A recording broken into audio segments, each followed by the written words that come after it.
Hello and welcome to the Humanity, where we do the things with the stuff for the people. I am Matt. And I'm Tommy. Welcome into our little Wednesday night hangout thingamid. What's it? Whatever this is that we're doing. Glad you're here. How are you, Matt? I'm good. Been tense lately, Yeah. but uh, good. It's going to storm here pretty soon. I Yeah. think we'll have power, but Here's it's hoping. been looking like it's getting ready to storm for like the last 24 hours. So it might be a Right. big one. Yeah, I saw at least on like the weather app there was like a flood warning or flood watch or something. So Yeah, when they call it early, that's usually a sign. yeah. Which I mean, fortunately, like I think where I'm at in Cincinnati, I'm on top of a hill. So we'll see. Um, But yeah, hello everyone. So tonight's show going to be a bit of a lots of things, A hodgepodge. but yes, but probably of primary importance, perhaps, as I'm sure a lot of you have heard by now. One of our viewers, community members, friends, what have you, Miranda Rensberger, is currently Yep. in the hospital. Has been since at least last week. I remember her bringing it up on the show last week, but it sounded like she'd already been in there a while. Already had like multiple surgeries. Um, Already had a couple different fundraisers going for her because she does have a GoFundMe page up. So here, let me go ahead and bring that up real quick for you. So here it is. It's. I also have a link to it pinned in the chat here. So if anyone at any point during the evening like wants to go and donate, yeah, like any amount helps. Like she said that multiple times. She's also said even if you can't afford to contribute financially, just sharing the link is also super helpful. So maybe you can get in front of some other people who do have a bit more to give. Let's see if you can see this. We're currently at 1,211 raised of 4,000, which is the total she's going for. So, I mean, I would personally love it if by the end of our show tonight we got her to at least, let's say, a third of the way. Which, if my math is correct, it's like $1,333.33 or whatever. So that's just like a little more than 100 more bucks. I think we can swing that, and I think that'd be a nice little surprise for her because, so if people haven't heard what's going on, basically, like she gives like a bit of a backstory.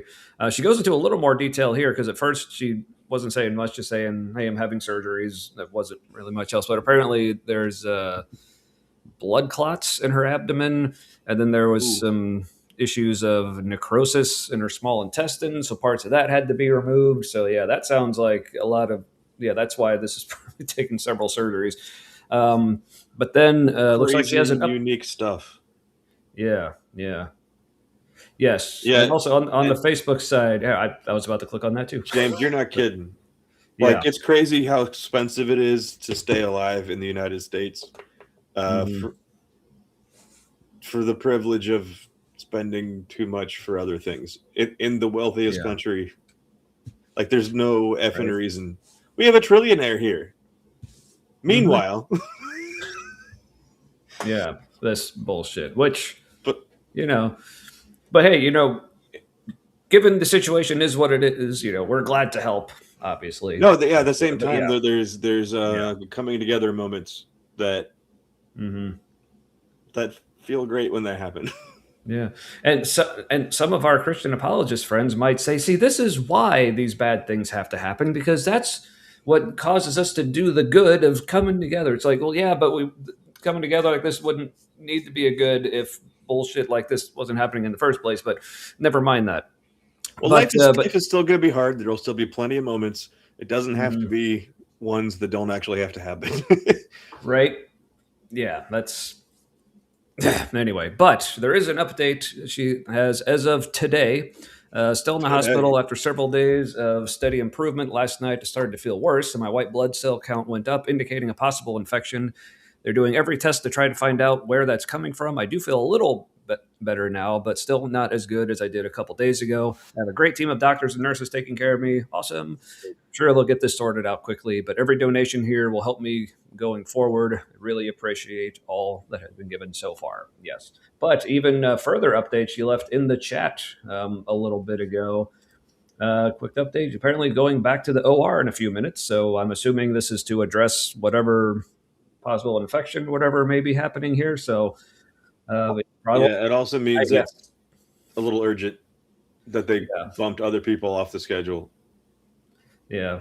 I love it. So, Probably won't make the stream tonight. That's fine, Miranda, if you're watching this later. I mean, you got to have your priorities. Yeah. I mean, you'd think they'd let you just like stream it in there, like, or maybe tell your doctors they won't have it on in the background. I'm sure we won't be distracting at all. Yeah. If you have a chance to And- meet your OR team, like not just in your room, if you ever go for a surgery, their bedside manner, like in the OR, they are some nutty people. Like they know what they're doing. They're kind of like the doctor special forces, the nurses and the doctors in there, and they're cocky and funny. But when you meet them, like in your like recovery room or wherever you are, in like in the other part of the hospital, they're all official and they're kind of like they don't have personalities, and it's like because it's like they don't know how to act in there, and so they're just a little awkward. They're like, I'm used to being an asshole in this other room. Yes, this has been my experience as well. So yeah, but she ends her message by saying, "Can't tell you how much I appreciate all the support from the community." Purple heart. All right, and again, Miranda, if you're watching this later, I mean, I know people have been telling you this all the time over the past like week or so, but we appreciate you too. Like, always love seeing you in the chat. Like, always love your interactions and just. Not just in our show, but like in so many other shows. Like, you're just a real big part of the community, and we just love having you, and we're all hoping the best for you. So, yeah. But let's see who else we got, because I guess there are other people in the world. We got Tilting Windmill. Hey, good luck, Miranda. And Ember. Yar, pirate flag. Which again, like in the restream side, it just shows up as a flag and the skull and crossbones. Like, it's two separate things, but it's like, okay. We got the real Mellies here. Awesome. Hope you heal well. Yes. And we got Noise Ending. Hi, everyone. Hello to you. Hope it goes well tonight, Miranda. Yes. And Aunt Jur. Let's see if the show runs so long, Miranda comes out of her surgery and joins the chat. Hey, this is doable. This is doable. All right. So yeah, so we're at $1,211. Like I said, I want to get it up to at least $1,333 because that means we're a third of the way there. But hey, obviously, more than that would be fantastic. So I'll just give the page a quick refresh, just make sure no one else came in, and no one else donated since I opened this a little bit ago. But anyway, hey, that's fine. That's fine. We still got time. We still got time. And we got I Was Never Here. The show doesn't run long enough. We can blame Matt in time. Well, I guess that would obviously be our fault if it didn't. So yes, you can blame us. I mean, maybe if we don't go long enough, I mean, maybe slight blame for the chat for apparently not distracting us enough. I mean, just saying. Yep. I mean, we love you, but fair's fair. So, we love you, but do better. Yeah. I'm not mad. I'm just disappointed. But not disappointed in John Gooderham for being here. Hello. Hello. So, yeah. So, like I said, the link to Miranda's GoFundMe is pinned in the chat. But also, mods, feel free to just keep posting it every now and then just to remind the people. Belligerently. Yes. We got a Jesse Riverbank. Hello, person. All right. Yeah. So I gotta fluff my butt cushion.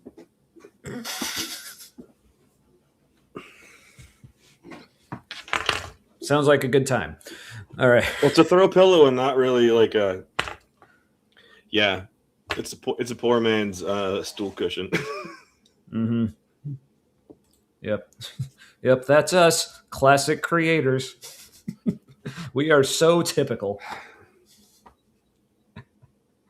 And we got An Arctic Fox barrel rolling in for distraction. Hey, always appreciate you. So, all right. So yes. So yes. Go donate. Let's see that number get all the big and such tonight. Counting on you. All right. So I guess should probably get to what we're drinking this evening, Matt. Well, I'm having Chasing Trees has like a pretty bright label. Ooh, yeah. It is a Chasing Trees strain 27 hazy India Pale Ale Super Delic Citra Eldorado hash. And so hash is like the crumbly trichome bits that fall off of like the little nuggets. It's also the same with the marijuana, and so it's probably higher in terpenes than normal. And it's made to be super dank, and the brew house is called Dank House. Nice. All right, That's pretty good. Little citrusy. What? Oh, there it is. Yeah, there you go. Yes, that is a long name for a beer. Well, okay, just as Chasing Trees strain 27, but they list it like all together divided by little lines because they make slight variations of the different ones. They're one of those brew houses where they there might have been a regular Chasing Trees at one point, but there isn't anymore. Gotcha. All right, well, so tonight being a pretty special night, more than one way, just the one way we already went over, doing the fundraiser thing for Miranda.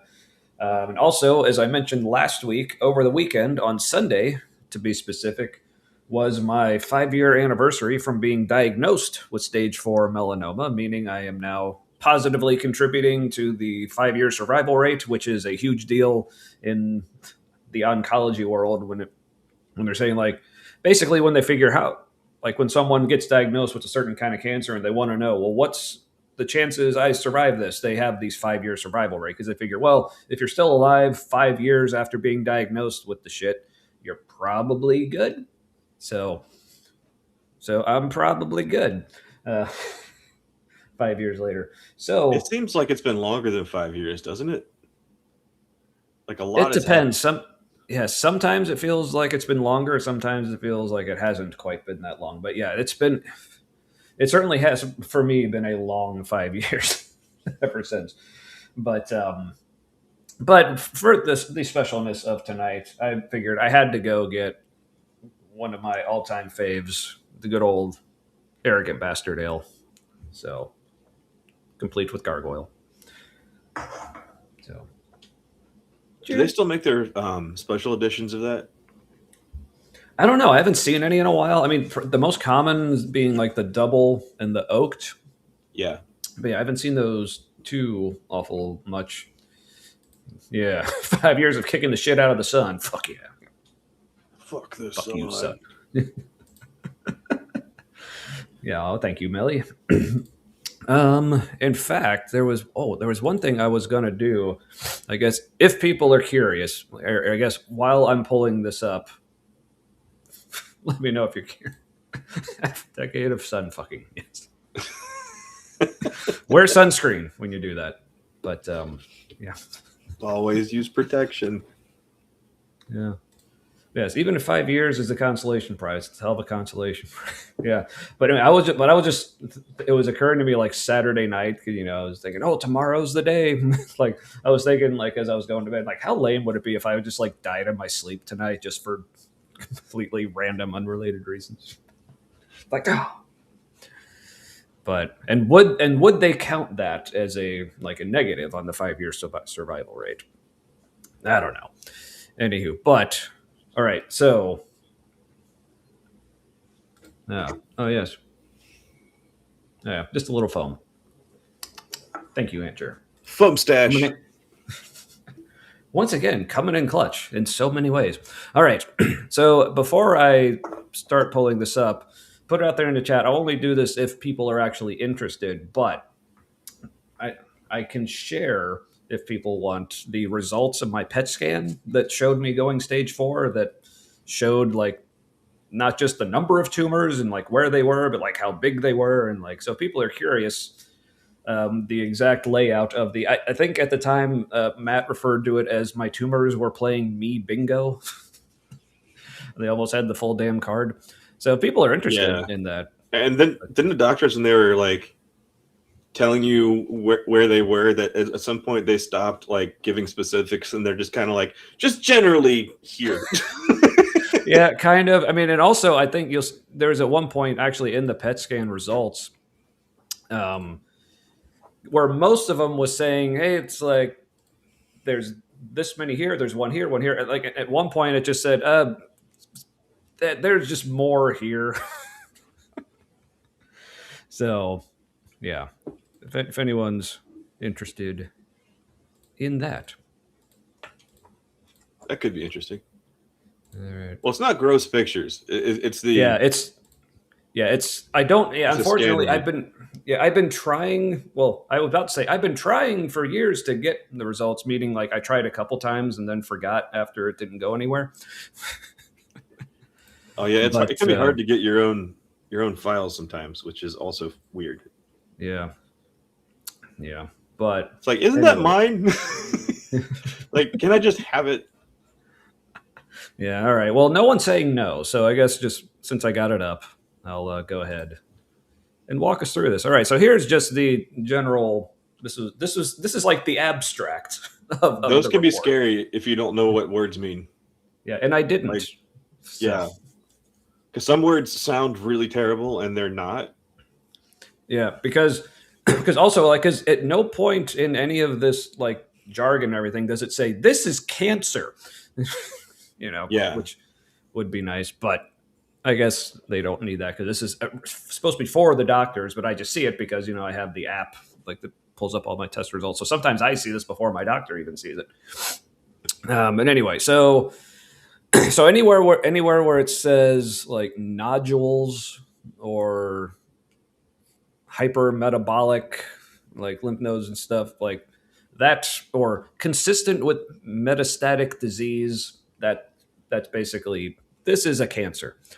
So I had bilateral pulmonary nodules, bilateral pulmonary, that means in both lungs, but we'll get to that. Ground glass attenuation, I don't remember what that means.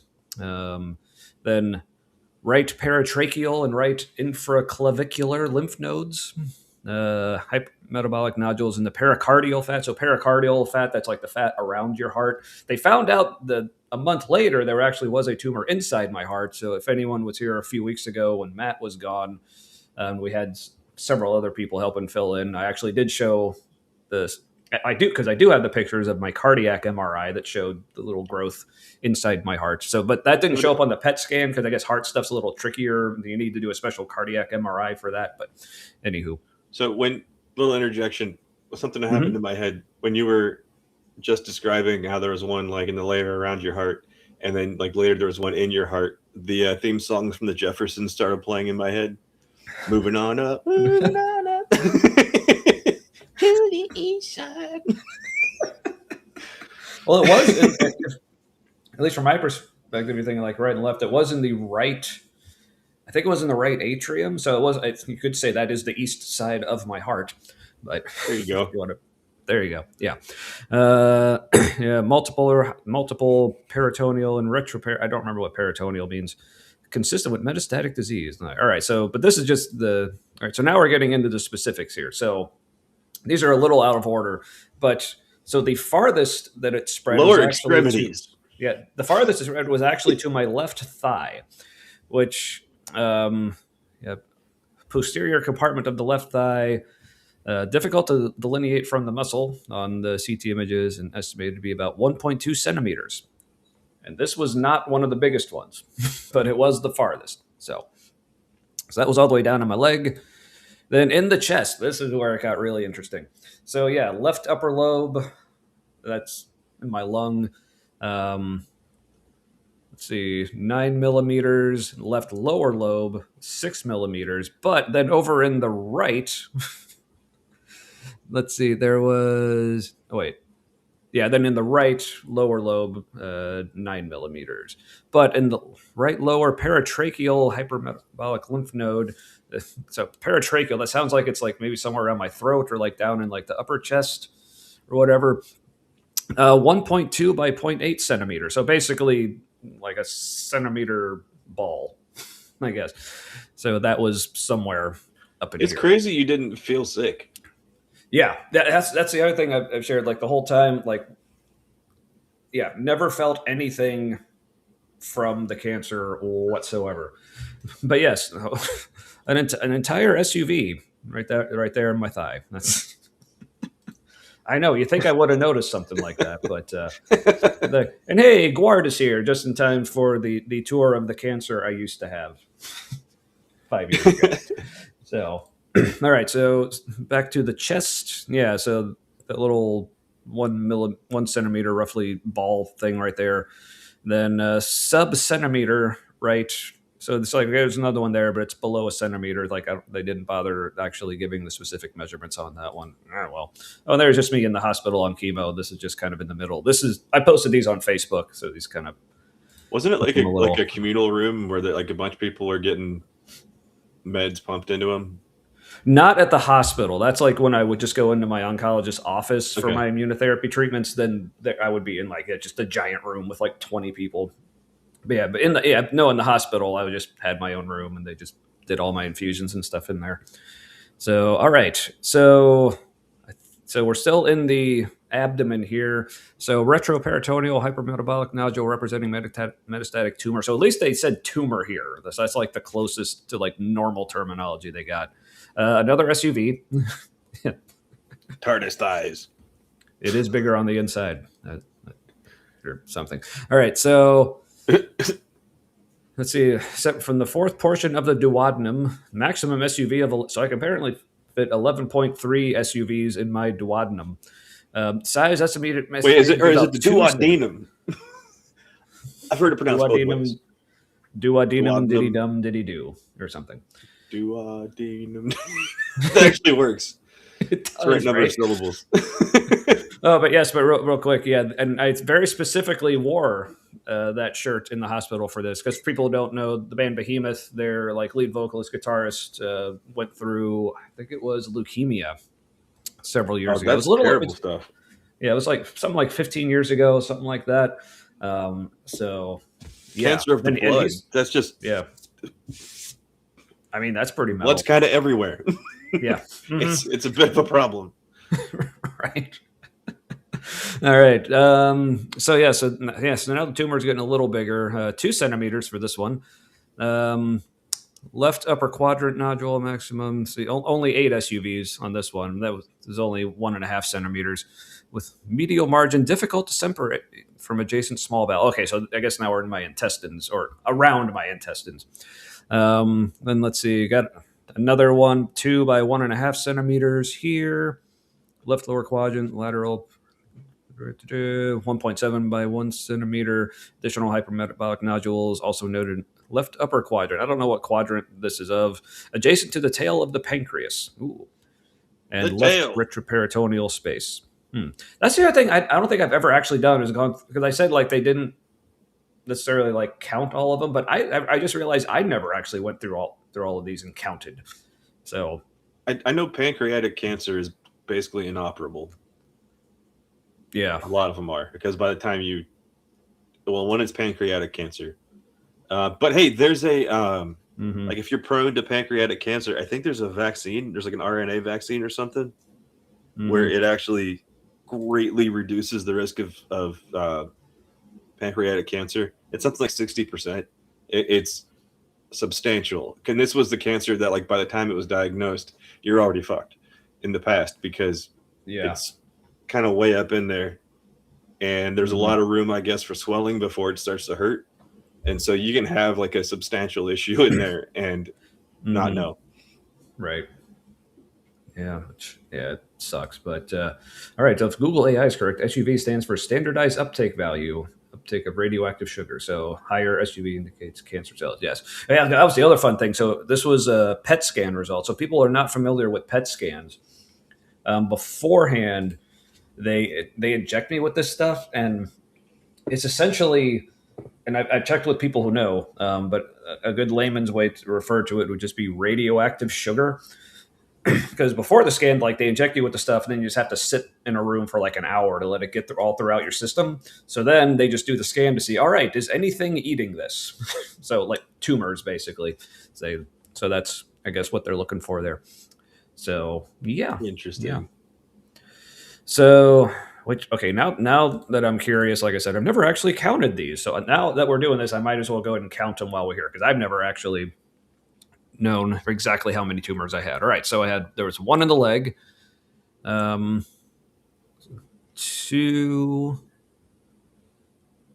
3 in the lower lobe, and 4. So 4 between the leg and the 2 lungs. Then the right lower paratracheal had a lymph node thing. I got 6 subcentimeter. The subcentimeter one, that's number 6. There's me. Retroperitoneal 7. Laudanum. Multiple. Yeah, here was like just multiple additional hypermetabolic soft tissue nodules in the retroperitoneum. Okay, they do actually list. Okay, left upper quadrant nodule. There's like so many we can't count. They're blending into each other. Yeah, anterior mid abdominal peritoneal, left lower quadrant. Oh yeah.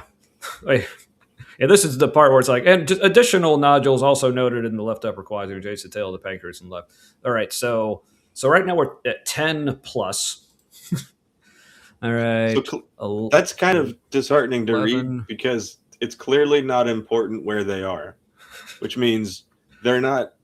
The guy reading the scans knows that at this point these aren't going to be operated on. Right.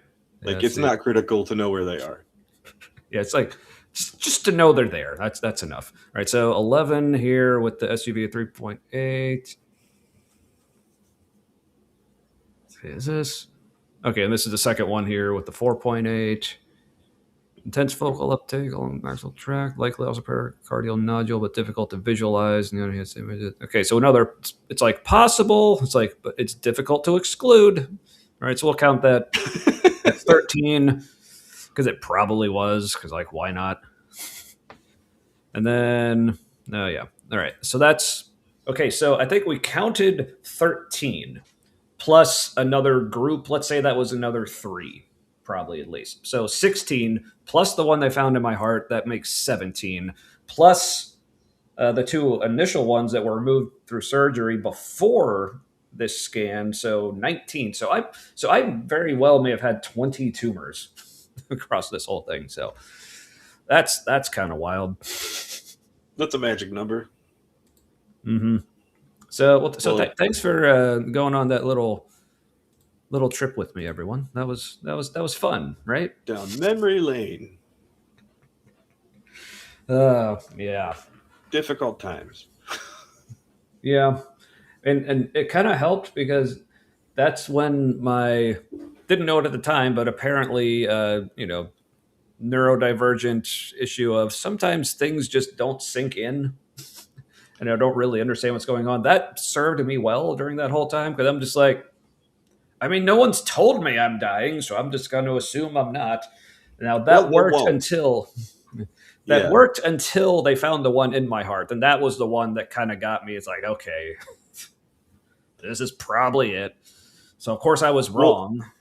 Yeah, and weren't they surprised that there was one in there? Like, also they said that they didn't seem concerned about it, because it's unusual for the. Is that unusual for the heart to get a tumor in it? Not with melanoma, no. Okay. And they were certainly not concerned. So you may be remembering slightly incorrectly. Not that they weren't. Yeah.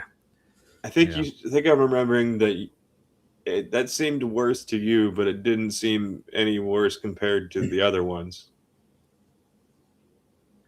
To them, is that accurate? Or I may not have just been expressing it very well when I was like filling. Okay, that could have been it.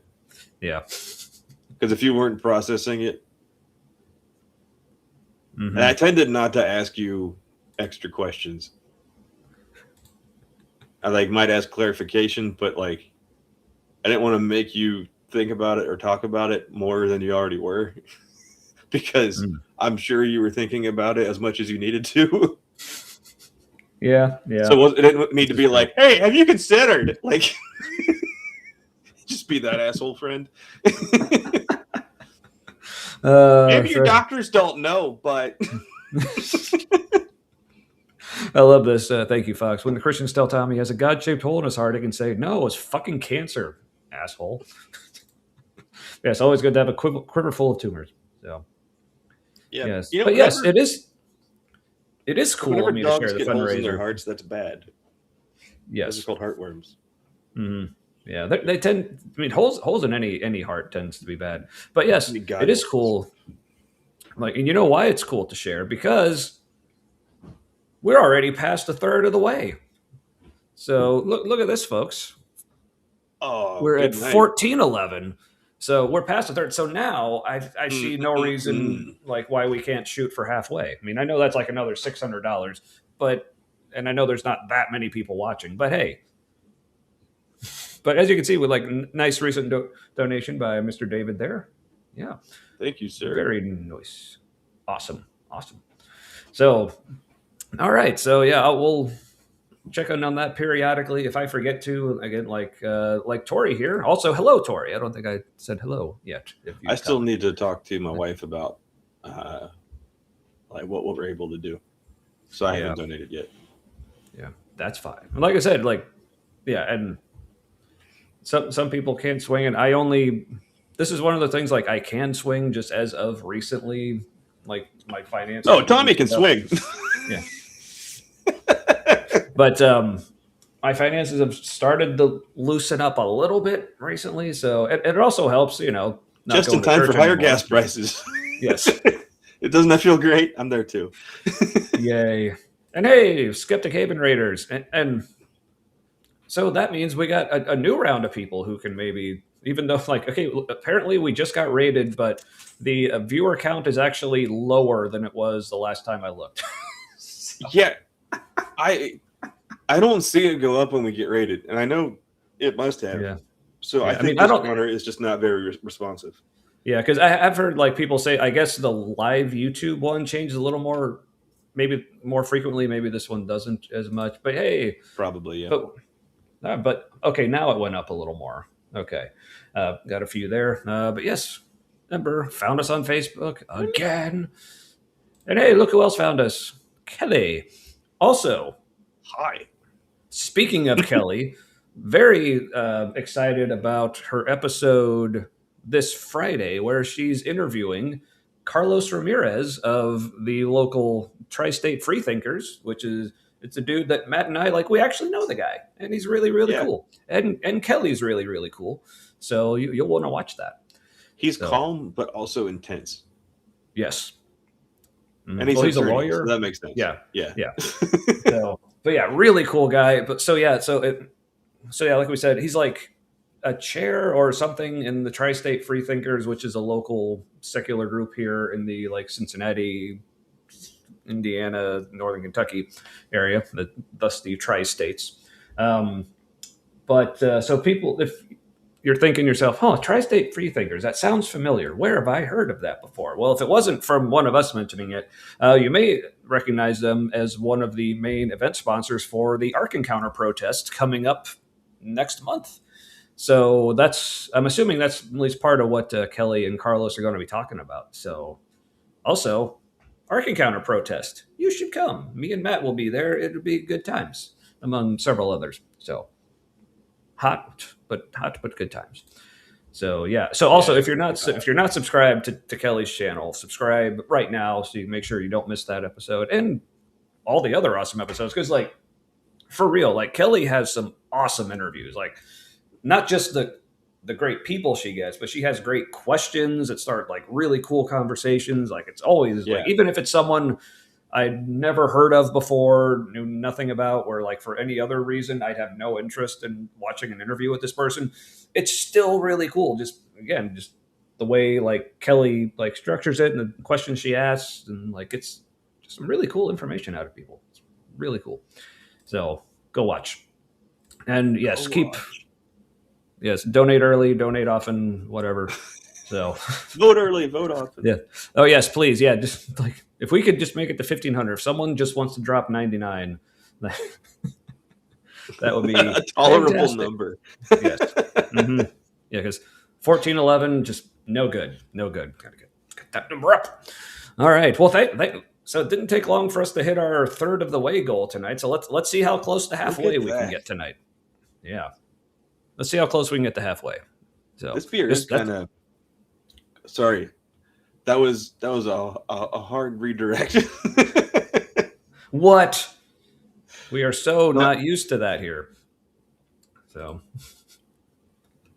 Yeah, but I didn't want to do it just then because that was like a good topic.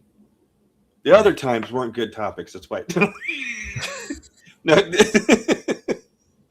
no. This flavor just it sticks. There's something about it where it clings. It's like a weird tanginess almost. That sounds fun. Yep. And Miranda, if you're watching, I know you're in Spain or something, but I just muted my burp for you. Spain. All right. Yeah. So, they do naps in Spain. There's like a siesta hour. Ooh, yeah. It's like second lunch. Everybody just doesn't do shit for like a bit. Yeah. We're definitely we could use that around here, but that's for sure. We could use a lot of things. Yeah. Yeah. But all right. Well, let's say we get into some of the main content for this evening. Okay. All right. But first, my shirt would like to remind you that trans rights are human rights. So, happy Pride Month, everyone. It's a good reminder. Yeah. So, continuing with the, I guess, Pride Month themed show stuff that we're doing. Oh, the chat did the thing where it just stopped. And so I missed a bunch of chats. So now I got to go back. Oh yeah, people rating. All right, that's where we lost me. Let's see. Yeah, yeah. We're up to. I think we're up to 189 because we gained a couple last week. I think some of the raiders. Main content. Have you heard that candidate talk, Tommy? What? Somebody put main content with an E. Yeah. Yeah. Okay. Have you heard that candidate talk that's running up there in the primary? Just won. I forget his name right now. He sounds like a G.I. Joe cartoon character. He just sounds like. I don't know. A little bit like Sergeant Slaughter. But like, this one's safe to have around kids. Gotcha. Yeah. Yeah, sorry. That was another very abrupt turn. My brain did not follow that one at all. No, I don't know. I think it's the stress lately. Yeah. I'm having a hard time controlling my attention. Like even where I want it to be, it like won't stay there. Sometimes. Yeah, no, I get that. I've been there myself. I'm trying for sure. But let's see, where was I? Oh yeah, so subscribers. Yeah, so we're up to 189 because I think last week from one of the raids, a couple raiders ended up subscribing. So, oh, good. If you raided last week but didn't subscribe, hey, if you raided again this week, now's your chance. So yeah, we're trying to get up to 200 because we'll be doing some special stuff for 200 subs, including sharing some stories from Man Camp that Matt and I used to attend with a former church of ours, Crossroads, which and also we'll be covering another one of their sermons next week is our last episode of the month. Those are always really fun. I always look forward to those. Yeah, those always. Mm-hmm. Those are sure to trigger. Yes. All right. So yeah, again, going back through the chat here. Yeah. So Kelly confirming. Yes. So with her episode with Carlos this Friday, big part of a conversation. Other things with Ark Encounter protest is the main thing. Yes. Yeah. Looking forward to that. So, we're up to 1421. Woo! Odd number again. Now we only need 79 to, or no, wait, 89. $79. So who's giving in like who's donating in $1 increments? I don't know. Or is that because the GoFundMe takes out like a part for fees? Yeah, that could be it. Or there's also, I know there's people donating from other countries, so maybe because like maybe from their currency, it's an even number. But yeah, with the exchange rate and stuff. But also Kelly, raises another good point here. Yeah, you should probably subscribe to these wonderful guys too. So, yep, we'll accept. Yep. All right. I still love the pride flag, the way it shows up on the Restream side. It like separates out the flag and the symbol on it. So for the pride flag, it's just a white flag and a rainbow. So it literally is like someone surrender to rainbows. Yes, we surrender to the rainbows. Yes, because resistance is futile. And we got a theoretically. A little. Somebody. Fox comment, Man Camp Mania will be insane. Come on, 200 subs. So what happens at Man Camp was supposed to stay at Man Camp, but we didn't sign anything. So it's just a Man Camp faux pas to share the stories, and we're not gonna share anybody's like particular struggles or whatever. But a lot of it is gonna sound way gayer than it felt to be there. Yeah. But in retrospect, but also thank you, Claude Simeon. Wonderful guys. Where?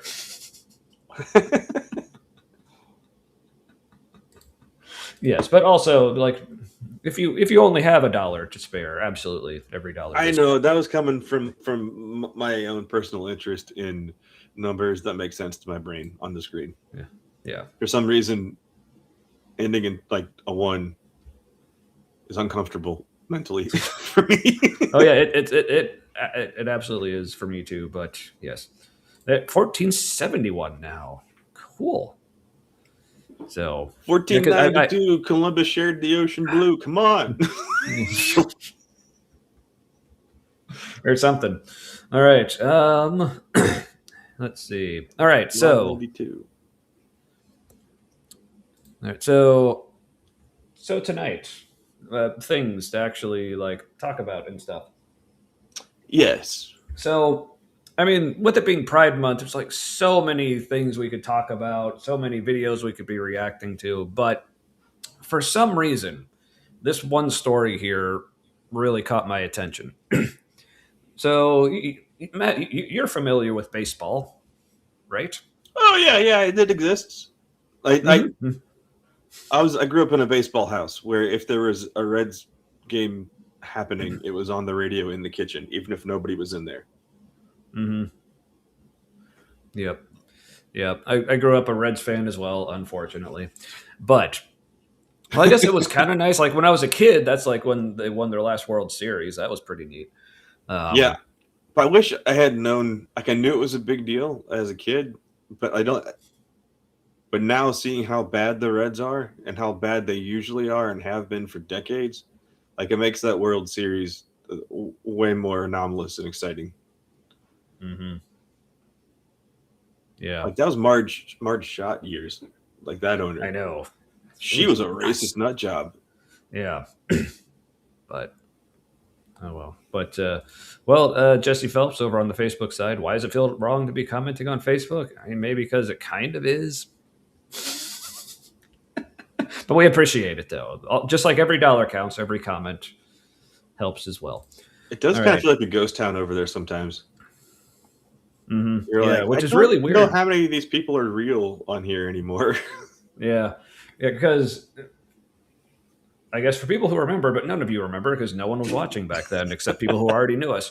Because like when the show first started, it was actually mainly getting interaction on the Facebook side. Like the YouTube was like a complete afterthought. Like it was just, well, it also lets us stream to YouTube, so might as well. But now like it's complete opposite and even more so.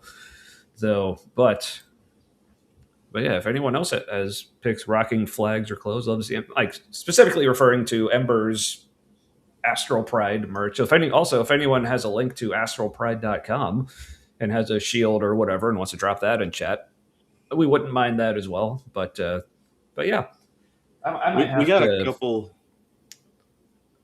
I might end up getting a shirt for Ari at some point. Oh, nice. We got the standard Progress Pride flag, but Aaron ordered it on Facebook, and it still isn't here. Like it shipped like a week ago or something. Supposedly. So I we remember might be like 3/4 of the way through Pride Month before we have it to put outside. I mean, it's still good just to have anytime. Correct. But remember, there's the link. Yes, everyone go there. And if you use promo code Humanity at checkout, you get, I think it's $1 off the ally and trans designs. So definitely check that cool out. thing, everybody. It's Pride Month related. So the area of Cincinnati that I live in is like pretty much like blue collar and like low level white collar, which makes it more conservative. Like even the liberals are a little more conservative in this area. So it seems like fewer people are putting out anything to do with Pride stuff, just because they don't want it. Maybe it's good for people you don't know driving by to not know, who lives there, to not make yourself a target. But the people across the street from us put one up, and somebody down the street put one up. But what's really cool is there's no Trump shit up anymore around here. Nice. So like, they're scared,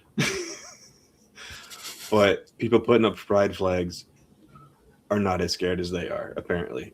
So like, that's a good thing. Yes. Like I'm pretty sure even there was a house up the street who had an Israeli flag out for a while. I don't think they've had it up in a while. Well then. Yeah. So things are changing. I said a flashback to a Bob Villain song in my head. Things are changing, things are changing, things are changing around here. Anyway. Sounds good. All right. So yeah, baseball. That's the thing we was talking about. So, and as people know, a lot of baseball teams, I think almost all of them, I think there's maybe only one that doesn't, and it's escaping me who it is. But, they'll have their pride nights where a lot of times, like among other things, like their team's like uniforms will incorporate like a little rainbow somewhere, whether it's like patches good or for them. Like the logos or whatever. But like, oh, brother who moved to Cincinnati from Baltimore and loved it. And I've been to Baltimore. Baltimore is a cool city as well. But yeah, Cincinnati, I think highly underrated. Highly underrated. Yeah, but it has aspects of like it has little neat stuff that is very much big city like, but there's only like one of those here, which makes it a little bit more special. Like we've got one awesome like arboretum, like alt park. Yeah. All right. So anyway, so one of the teams doing a special thing for Pride Month, and this makes sense. San Francisco, or the Giants, if you will. San Francisco, like always been like as far as cities go, like known for being one of the more queer friendly in the country, like for decades. Like that's just kind of it was kind of their thing, which is really cool. Also, I think that the Jesus People movement started out there, didn't it? Yeah, somewhere in that area. Yeah. But apparently a few players on the Giants team couldn't just do the thing, as a lot of folks like them tend to be. All right. So basically just real fast, Kelly, I think that's gone now. I drive past that every so often, and I didn't see it this time I drove past. So yeah, I think it's out of business, which is good to know. All right. So the San Francisco Giants, basically, main thing they did is they had their little, like the logo on their hats was rainbow colored, which is awesome. But apparently, a few Christian players on the team, who and I'm just now noticing this, have very flappy elbow skin. That is What the fuck? What the hell, that is pitcher? that is really weird. I didn't know that happened. I don't know if he needs to get that checked out. Anyway, I think he might be really dehydrated. all right. So this is from the website them.us, which I had never heard of, but from a little bit of glancing around the website, it seems to be just a like kind of, I guess, LGBTQIA plus news. Like that's Okay. kind of like the theme of it. All right. So yeah, Like in a good way or bad way? in a good way, Okay. like covering events like for like to keep that community informed about like relevant issues and topics and stuff, and probably like some advocacy and stuff in there as well. But yeah, it seems cool. Like I said, I'd never heard of them, so I'm assuming the site's cool. But I read the article here is good. So San Francisco Giants players couldn't wear rainbow hats without writing Bible verses on them. And it's kind of hard to see, and we'll get into the article and it'll say, but the Bible verse that the dude has here, I think it's like Genesis 9:11 through something, which Is if you're that where not the familiar, Noah and the flood rainbow thing happens? yes, that is, yes, the post flood. God's like, I'm going to put a rainbow in the sky to remind me not to do a genocide again, at least not It's with like, water. yeah, it's like I'll never kill people with water again. Meanwhile, Yeah, it's like, germs and thanks. diseases. Yeah, so right, and apparently, according to Revelation or whatever, eventually he's going to destroy the whole thing with fire. So at least he's like changing his methods. It's like It's very different than won't be water, so water still anymore. fine. Yeah. Yeah. Yeah, but I love like, and I have the passage like pulled up here on my phone. So, but I love it. He says like, whenever this is God talking after he's put the rainbow up in the sky. Whenever I bring clouds over the earth and the rainbow appears in the clouds, I will remember my covenant between me and you and all living creatures of every kind. Never again will the waters become a flood to destroy all life. Whenever the rainbow appears in the clouds, I will see it and remember the everlasting covenant between God and all living creatures of every kind on the earth. So it's not just a sign like the God's. It's so all these people and these Christians who say, "Oh, the rainbow belongs to Christianity because it's a sign to us of God's promise." Well, apparently, it's not supposed to be a sign to you at all. It's a sign to God because, like, He needed a reminder note every Yeah, once in a while. it's It's his like, "Oh posting. yeah, yeah." So even and this actually just now occurred to me as I'm reading this. It's like he says, like, whenever I bring the clouds over the earth. So it's almost like it's God saying, "Okay, whenever I'm about to make it rain." The rainbow will pop up and it'll remind me not to make it rain too much. Like That's not that's how that happened. but I want to, like I said, that just now occurred to me. I don't know if that's really the way it's supposed to be read. I would love to ask someone like a Kip, perhaps, or if anyone else in the chat is Hebrew Bible scholar of any sort. Let me know if there's anything to that reading that I just Like had there. in the Mediterranean, is the weather such that there's enough moisture in the air for there to be rainbows before it rains? Because I've only ever seen rainbows after rain, or like as the rain is stopping. Yeah, Because it's a lens effect, because of the moisture in the air. yeah. Well, but the person writing this didn't know anything about it. So, But surely they would know anyway. if like rainbows happen like before or after rain every single fucking time. Like it wouldn't be a mystery. Right. They're like, when's the rainbow gonna happen today? Like I don't know. Did it rain? It just seems. Yeah. Maybe it's a translation issue. Yeah, could be. All right. Well, let's get to the article itself here. All right. So, yeah. So some members of the MLB team wrote Genesis citations on their hats in an apparent act of protest. Yeah, apparently, this was protest, like, but I don't know. All right. And an So, apparent act of right. hurt feelings. I don't know. Yeah. But all right. So San Francisco Giants pitcher Landon. I don't know. It's like Ralph. Rope. I don't know. Like you know what? You know what? It doesn't matter what your name is. That's right. Click on the draw. Yeah, because Also, his last name just sounds like a dry heave noise. All right, we'll just call him Landon. Yeah. So this is one of the guys. I guess there was a few people on the team who like, oh, we need to write Genesis Bible verses on our hats. All right, and do that. the passage in the New International Version reads in part. And I just read this. I guess I could have just read that. Yeah, never again will the waters become a flood to destroy all life. And not all of it, just some of it. Yep. All right, so Mr. Landon dude here is like explained why he wrote the verse on his hat in a post-game interview. He's like, it's just about God's covenant and a promise that he makes to us that, his faithfulness and mercy. Like that was almost a like coherent sentence. Which, yada to God's mercy. That's kind of sacrilegious. It's like it's a promise that he makes to us that his faithfulness and mercy, all that. Also, like now again, this is in like a post game interview, so I'm not gonna like fault the guy too much for not being like completely grammatically and structurally right. He's probably tired all the sentences, all that. But this is his big moment where he's like sharing the good news of the kingdom. So you would think the Holy Spirit would be empowering him and his words right in that moment. But this is the best they could do, I guess. That's a poor witness. Where's his spiritual advisor? Where's his spiritual grandpa that needs to come in and give him a little what for spiritually?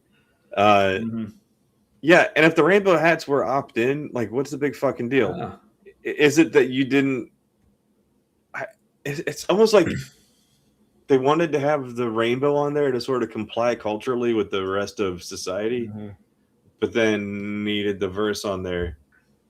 I don't. Yeah, so that seems like particularly malicious, and also pointless. I don't understand. Like, you could have just not worn the rainbow hat. Yeah. Also, excellent merch plugging by the team. Like, I'm sure you could buy the rainbow logo hats online. Oh yeah, right? Yeah. Oh, and I'm sure like at the stadium and like in all the shops, like they were probably all over the place. Probably jerseys too. I don't know if they actually had rainbow jerseys or not, but yeah, definitely the hats. I'm sure were all over the place. The Cincinnati Reds would not do that, but you can't even get a bootleg version because it's trademarked. Yeah.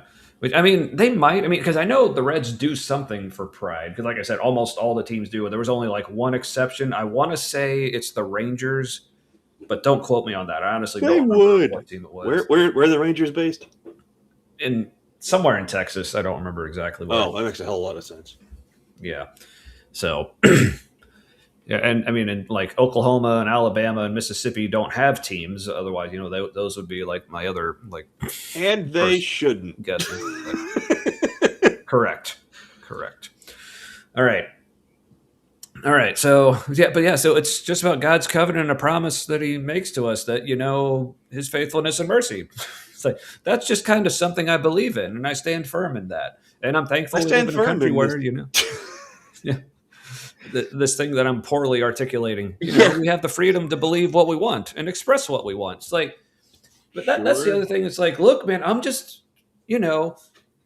choosing to express, my thoughts and opinions. So this was one of the things that, like, kind of like to me, like bigger picture than this whole conversation. So maybe this is something we get to later after we get through like the meat of this, but I also just want to have a conversation about just the ideas of freedom of expression and what all that can apply to and where your principles are as far as what kind or whatever. But yeah, we can get to that when we're done with the rest of the article. But were you pulling up a something or no? I clicked on, I meant to scroll the chat and I clicked on something. Okay. So yeah, so just another picture of the hat here. Oh, that's kind of cool though. The Bible verse. Yeah. The hat itself, that is pretty cool. Oh, they hand wrote it? Yeah, yeah. Mm-hmm. Bunch of jerk offs. Yeah. I mean, how else are you going to do it, I guess? All right. See, now, and he admitted that he had never inscribed the verse on his hat prior to Friday night and attempted to deflect the idea that choosing to do so on Pride Night had anti-LGBTQ plus motivations. See, he tried to deflect. That's key word there. Okay, sure. That verse is not inherently anti-LGBTQ. Like, there's plenty of verses to use for that.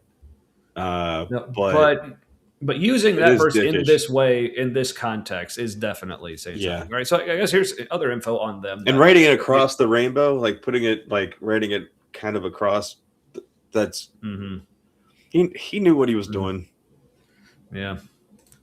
Me too, Fox. Me too. That got to give him that. All right. I mean, his elbow can barely elbow. We saw it, right? Or maybe it was elbowing too much. Like it was trying to, like, overachieving elbow. Yeah. But yes, actively choosing to be an asshole is all I'm getting from Mr. Dick and Mouth Elbow Tongue. Elbow Tongue. That's yeah, bitch, you play in San Francisco. But yes, this is like saying all lives matter at a BLM protest. It's like, yeah, I know we're here to like focus on this one community, but what about this completely unrelated thing that I could also say right now? Yeah, trying to reclaim the rainbow. Yeah. What? Quick tangent about the all lives matter thing. Like, it's a complete misunderstanding because, yes, of course, all lives matter. The point of Black Lives Matter is that all lives didn't matter. People were forgetting Black lives also mattered. And so you point that out. And it's not just because Black lives matter doesn't mean all other lives matter less. That's not, it's not like we have, there's like this pool of rights, and like white people can have like the most of it, but as soon as other people start getting rights, now you have fewer rights. That's not how that works. Yeah, because the problem is, like, no one needs reminded that white lives matter. Like, that's already a given. The reason we're pointing out Black lives is because a lot of people don't seem to think they do matter, so they need that reminder, or to put it mildly. So Black lives matter like happened because all lives do matter. Right. Yeah, I mean it's like tonight, obviously we're like singling out Miranda, a member of our chat and our community at large, because she's in a lot of need right now. So it'd be like, well, like the rest of us matter too. It's like, well, yeah, you do, but that's not the point right now. So yes, rights are not pie. Everyone can have some. It's okay. Yeah. So I go into like further. It would be like this, but I think we all get it. Yeah. All right. So back to the All right. So back to the article. So apparently this website, the most important LGBTQ plus news and politics stories delivered straight to your inbox. So I guess if anyone is interested in that, you can sign up to them.us's email list. Anyway. All right. I think I will. Nice. So back to Landon here, talking about why he wrote that. This is him trying to deflect that it was anything like anti-gay or anti-queer or whatever. But yes, once again, Fox, thank you. Yes, if you haven't donated, please. Yeah. Anywho, so kind of what the verse says, the rainbow is a symbol of God's covenant to us, and as believers to stand firm in that. Which again is almost a coherent sentence. So close. It's like there's no hate at all. It's just what I stand for and what I stand in. I believe in God. That's me. Like, he's just going through the motions, is what that sounds like. He's trying to hit the buzz phrases and. What are you? You're not accomplishing anything, man. You're virtue signaling to your own people, and. Showing that you are probably not safe to anyone who knows you who is queer. Right. Yeah. See, Tori gets it. Right now, Miranda needs a bit more love and help than the rest of us. Absolutely. So, and thanks. I'm just checking her page again just to see if there are any further updates. All right. So again, like on my end, it's apparently not updating as quickly as it is for others. I still have it at 1471, which is still like we already blew past the apparently too modest of a goal that I had set earlier, just trying to get us a third of the way there, which was like 1333, but we're at 1471. So if people want to get us to half, or we can at least make it to 1500. Come on, it kind of shows our income bracket a bit. Yeah. We're like, here's a goal. And then anywho, all right. So So the reporter then asked him how he would respond if someone from the LGBTQ plus community was offended by the Bible verse inscription on the hat during Pride Night. First of all, as a believer, I would push them to read the Bible. Oh, neat. Yeah, because that's exactly what you want to do when someone tells you, I'm offended by the Bible verse you put on your hat. Well, you know what you should do? Read the Bible. Like, read all of it. You'll feel better. No, you won't. Like, that is one of the most just fucking tone-deaf ways you could possibly respond in that kind of situation. It's also pretty ignorant about what's in the Bible because there's opposing answers to every question in the Bible. Like, there isn't a single... I don't think there's a single thing that a question you could pose to the Bible, and I did with AI one time. It was fun. Where you don't get like a yes and a no kind of answer to it. Where it's like, here it says this, but here it says the opposite. It's that way for everything. Yeah. So just saying, just read the Bible. That doesn't. Yeah, not at all. Especially because, like, and he has in mind, I would encourage them to read all the verses that tell them that they're evil and an abomination, and that'll change their minds and hearts, right? Or something. What about all the verses that would have to negate those to be true? Right. Yeah. But real quick, but back to like the whole giving thing. David says, "My wife and I save money each month to donate to whatever cause we deem worthy at the time." That's really awesome. Great budget line item to have. Yeah. So asked her and got clearance. Also, so thank you, Mrs. DH Personal. Yeah. For clearing that. So we tried to do that when we had that plan too when my wife was let go by the megachurch. We were gonna, because we weren't tithing, to anything at that point. We're like, well, we can still do that, and I think we did it briefly, but then income just didn't allow for saving for a long time, which sucks.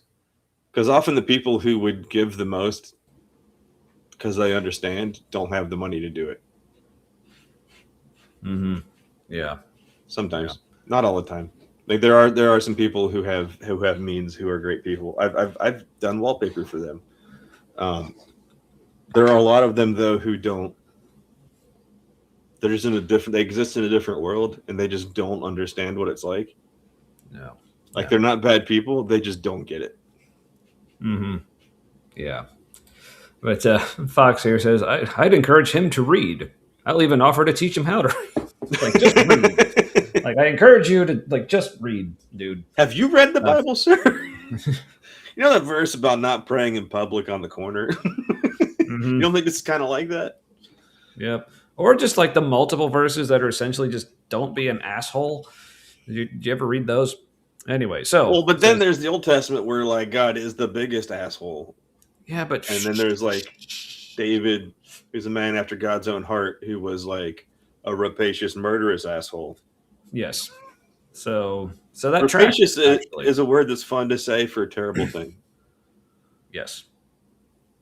Indeed. Stupid English. All right. So the picture dude continues. I think God has blessed me in so many ways, and I don't think I would be here right now if it wasn't for him. Like, well, good for you, dude. So like I said, there's no hate in it at all, Like I said, we live in a country where you're welcome to believe what you want. And yes, and what you believe and are expressing is very hateful. Like, ooh. I heard what I said. Yeah, that was right when I was getting all worked up. Did I cause that? We should see how long it takes to get here. Yeah. What time is it? 10:12. All right. So we live in a country where you're welcome to believe what you want. There's a freedom of speech and stuff like that. So that's really all I have to say about that. And then continues. I'm just thankful that God has put me in this situation that I can go out and share his kingdom. It's like, well, dude, first of all, what does that even mean? Share his kingdom? Like, what? He doesn't know. I never knew. These are just words. Like, they're just buzzwords, like, that sound good. It's like they just have like the grab hat of all like the Christianese phrases. Like he's just like pulling them out. Like, yeah, I got to go out and share his kingdom. Yeah, there. So yeah, Fox, I agree. Sports ball bigots are kind of the worst, just because not that many of them have thought much through. Right. And I mean, and I can't totally fault them because they clearly had a career ahead of them where thinking wasn't going to be super important. And Yeah. but it is weird that somebody who happens to have a platform thinks they have it because they're worthy to use it to say and speak their mind. Like that, just because you have it doesn't mean what you have to say is worth hearing. Right. Yeah. Fuck off to his kingdom then, elbow tongue. And the kingdom is always this amorphous thing that, like, it was, yeah, seemed super important to Jesus, but he never really got into it. Right. That we know At least not this part of it. Yeah. All right. So apparently multiple other Giants players wrote Bible verses on their caps as well. Reliever J.T. Brubaker included a small section of the same verse. He only went Genesis 13 to 15. He didn't start at 11. Let's see if I can. What was 11 that he left out? All right, so 11 is, I establish my covenant with you. Never again will all life be destroyed by the waters of the flood. Never again will there be a flood to destroy the earth. And God said, this is the sign of my covenant, make between me and you and every living creature with you, a covenant for all generations to come. Okay, here's 13. I have set my rainbow in the clouds, and it will be a sign of the covenant between me and the earth. Whenever I bring clouds over the earth and rainbow will appear in the clouds, I will remember my covenant between me and you and all living creatures of every kind. Never again will the waters become a flood to destroy all life. So that's, I don't know why he only did that section. Like, did they not, like, coordinate this beforehand? Like, hey, what verses are we actually doing? Like, did they have an argument about, like, which ones to include? And like, there is always infighting between the different Christian clans. Yeah. So I guess this dude, but this picture isn't actually showing it, but that's okay. I don't give a fuck. Yeah, we're fine. All we're right. fine with that. Yeah. All right. So, but then Brady Klopfer, a producer for the McCovery Chronicles, expressed his disappointment in the Giants stunt for the site and specifically called out dude for saying there's no hate in his gesture. So I've never heard of this guy. I have no idea who he is, but after reading his statement, I really like this person. It's like, sure, no hate at all, Landon. He wrote, just so much insecurity that he couldn't wear a hat with a few colors on it without having to deface it. Big, strong man, scared of a little rainbow. The mind can hardly fathom such profound masculinity. Bravo, my dude. Oh man, that so I love the well-spoken snark. Yes. The Klopfer wrote that he never remembered such a stunt happening at prior Pride nights, further underscoring the cultural feeling that homophobia is so back during the second Trump administration. Yes, this is absolutely a thing. Like, things like this are definitely on the uptick just in the past couple of years. But here's the crazy thing. Like, I'm not discounting any of the increased danger because there is. Right. It's not like more people are queerphobic now. You know what I mean? It's just the people who were have the confidence to be louder and more obvious now. Also, a lot of them are in power. Yeah. Yeah, more emboldened, if you will. Yeah. So there aren't enough people for this movement to last. Like, so it can't last because younger generations like don't care about it like they do in any kind of like numbers to continue it. Mm-hmm. Like it would have to continue to be a tyranny of the minority for any kind of domination to continue. So. Mm-hmm. It's like baked in that it's not going to last. It's a futile effort overall. But they think they think they're back and they're in charge and this is how it's going to be now from now on. It's like you literally can't. Back on the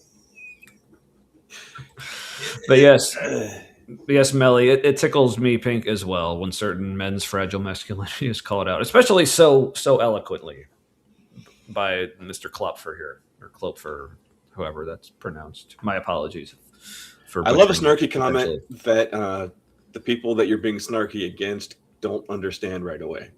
Mm-hmm. There have been some awesome guests on Fox News like that, where they've had a snappy comeback, and because it's all fact based and using big words, like the rest of the people on the panel aren't following, and so this person gets a lot further in what they're saying than normal, and then at some point they're like, "Oh, wait, whoa."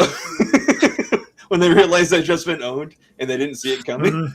Yeah, it's a beautiful thing to see. You love to see it. All right, but there was a certain way he worded something here I also wanted to call out because I just appreciate it. Just like outside of the context of this whole thing, just you'll see.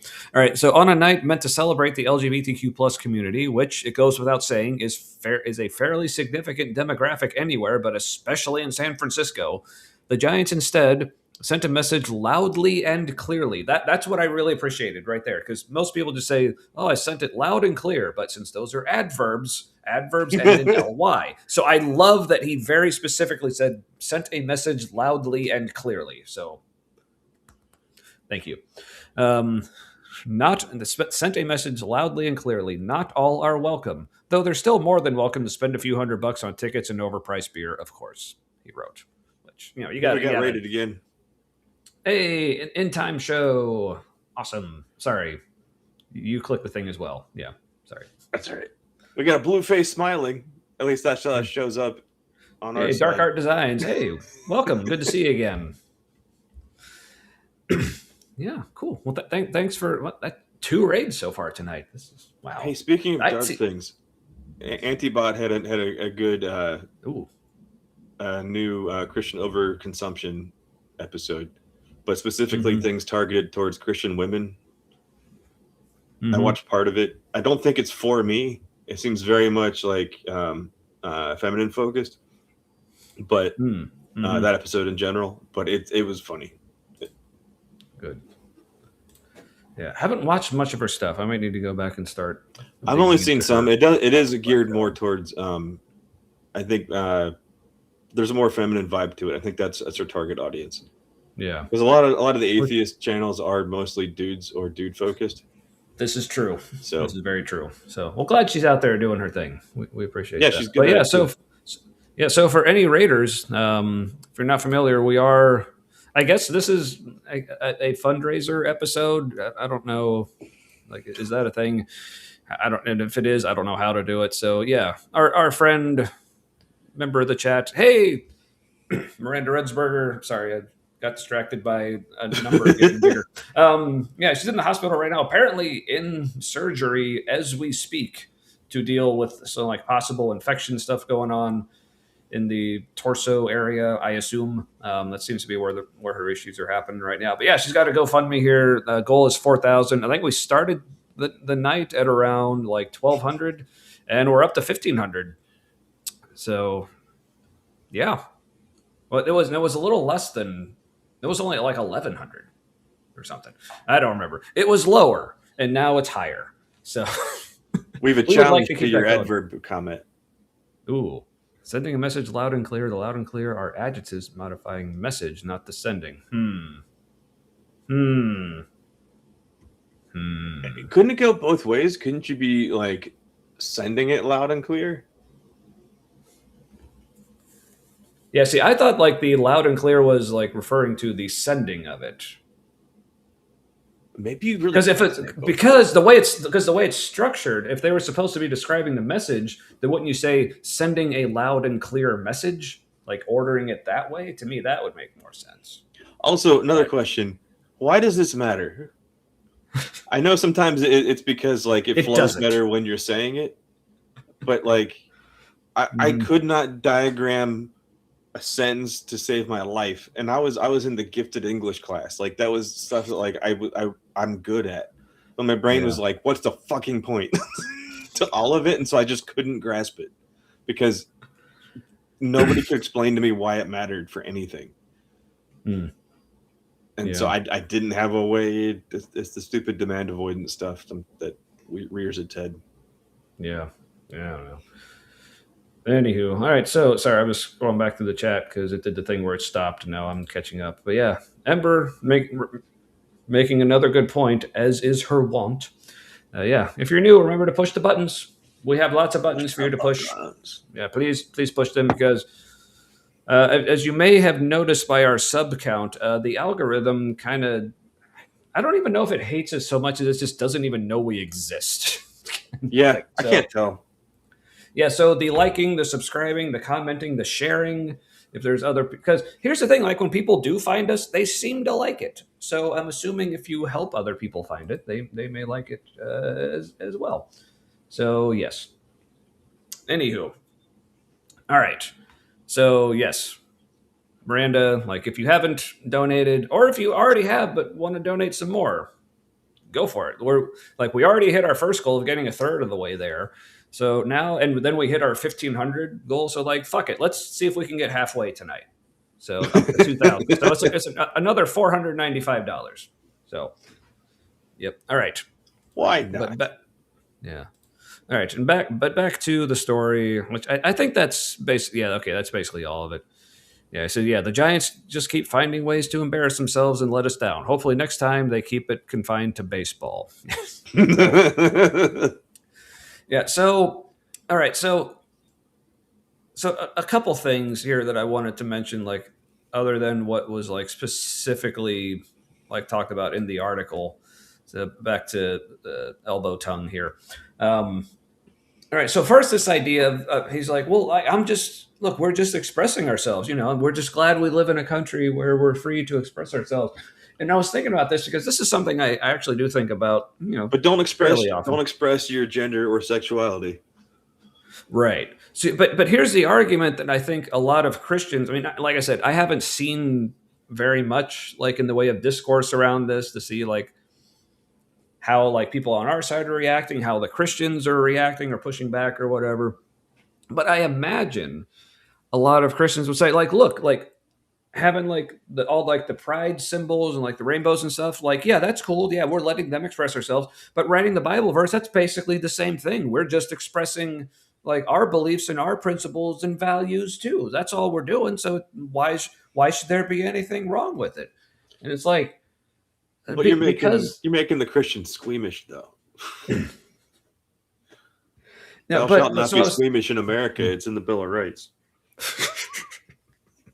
Right. So like at that point, like, so if you are just taking this at the level of people should be allowed to express themselves and have the freedom, whatever. So at that level, yeah, it kind of makes sense. But here's the thing, like the more I think about it, it's like, this is something like I've noticed in so many areas of discourse. I mean, other people probably notice this too. It's like people, a lot of times it's expressed as saying like people don't actually have principles. Like when they like, it's the whole like, well, rules for thee, but not for me, or here's something I'm allowed to do. But when people on the other team do it, that's like not allowed, like because they're bad or whatever. So people say, oh, you just don't have any principles. And the more I think about it, it's like, I don't think it's that they don't have principles. I think it's just the principles are not what they're expressing them as. So in a case like this, I wouldn't say the principle is people need to be free to express themselves. Like, yeah, maybe in some cases, but in this case, it's like, no, it is okay for the Giants and other teams to have like the pride symbols, but it is not okay for them to slap their Bible verses on it. Because just for very contextual reasons, supporting the queer community, especially during Pride Month, is a super important thing to do because that community is in a lot of fucking danger right now. Yeah. So, but then slapping a Bible verse on that too. He's saying there's no hate or anything, but like this is like, you could consider it like a protest or a clapback or whatever you want to call it. Doing that is not okay. That form of expressing yourself in this context just is not okay. Like it's an insecurity, and honestly, if they didn't have approval from the club to do that, like I'm pretty sure there's a fine for that, like a hefty fine. Like there's certain things where you're not allowed to modify your uniform, or you know what I mean? Like you can't have a certain kind of celebration on the field or you can get fined, that kind of shit. If So where I am with it is, if we're going to have freedom of expression for everyone, if the club decides that players who want to put a Bible verse quote on there like can, then I think that is like, I think it's immoral, it's in bad taste, but like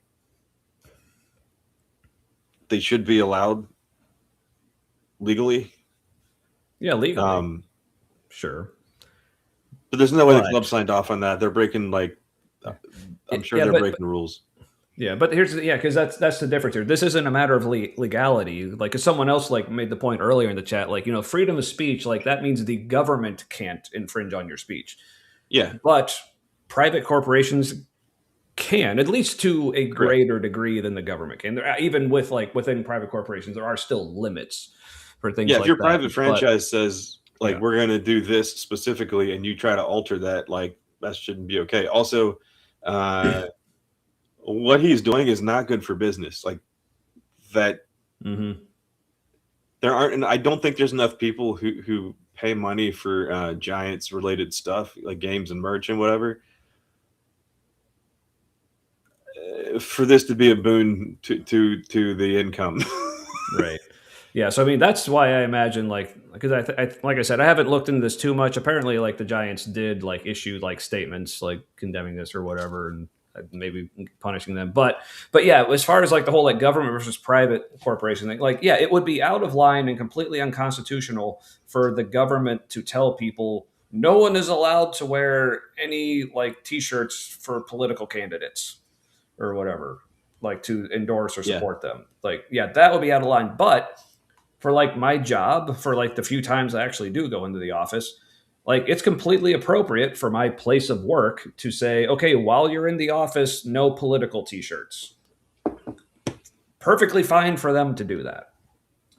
But I wanted to go back. All right, so James on the Facebook side, why isn't it okay? I think this was going back to why me saying yes, I believe it's fine to have the pride symbols and a rainbow stuff on the uniform. Not okay for them to write the Bible verses, because some people say, well, they're both just expressing their principles. Because again, I say in this context, and a lot of it, for me saying that, it really is just my personal principles of I am in support of the queer community and I am in support of Pride Month. I am not in support of people using the Bible to attack them or denigrate them in any way whatsoever. That is one of my principles.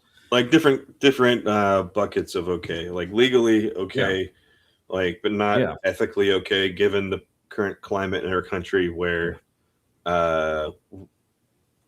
we're in varying stages of a queer genocide, depending on what category of queerness you fall into. So,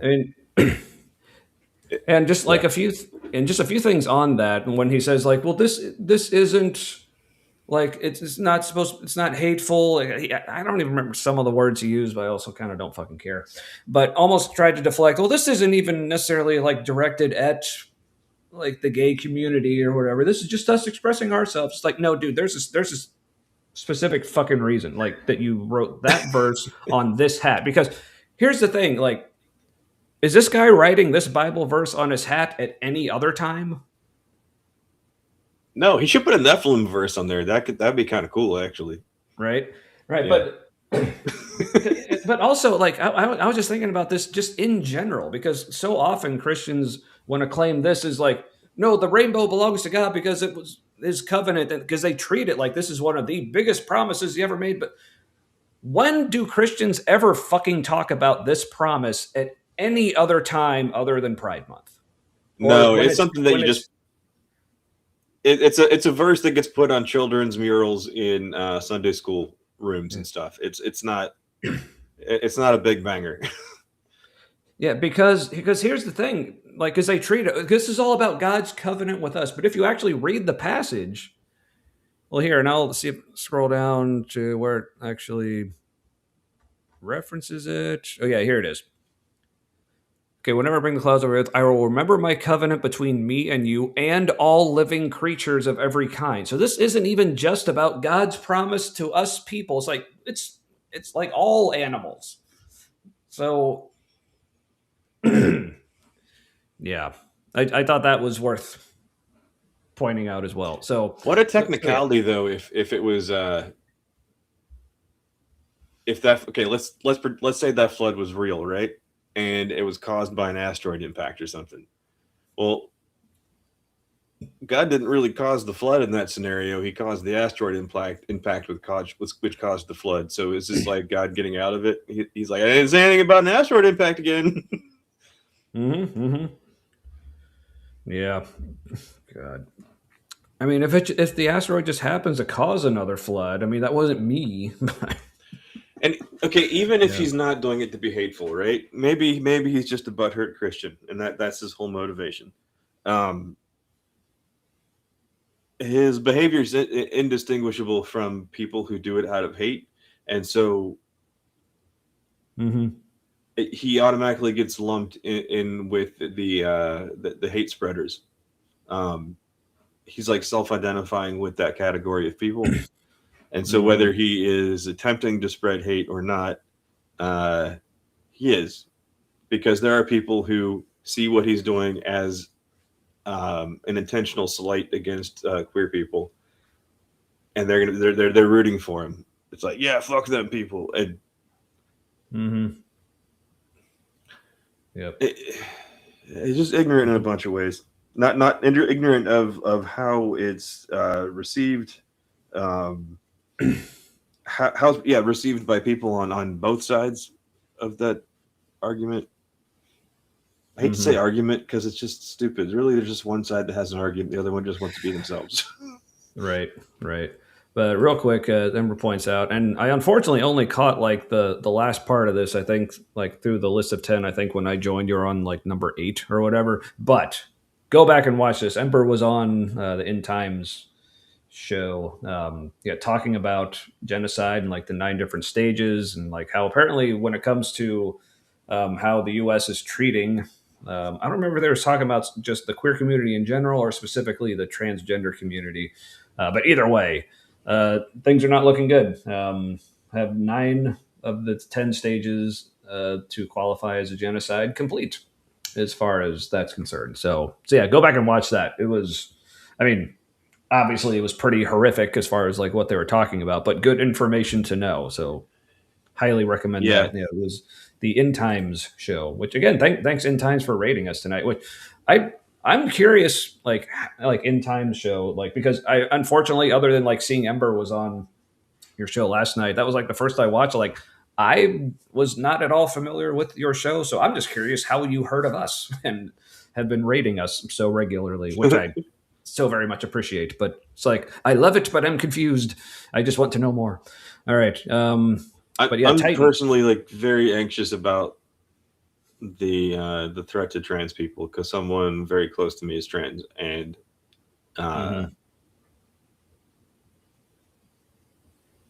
there's not a lot that can be done. Like there are certain things that can be done, but as far as like stopping it, preventing it, it's more like, I don't know. In a lot of ways, it's more riding it out. Yeah. As safely as possible. Right. Which fucking pisses And me we off. don't have the means to go different places. And already it's difficult for people to leave the country potentially. If you're somewhere where you're not allowed to leave, how much different is that from being in prison?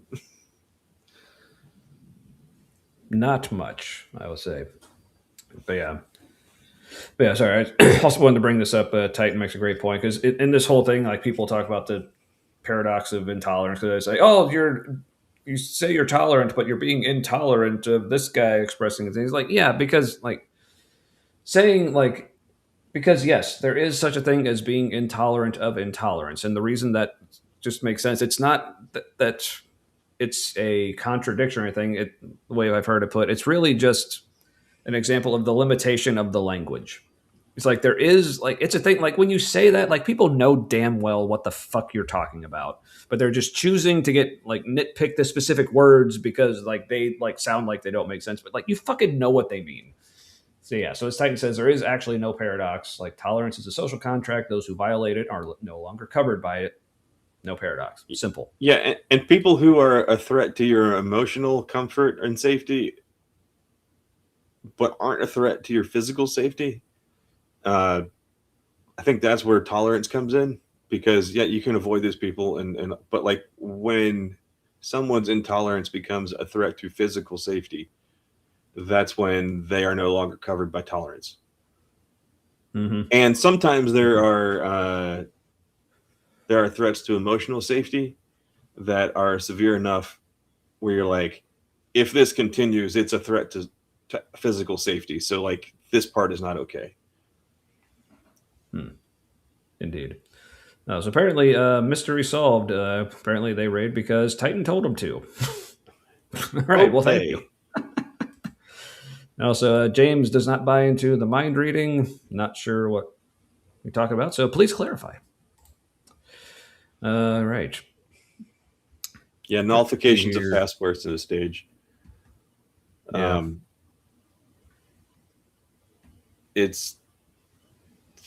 They've done it's not an across the board thing. From what I understand, it almost seems to be down to like whoever's in the database that day. There seems to be a lot up to like the individual person who's processing the passport information. But there's definitely like a clear culture of safety for anybody who wants to screw trans people over. Like they've got your back is the vibe.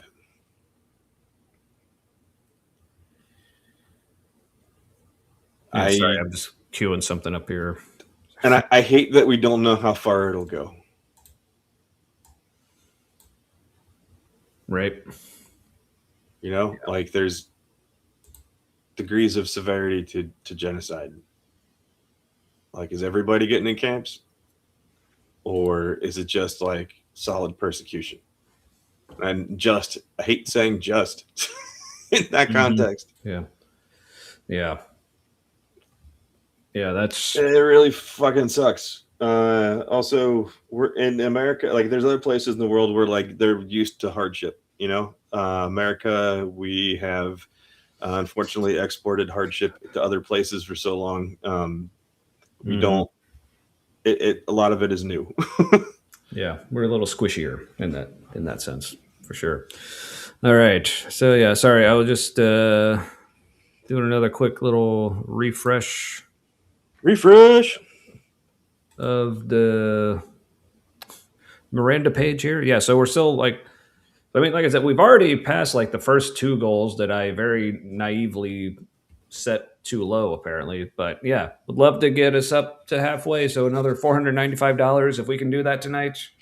I mean, we have like one of our highest like at one time number of viewers ever. So I don't see why we can't. So yeah, the link to Miranda's GoFundMe is pinned in the chat. Several other mods have also posted it here and there. So I mean, mods, feel free to post it again just to make sure people see it. Yeah, go donate. And Miranda also says if you can't donate, totally understandable. But if you can't, just sharing the link so as many people see it as possible, greatly appreciated. So get on it. Hey, just real fast. Like if our email is thehumanitylive@gmail.com, right? The email is, yeah, I actually have it somewhere. Here it is. Okay. So Braith and I don't know if you've commented before, but hello, was it Ninjester? Is that what I'm saying? Yes. Oh yeah. Hey, okay. How's it going? If you guys have any information on like safety networks for trans people, if you could send that to us in the email. I'll put that up again. That would be good for me to know. because a lot of not being able to leave is like the hugest red flag to me. Yeah. Yeah. So, like legit networks of people that you're aware of. Yeah, you can email us. Like I said, we're also on Facebook, and in the show description, there's links to our Facebook page. You can also DM us on there. So, or also, if you're not comments comfortable, I was gonna say if you're not comfortable emailing it to Gmail because it's not very secure, I do have a Proton. So if you just want to just email me something, so we have your email address, I can get back to you that way. Awesome. There you go. All right. So on a lighter note, hey, Kip's finally for real. After I had my question. Well, I guess I could ask it again. Yeah, Wednesday night. You can set your watch to the fact that Tommy and Matt are streaming. Yep. I don't know what that means. You can set your watch to it. I don't know why you. I mean, it could be off by up to 5 hours. It's good to see they're streaming about something for once rather than the usual nothing. Well, thank you. All right, fuck then. you. I don't know. So Kip, I had a question because earlier we were talking about because it's Pride Month, of course. The story of the rainbow from Genesis post-flood always has to come up because Christians. Something that like occurred to me. So here, I'll pull up. So I have it in front of me here. Yeah, unfortunately, I don't have the article that we were looking at that had it. But all right, so when it says, so when God here, this is in Genesis 9, is saying, I've set my rainbow in the clouds, and it'll be the sign of the covenant between me and the earth. Whenever I bring clouds over the earth and the rainbow appears in the clouds, I will remember my covenant between me and you and all living creatures. Because I remember the aspect of it where it was really supposed to be like a reminder to God saying, hey, you know that thing you did where you drowned everyone? Don't do it again. It's, oh, yeah, I remember now. Thanks, rainbow, that I put there for me. Silly me. Yeah, but there was something about... the way it's worded here, it says like, whenever I bring clouds over the earth and the rainbow appears in the clouds. So to me, it almost makes it sound like, so bringing clouds over the earth basically almost sounds like God saying, all right, I'm going to make it rain again. But then the rainbow will pop up. So it's almost a reminder, but don't make it rain too much this time. Is that a fair interpretation, like reading of that? I'm curious. But yes. Well, thank you, and fuck you too, Kip. So let me know if that made sense, or if that's like a good way to read that. Anywho, all right. I'm on to beer too. Ooh, I'm still on the transition. It was a big one, but darker ones are harder to get through quickly. This is just bigger. I think this is a new brewer at my local beer stop place. Lulov beer, I think. Lulov. This is Osprey, which has a cool like. Ospreys look pretty cool. Isn't that what the Seahawk is? I think so. Yeah, Osprey. Yeah. It's an ultra hot ale. Speaking of the sports ball, hey, it's crazy. Can we agree that it's crazy that baseball survived in its current length as a TV sport? Yeah, and like, its current amount of not excitement. Like even at a game, like if you go to watch a baseball game, most of it's hanging out. Yeah, that's why I said like I do love going to baseball games, but mostly it's because it's just going to hang out. Or like I love a good baseball beer. Like I've been to a baseball game in Phoenix. The Diamondbacks, they have a killer stadium and like craft beer on tap and like all kinds of awesome stuff. I was there several years ago, but not a great experience. Like they didn't even play it like the intro songs every time. For a while, it seemed like the announcer went to the bathroom, like just wasn't saying anything. Everybody didn't seem to want to be there. It was the weirdest experience. Yeah, that sucks because like the Reds, our local team here, like as much as they have sucked for years, like they do make it a good experience going to the games, which I appreciate. So, all right, but. Speaking of God making it rain, see, this is why I say if there is a God, he's clearly a dick. Because come on, I mean it's Maya, for fuck's sake. Make it rain for me, bitch. Aren't you All based right. on a storm god, Yahweh? Right. It's like the love child of a storm god and a fertility god, right? I don't remember. Kip, if you're still here and awake, let us know. Love child metaphorically, not mythologically. Right. So Melly says, Melly has a fun story, everyone. I was at a wedding last weekend, and the bride and groom each chose a Bible verse to read during the ceremony. The groom chose 1 Corinthians 13:4-7. Oh, is it the submit to me? Yeah. No, that's not the submit to me one. That's the like love is patient, love is kind, and like all that. But it's a decent one. 2 Kings, going hardcore. The bride chose 2 Kings. Where? I'm not seeing that. Oh, okay, there it is. 2 Kings 2. Okay, I'm going to look that up now. I don't know what that is, but that sounds like it's got to be hardcore. 2 Kings. Is it about her, or is it about her husband needing to step up even more? 2:23-25. Like his was with both, like focused on both of them, right? Love is patient, love is kind. No, that's okay. So 2 Kings, making sure 2 Kings 2:23-25. That's the famous like Elisha calling bears down upon the boys who made fun of his boldness or something. Yeah. Look out for her, man. The kids aren't safe around her. Don't have them. Yeah, that's wow. Wasn't it like calling down the she bears? Like, isn't that? Yeah. Is she saying she's a she bear? Yeah. See, skeptic philosophy. First of all, hello, and also, yeah, he's got it. So that was a choice, like for a wedding. That wow. Was she being funny? The groom is bald. Oh, okay. There is a connection. That's okay. That's actually kind of funny then. Is it though? Because it's still kind of hardcore.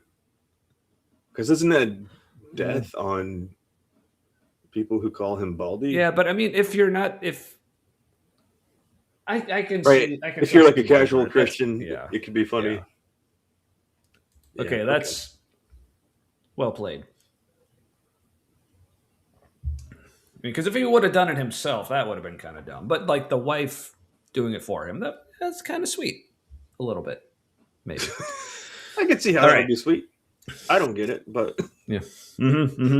All right, so real quick, so we do also have a video to watch tonight. But before we get to tonight's video, I feel like I need to like do a callback to the video we watched last week, and there I think a pretty critical point that we failed to discuss. So people remember last week we watched Frank Turek, and this wasn't the whole point of the video, but this was at least the title and like one of the main things he was talking about as far as like why homosexuality is clearly bad. Because one of his ways of driving that point across was to say, well, what would happen if every like couple in the world was a homosexual couple?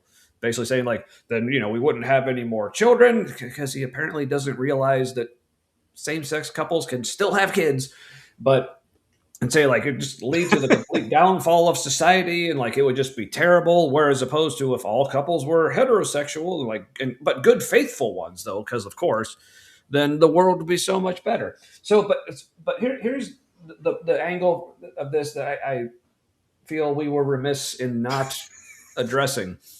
So let's just say, I know, where were you, Kip? I mean, you say like we're so consistent, and you can set your clock by us, but you don't even know when we fucking start. Come on, dude. Well, I think he's saying that because we're just getting to a video now, but we had a whole we had written content we were responding to, and we're doing like the whole fundraiser for Miranda thing, and talking about my tumors that I no longer have, so that was fun. I guess some people seem to enjoy that. Anyway, but back to Frank. So let's just grant it, even if we were to grant, I feel saying let's just grant it is too far, because I don't want to grant it. So let's just say hypothetically, if we were to grant that, yes, it would be bad if all couples in the world were homosexual couples. Okay, to quote the great Dr. Josh Bowen, therefore what?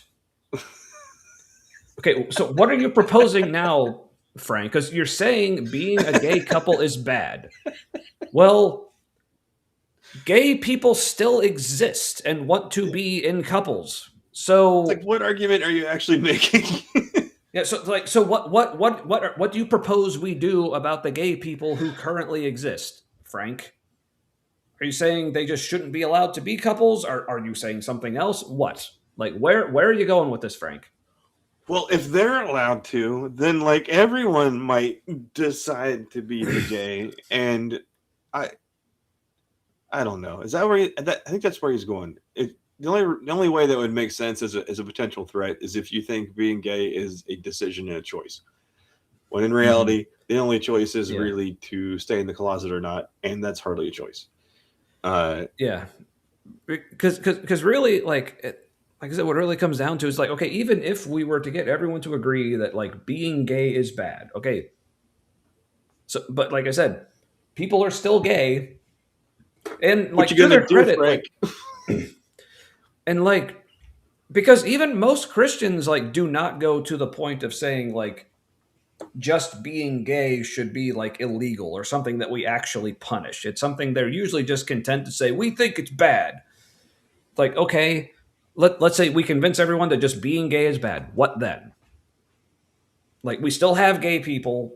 Like, you're just saying it's bad isn't going to make them disappear. Where are we going with this?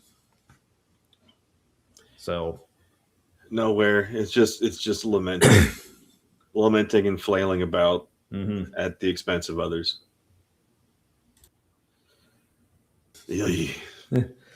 No, I don't know anything about this, but I'll just, Oh, that was something. I've never been in the Hebrew class, so I can't say anything from experience. I would just be like piling on, like, what now? Like, as if I know. Right. All right. Also, like James on the Facebook side, I have no idea if Dr. Josh is pro-life. I don't know what that has to do with anything. Setting some, but yeah, it sounds like a question to set up a tangent where someone has a response prepared. Yeah, but honestly, I don't know. I mean, I could guess, but I don't know. I don't actually know, so I can't answer that for you. Sorry. Anyway, all right. So yeah, that was an angle that I feel bad that we didn't address from the video for last week. So I think it's fair to say Dr. Bowen is pro-life this side of the birth canal. Oh yeah, for sure, at least. But yeah, like I said, I would guess. I have a guess, but I don't know. I don't want to speak for him. Also, it's a problematic framing of the issue. Pro-life, pro-death. It's this too. Yep. Anywho, all right. So any other thoughts on that discussion from the video from last week before we get to? No, he was. Felt bad for the guy who was doing the questioning. Yeah, he was clearly feeling intimidated, and he shouldn't have been. But yeah, I get it. But good for him for getting up there and doing it anyway. That was seriously not a friendly crowd, and depending on who he came with, that could be a really awkward ride home. Yeah, he was fighting through it. So I like just reflecting now. I am glad that Frank didn't do that thing where they assumed that guy is queer because he's asking a question about it. Oh yeah. Like when I was part of that the prayer group at the MASH thing, at the man camp stuff, like one of the reasons that I struggled at the end was that I'm like I can't be required to tell somebody that like being gay is bad, or being bisexual or being queer in any way is bad, because I don't want to hurt people. And they were trying to figure out if I was queer in any way. They're like, so is there another reason why you have a problem with that? And I like, first of all, I wanted to be like, dude, what you're doing right now, like, dude, these guys are doing with me, trying to like read me and stuff. I'm like, I used to do, like, I helped teach both of you basically how to do what you're doing right now.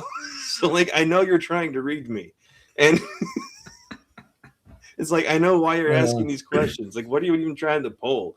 Like, I've done this more times than you.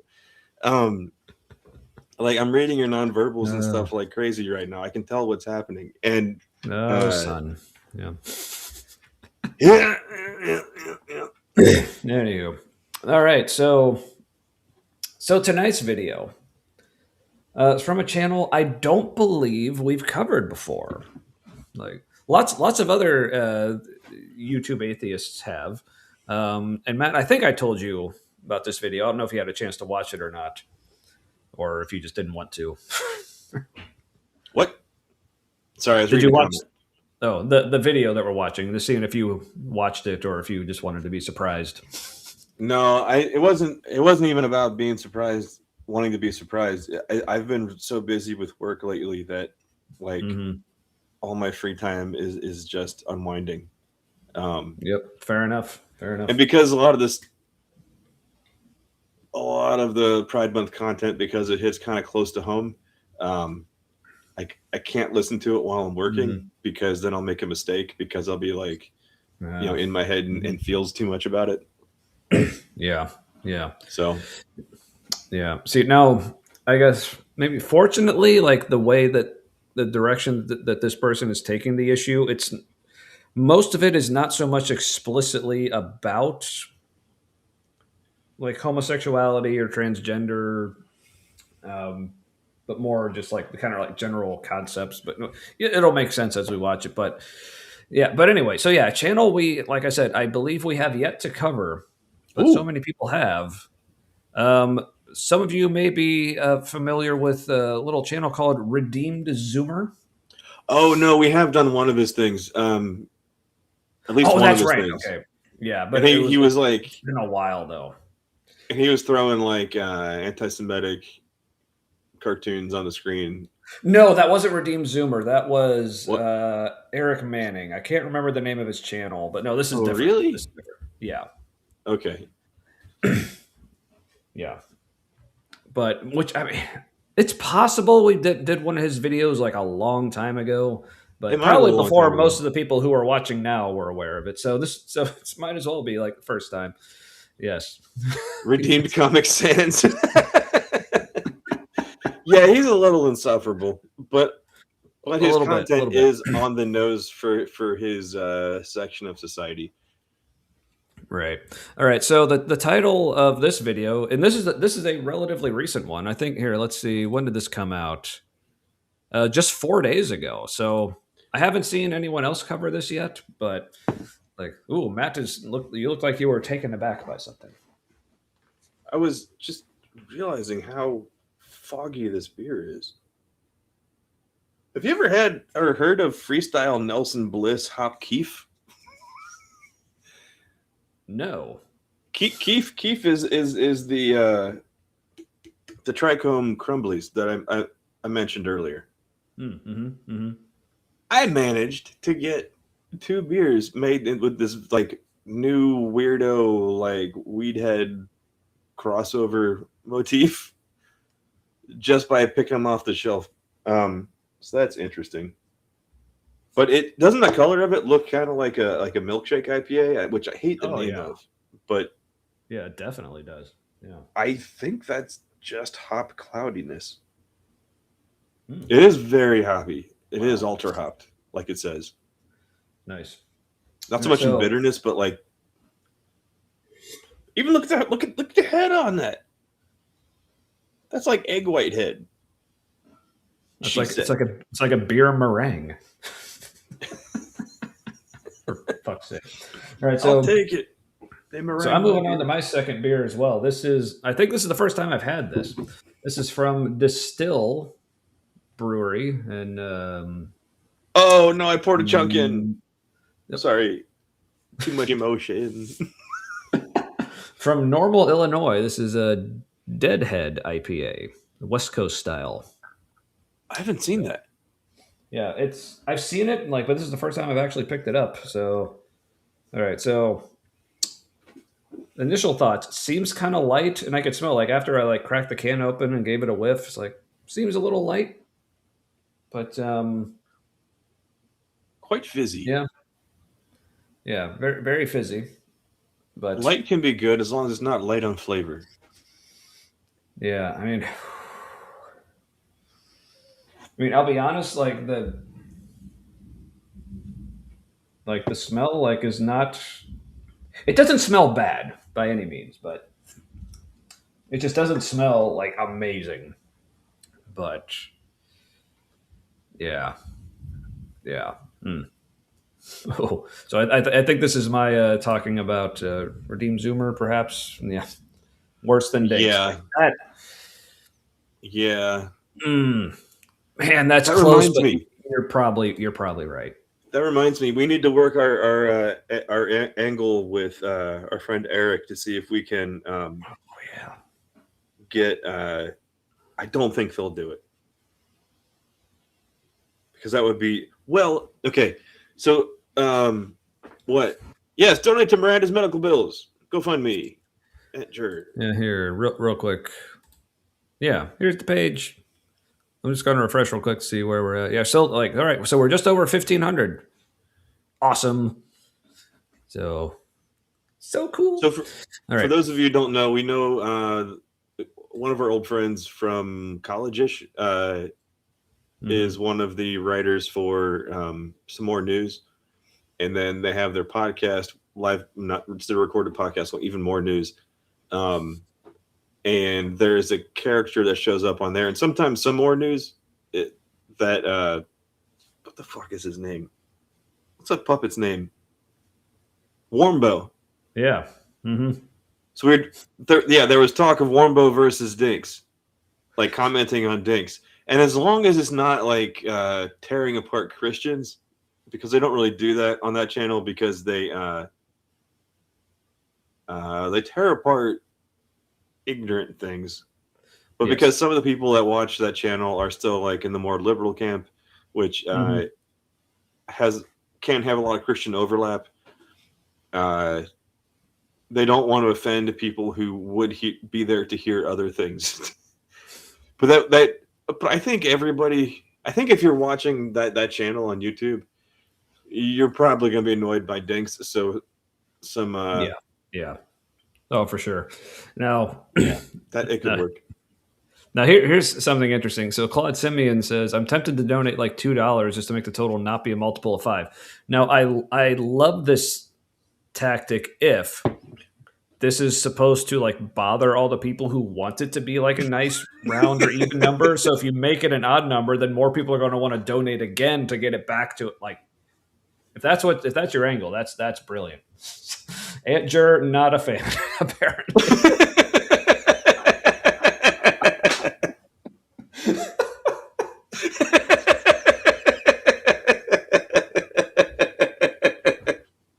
Oh, I love that. It's like, well, that escalated quickly.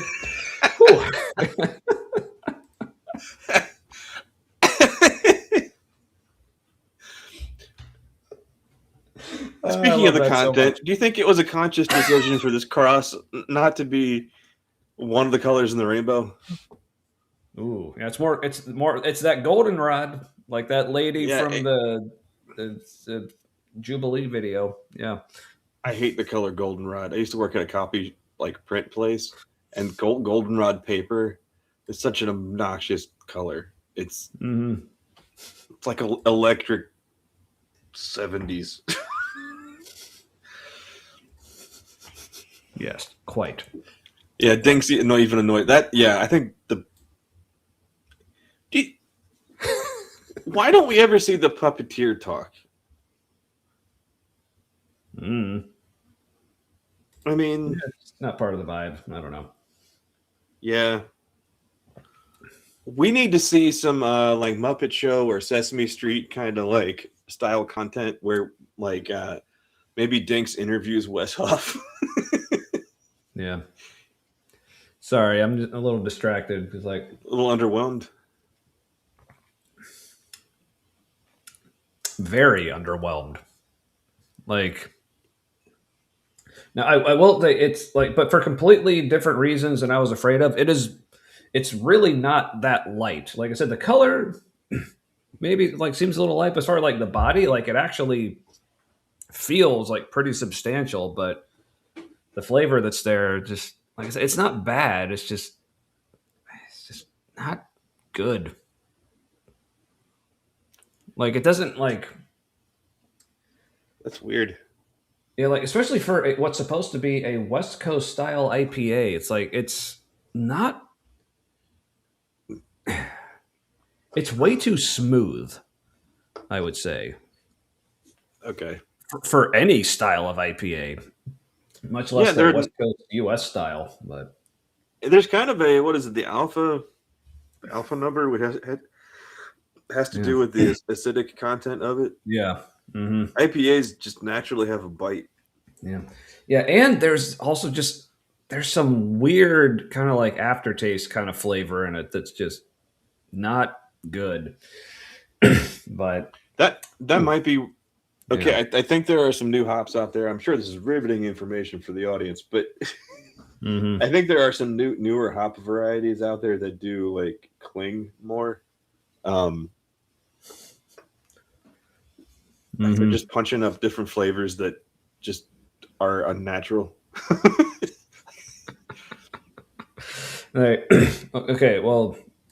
All right. Well, first, so Alira is here. Hello. Just jumped in. What's with the cross and rainbow heart? Well, you see, a Christian's gonna tell us about how like gay bad, because we're dumb for arguing that it's good. But we'll get to that. But okay, so Kip, I'm getting mixed signals here. Press the goddamn play button. You're not the trenchcoat astrophysicist weasels, but I thought the trenchcoat astrophysicist weasels does hit the goddamn play button. So if we're not that, then that means we're not trained weasels. I don't think you thought this through, Kip. But I almost thought it true.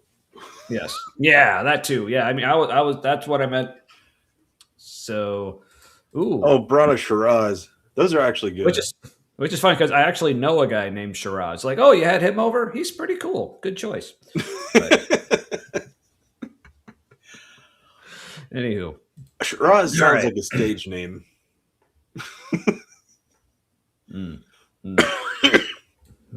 Pressing the play button requires a minimum bachelor's physics degree. I'm like, right? I mean, they let me do it anyway, but with my BFA. Hey, I think I went to school enough to like nearly have a master's, but do number of years count? Noise ending. Now I'm imagining a pirate named Gaybad. Yar. All right. In my head. Gaybad the pirate has curly shoes in my head. I think it's a Sinbad crossover. Right. Oh, yeah. Because why not, really? All right. So here's a Redeemed Zoomer debunking love is love. So, but before we let him get into it, so chat, just in your own mind, what does the phrase love is love actually mean to you? So if you were to say that, what is it that you actually mean by that? Feel free to share it in the chat or just kind of mull it over in your own mind. But Fox says we don't know what the cross and heart are because we've been trying to avoid the video for 2 hours. Maybe a little bit. Yeah. I mean, but it's we weren't just purely avoiding it. We were actually discussing other things as well. But all right, are we ready? I'm ready. Come on, here we Zimmer. Go. The most common phrase used to pressure Christians to support same-sex relations is love. Okay, my first issue. Is this a phrase that we use to pressure Christians to accept homosexuality?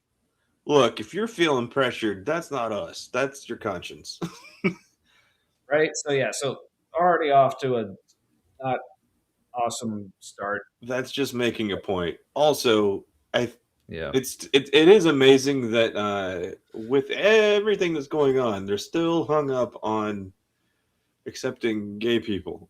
It's like we're like several categories past that, and they're still trying to work on rejecting the first category that was like more out in society. Right. Yeah. So yeah, this whole so not just what do you mean when by the phrase like "love is love," but why are you using it? Like, has anyone ever used this to pressure Christians to accept it? I could see it maybe like as far as like just an argument of why it's actually okay. But oh yes, and of course, like Illyra, absolutely. Sorry, here, like, should I like angle my camera down a little more so it's more? Trans rights are the human rights. Yeah, see, but here's the thing: if I angle it down too much, then you don't see our good friend Robbie P back there, who actually has the trans flag. So I'm torn. It's like, oh, look at that. Well, you can hardly see the trans flag in the video resolution. Yeah, that's the trans flag, and that's the U.S. flag. Right, that's from that protest we went to, which was more of a rally for wine moms. Yeah, and retired white people. Yes. But good on them because they don't do shit like that around here. So, yeah, but yeah. Oh, and Fox, it gets worse. It's all like this is already pretty low, but it's still only downhill from here. So, yep. But he starts with the trigger. This is apparently one of the things that triggered him to make a video. But yes, he just end it right here. This right here, yes, this has my full support. See my thumbs up. That is interesting. How the graphic does not support exactly what he's saying. Love is love. Mm-hmm. Christ support the gay love. Yep. All right, sure, let's do it. Also, is he using Comic Sans to troll the audience who can't stand it? He must be. Yeah, I don't know, man. I don't know. But speaking of which, like, I'm going to try to remember where are we at here timestamp wise. So about 2 hours 13 minutes, because I would love to use this as like the thumbnail, like screen cap for the video later. But speaking of which, people may have noticed I did update the placeholder thumbnail. Like I put in a new picture of me sans beard. Oh, that's a good idea. Yeah. Also updated my profile pic on my personal YouTube page for anyone who noticed or cares or whatever. Anyway, yes. Yeah, back to Dave. DH has a good point. DP. Yeah. DHP. Yeah, it's a good point. Yeah. David, because this guy. Yeah. Yeah, there's all these real, actual problems. But let's focus on this one. Mm-hmm. Let's focus on the one that doesn't actually hurt anyone else. Mm-hmm. Except they're sensitive fifis. Right. All right. Like, I'm sorry, are you concerned you're going to catch the gay? Do you realize that can't happen? And if you're actually nervous about that, that would probably indicate that you are also one of the gays. Well, because you see, when we say love is love, they're feeling pressured. So let's hear why. Because again, keep in mind, like what does this phrase mean to you? What do you actually mean by it? Because let's hear what he thinks. I think he's confusing his conscience with the enemy. Right. Christianity is all about love, right? And same-sex relations are often loving, so Christians should support them, right? This even works on people who are not Christian and just follow. Yeah, it's like, yeah, he'll get loving his other relationships. Yeah. General secular morality, because nobody's going to seriously say love is bad. Well, unless you're an incel on 4chan. But it can be hard to tell. Okay, there are a couple times in the video where like, okay, that was funny.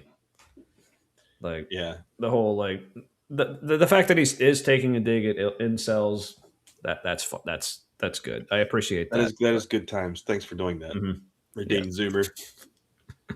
Yeah, I say like at points in this video, he achieves both, I think, like the most and least insufferable that I have ever seen him. So, oh, good.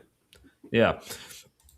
Tell at first what this is even supposed to mean. Taken literally, it's just x equals x, which is a tautology. But if you look more closely, there's actually and that's kind of the point, right? Because we're supposed to like look. Yeah. It's like people loving each other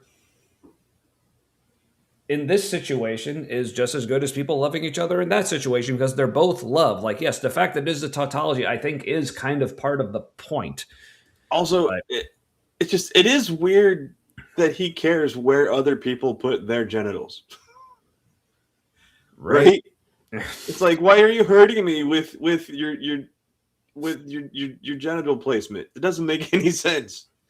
It's super weird. Well, he's feeling the pressure. So.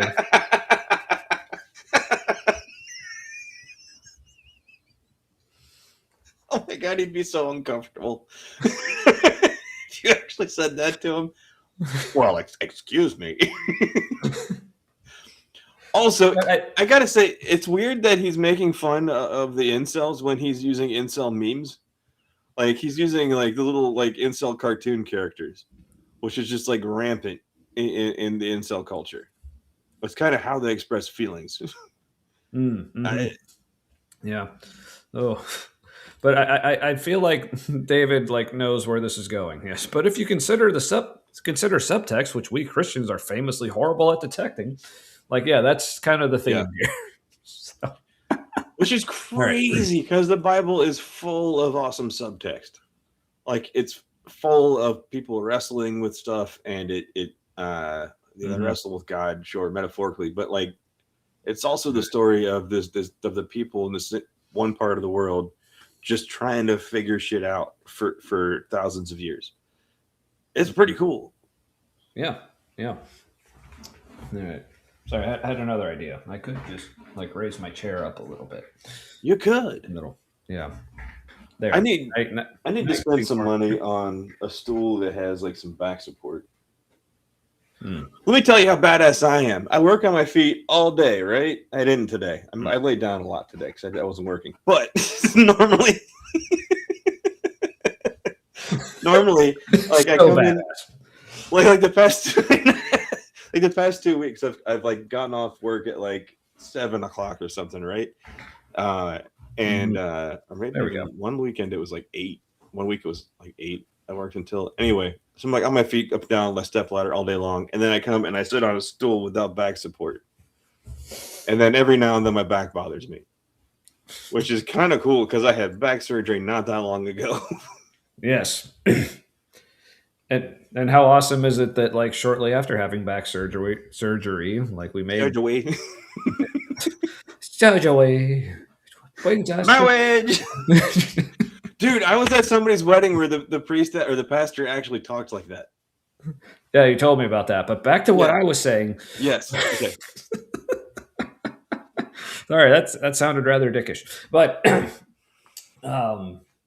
yes, I'll speaking of you being badass and back related stuff, right after you had your surgery, while you were still recovering and still like looking like this in all the videos, like I was mostly horizontal. Yeah. One of our best ones yet. That was when we did the covering Derek Myth Vision leaving the woke atheist cult, which was apparently like one of the videos that brought most of the people to the channel. So yeah. So here was this was my posture, right? I was about like this, and the camera was here on a little like bendy arm thing.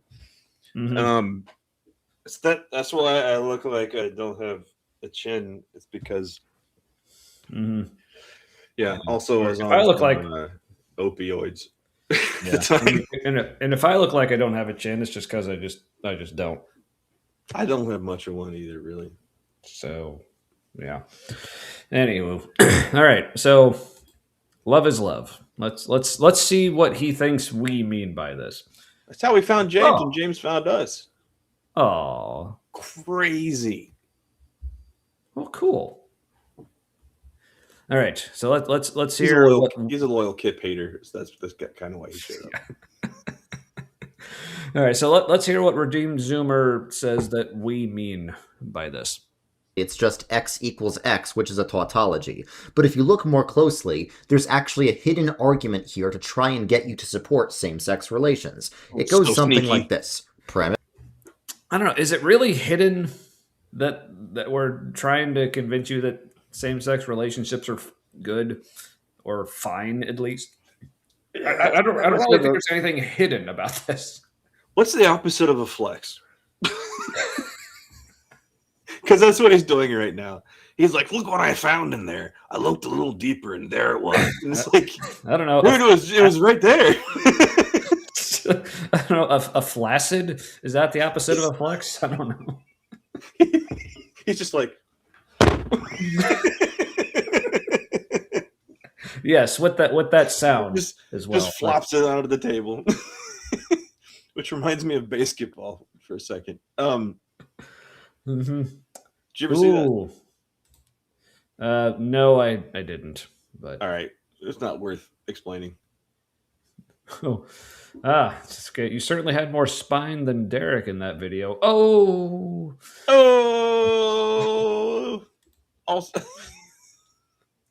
Also, Alira with a good point here. Yeah, calling love is love a tautology is the sort of cleverness that mistakes grammar for thought. Love how you phrase that.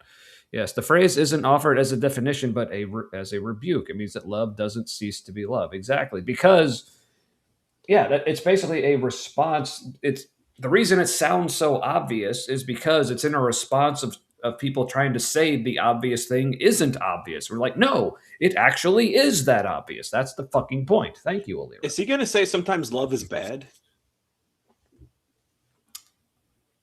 I mean, not everybody that you love. You learn, like, people learn this when they're dating, or sometimes first marriages. Like, just because you love somebody enough to get married isn't always a good reason to get married. It's like, is this a good plan? Mm-hmm. Mm-hmm. You know, like, what is this good long term? Also, happy birthday, Derek! It's Derek's birthday. It's just reminding me of that moment in the video where he says that. It's like, oh, because I guess today's my birthday, so everything's coming full circle. Oh, yeah. Happy birthday, Derek. And I was like, this is one of the fucking cringiest things ever. But all right, so that's sad for the wrong reasons. Derek, showed up. All right, just okay. Warning y'all now. Being a ghost, I am about to put David at ease feet? Here. You're gonna show feet. In 3, 2. Are you wearing shoes? Souls. There. No, and just so you know, that this is connected to me. That wasn't just like a random, it wasn't just like stuck up there. Yeah. I got his leg piece under the table. Which reminds me of this meme that I saw. It's like, yeah, so our 4-year-old daughter came into our room at 2 a.m. and told us, "Mommy and Daddy, I have 5 fingers." And we have been up for 4 hours straight, and she still won't tell us where she got them.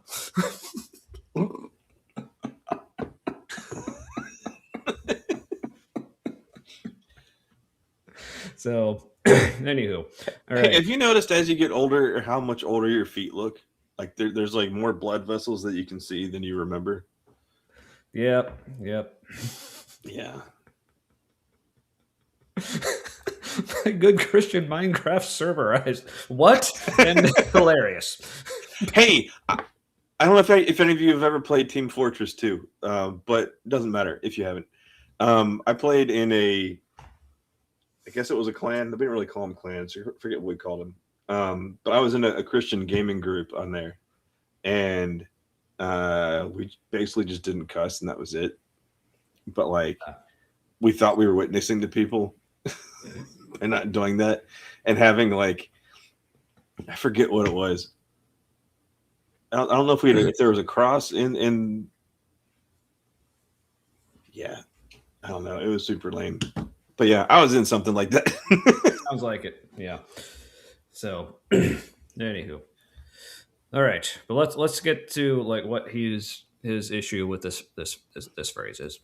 Argument here to try and get you to support same-sex relations. It goes something like this. Premise 1, love is good. Premise 2, same-sex relations are loving, or at least they have the potential to be. Conclusion, therefore, same-sex relations are good, and that means Christians should support them because Philippians 4:8 tells Christians to support whatever is good. So, the caveat is weird because of like, okay, straight relationships are the same. But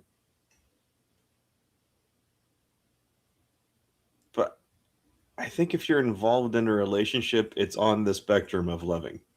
Yes, some are more loving than others, more caring than others. But who volunteers to be around someone over and over again, like longer term, who doesn't care about them in any way?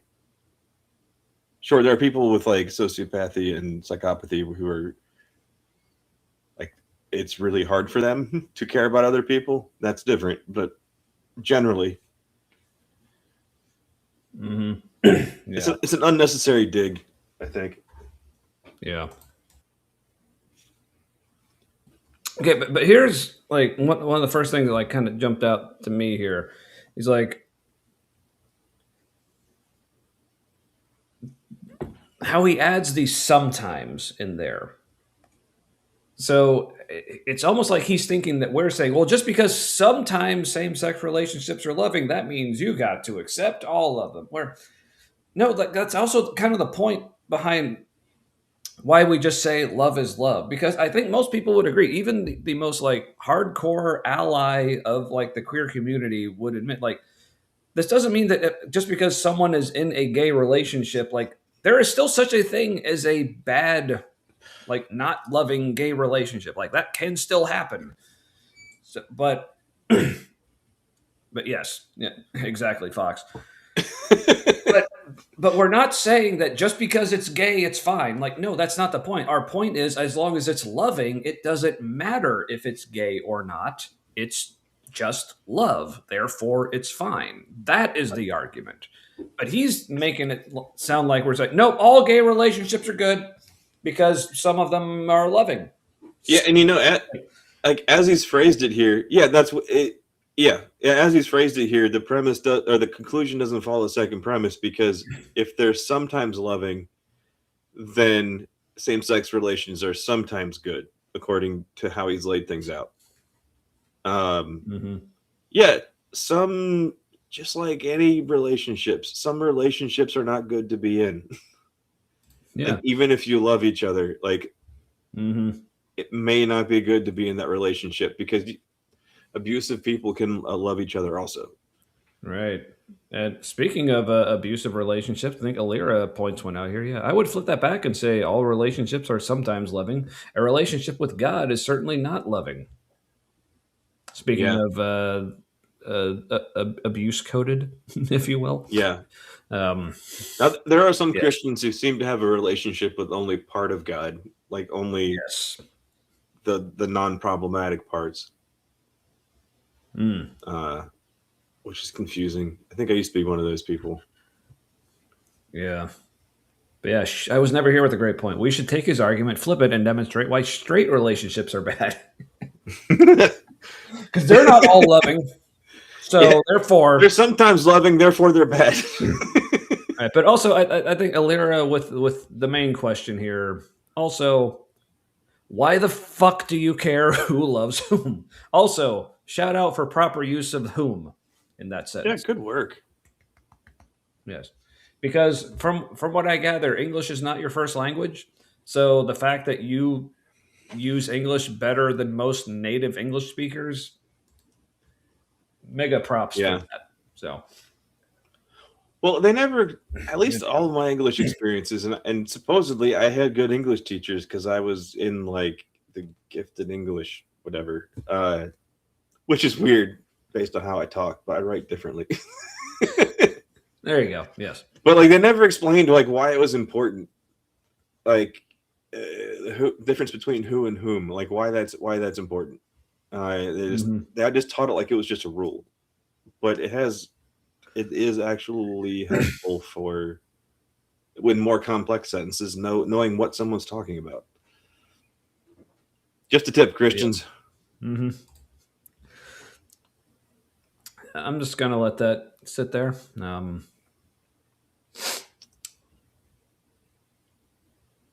Yep. What? Kaiju, that's like Godzilla, right? That's like a Japanese monster name, right? Or I mean, a category of Japanese monsters.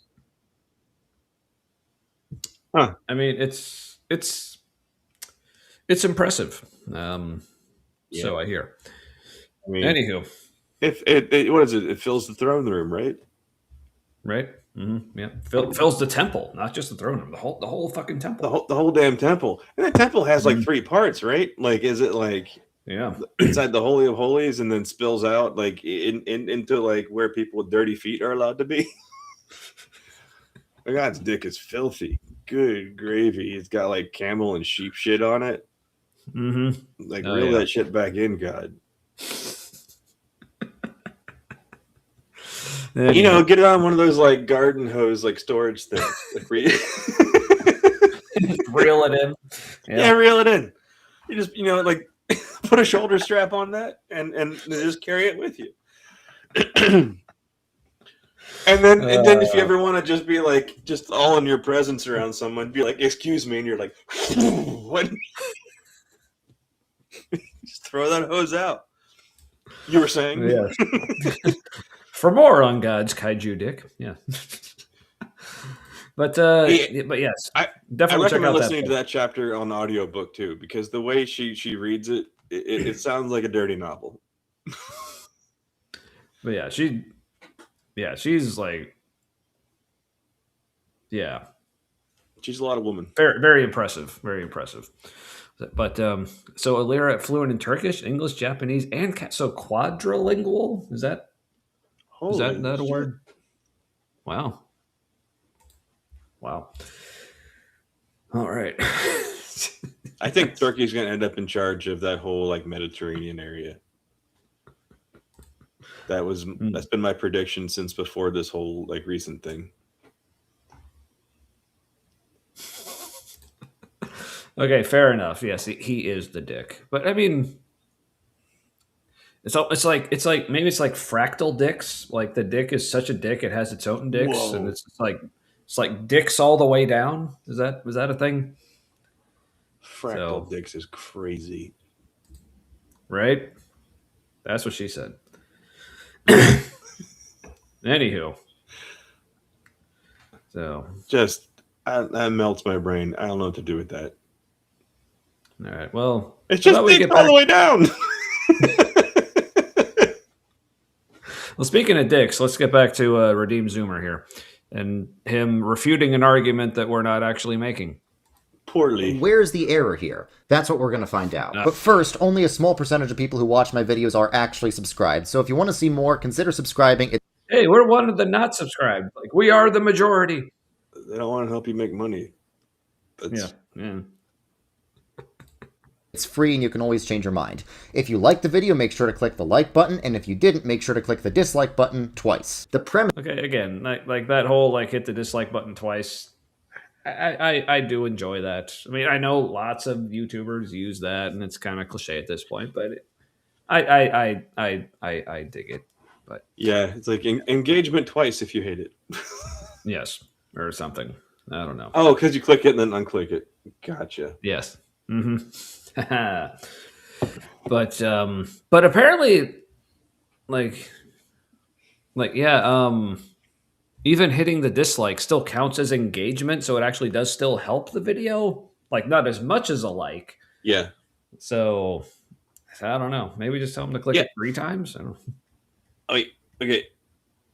So I think there's a lot of bots subscribing to Christian stuff, because when you look at some of these Christian channels like his, you're like, this just can't possibly be something that many people need in their day. You know, or do people subscribe to kind of like further this person's mission, but his watch numbers don't match that at all? That happens a lot too. Yeah. Or I just want to support this channel. Yep. Yeah.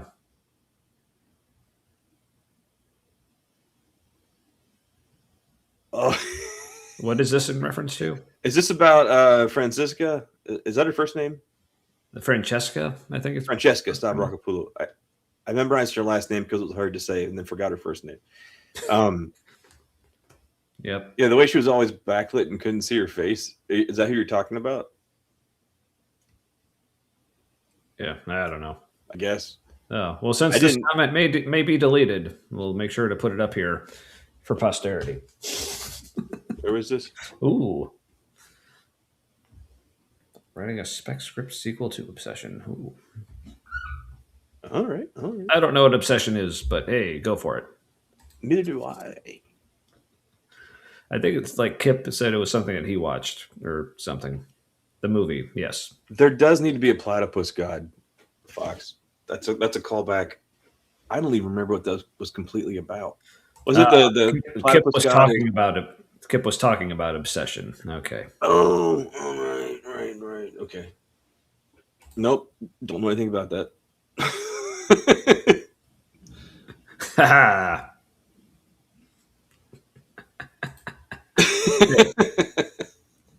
I mean, you know this channel, like how often we just put comments up without even reading them.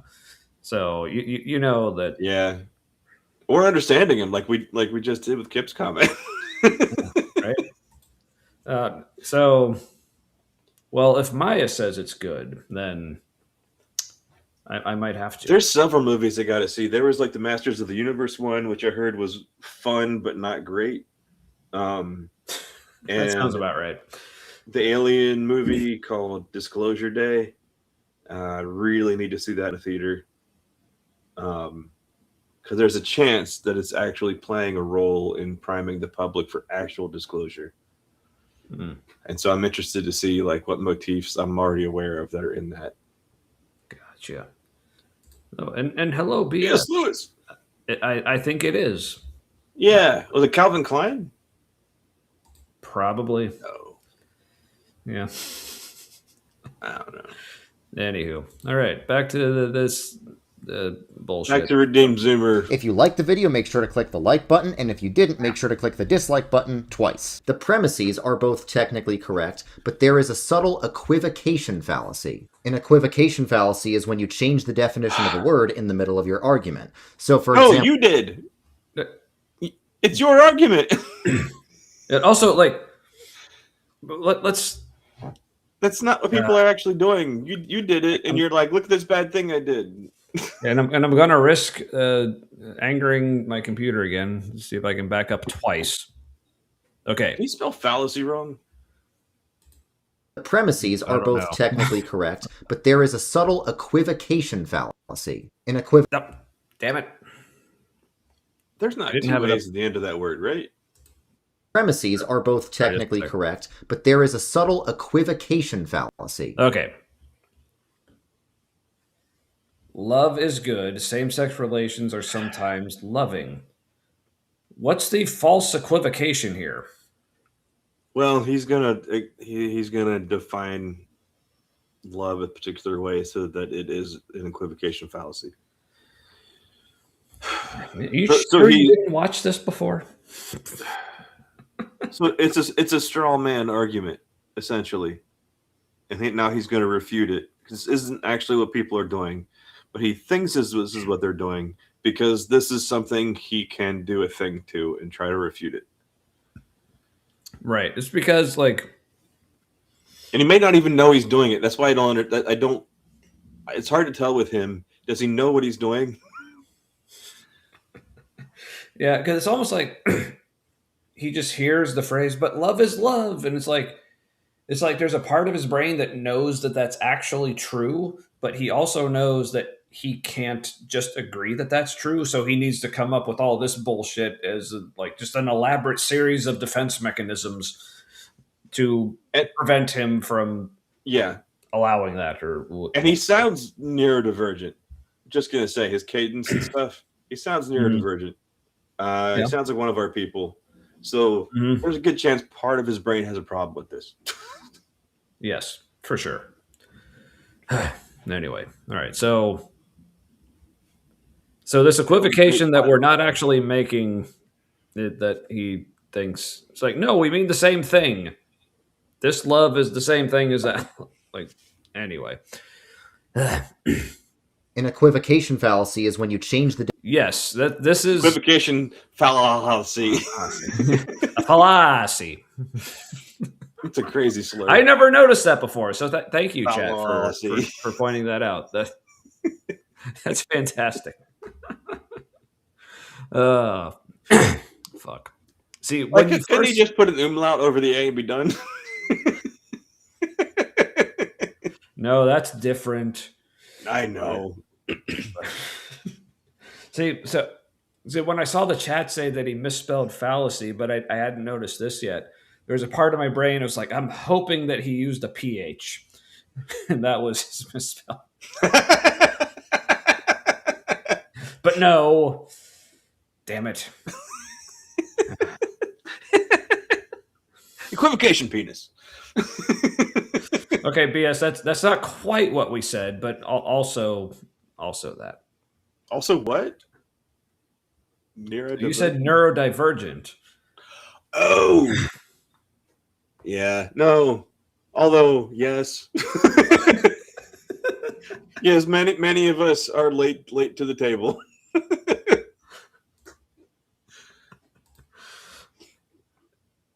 See, with a glottal, I don't even know how that would actually work, but fallacy. Oh, it dicks all the way to the tip. Yes, there you go. Yeah. Well, I hope so. If not, you've got an adapter on there or something. Yeah. Oh, but see, Larry, he would come up with a reason why, like, well, here's like in the first part of the premise that you're not using, promise means one thing, but then in the second part that you're also not using, it means a different thing, and therefore you're wrong. Well, a promise is different than promising.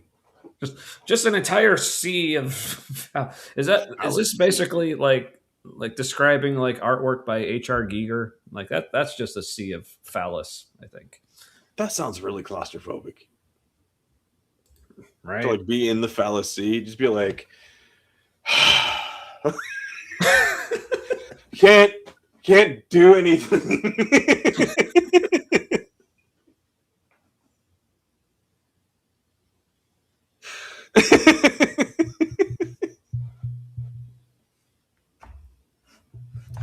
Now there's an image. Matt just surrounded like by an entire sea of phalluses, but just like it's like beautiful beaches, the brochure said. Yeah, yes, right. Yeah, this is an edited video. He did not just like type this on the fly when he was live. Like, no, this. Yeah, and here's the thing: like the whole video is only 6 minutes. Like he could have watched this over at least a couple times. I think he did very easily. He didn't catch it. Ah, god damn. I mean, even Canva has spell check, right? Oh, yeah, everything has spell check. Like that's true.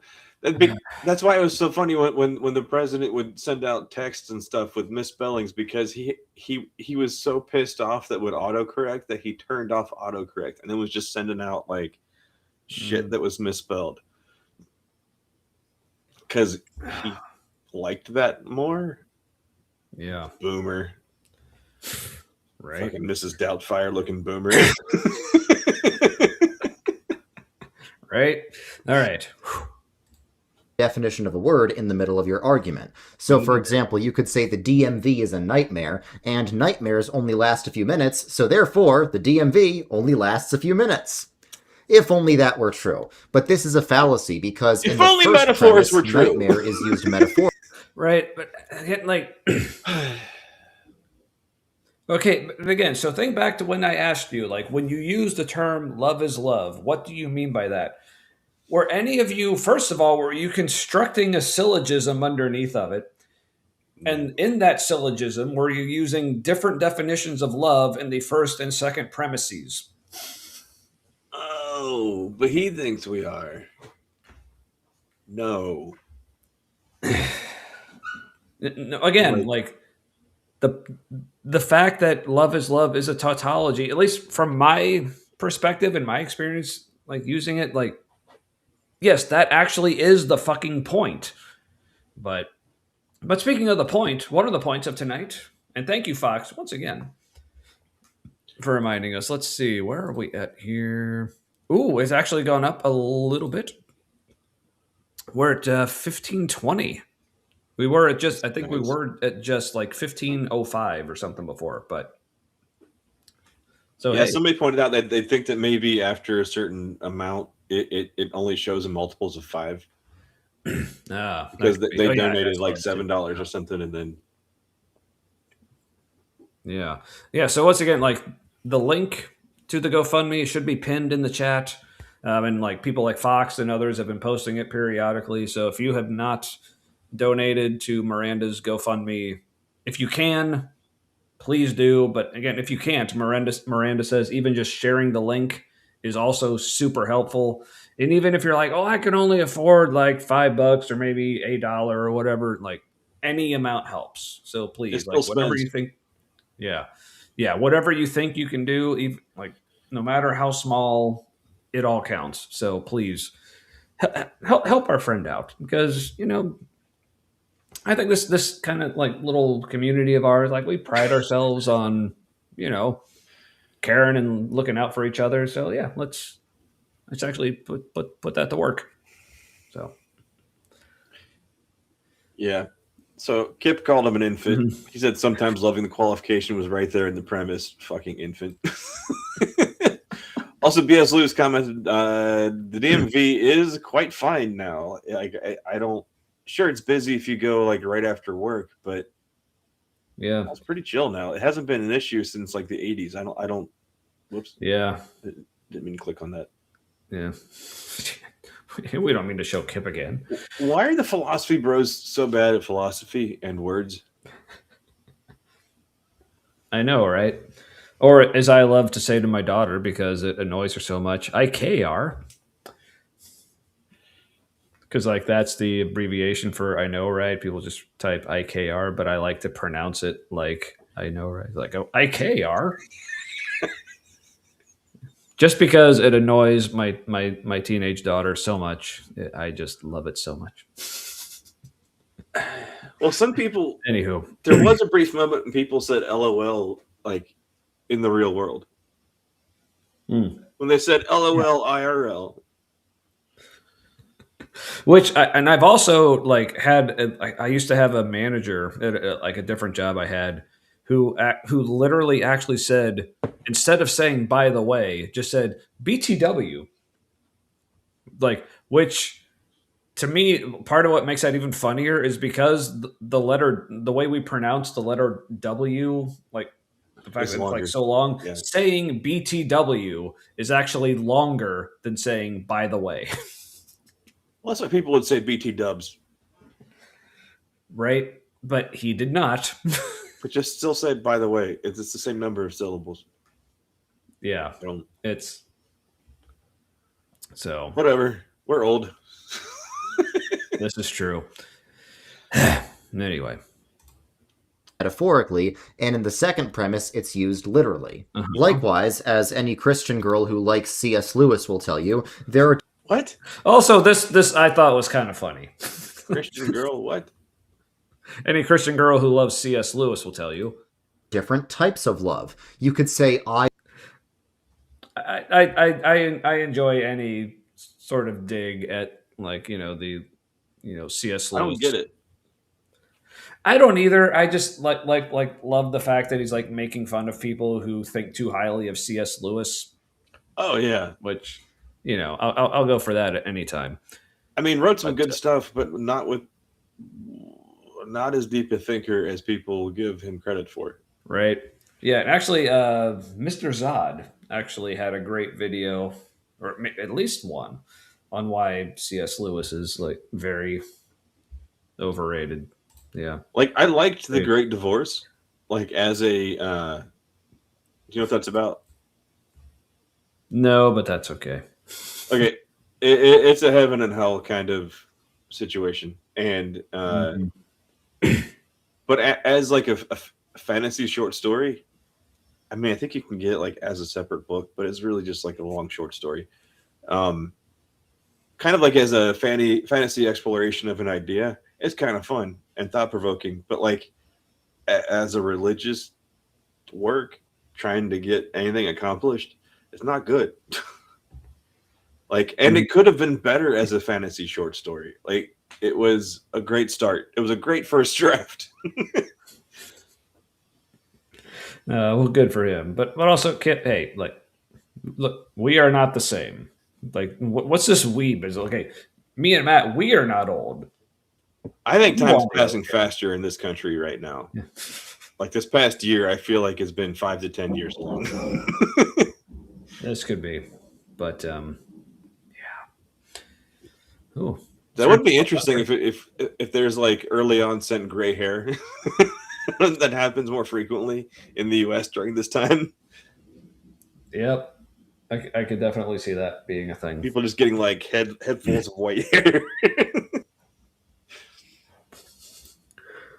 Yeah, I did notice BS. I did. We did. Yeah, very clever. And quite a brand it is at that. So, I mean, also brilliant. Well done. I can't believe no one else had done it. So, like, yeah, good work. Mm-hmm. Indeed. And also, if for some reason you're not subscribed to BS Lewis's channel, do it. Come on. Underrated. Mm-hmm. Underrated channel. Yep. And I feel like it's most people who do rate it, like rate it pretty well. Like, but it's just that good that even like its good rating is underrated. Well, no, I mean, well, that too, and underrated by the algorithm. Oh yeah. Oh, for sure. For sure. I think that's more what I was going for, because there's in general, there's just so much good quality stuff, but because it's not attention getting like every 15 seconds. It's not as profitable. Now, I would think we would definitely qualify for underrated, but yeah. So James says voting for president is basically who do you want to see on your television for the next 4 years. It used to be that way. Like that's how it used to be in the U.S. until we had a president that was all into the illegal. But yeah, it used to be like what flavor of poop? Yeah. What flavor of poop do you like? That's how it was for a while. And now it's or this flavor of poop will deport you to an El Salvadorian torture camp. It's like, yeah, it's like democracy. What? Yeah. We're a republic. Shut your mouth. Yeah. A democratic republic.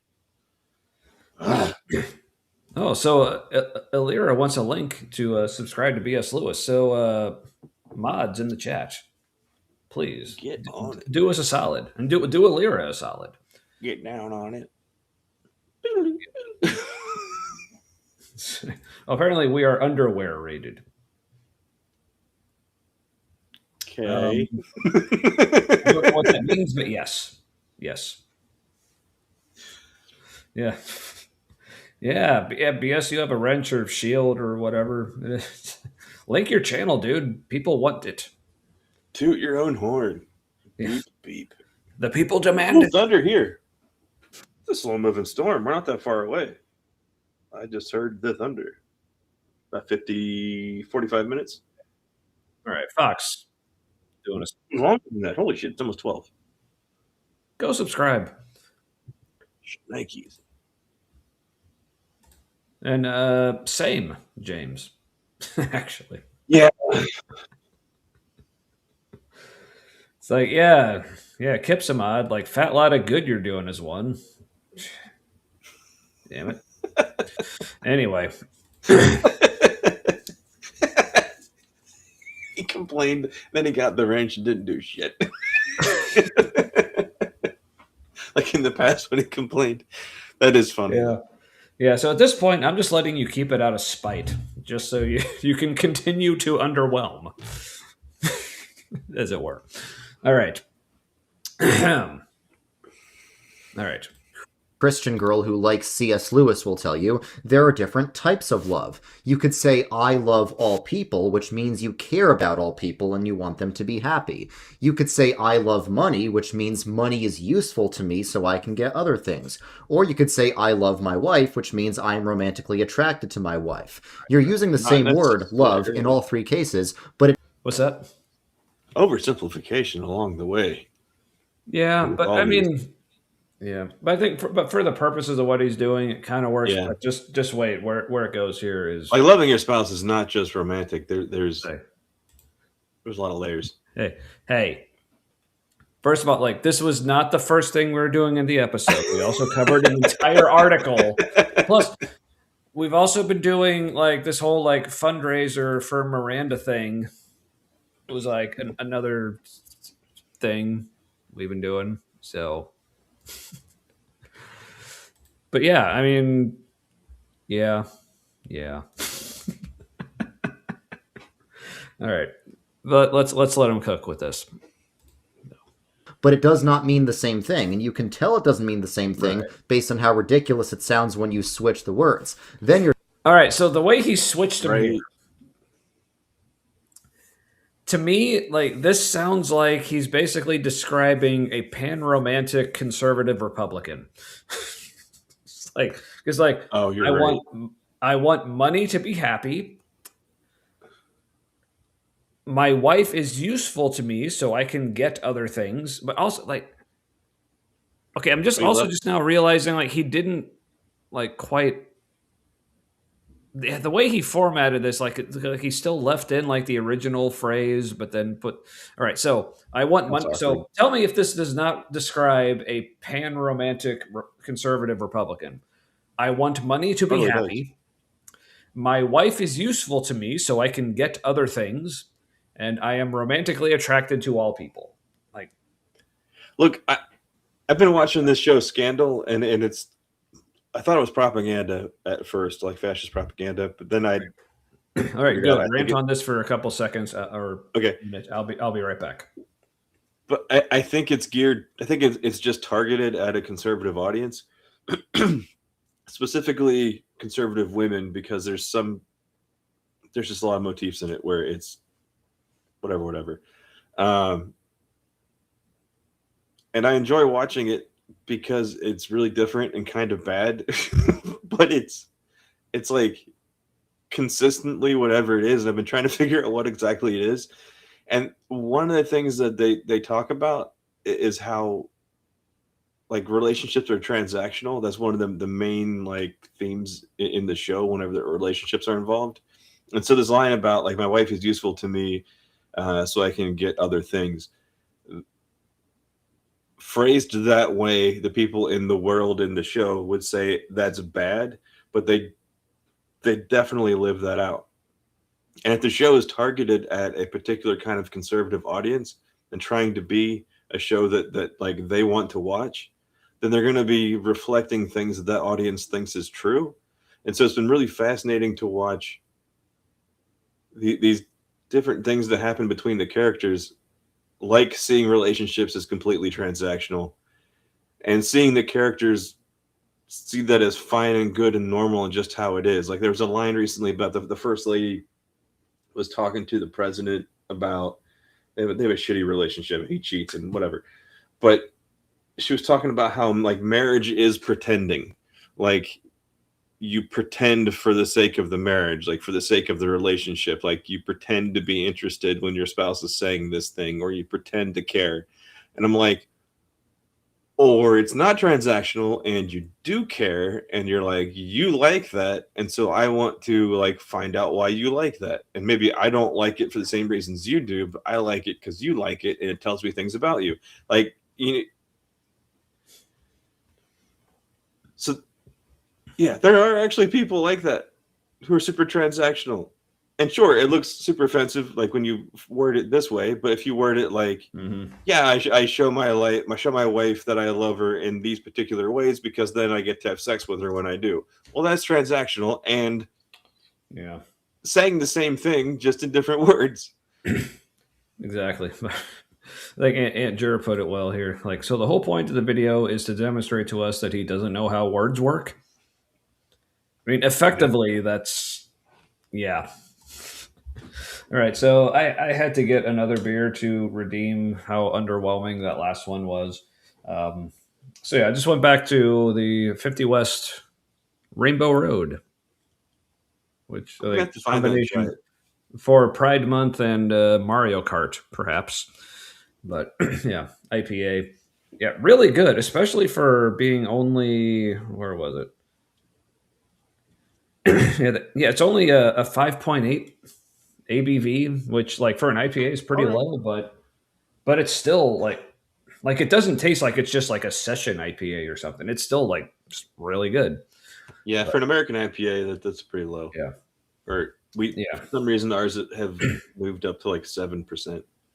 yeah. Seven's kind of the average for like a good like solid American IPA, but for only being 5.8, like it's definitely better than that other one that was a 7%er.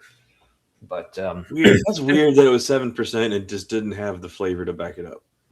yeah, which I mean, like I said, it definitely like was like full bodied, but I feel like it was just not nearly enough hops. I think the malt was good on it, but the problem was that was a little too much.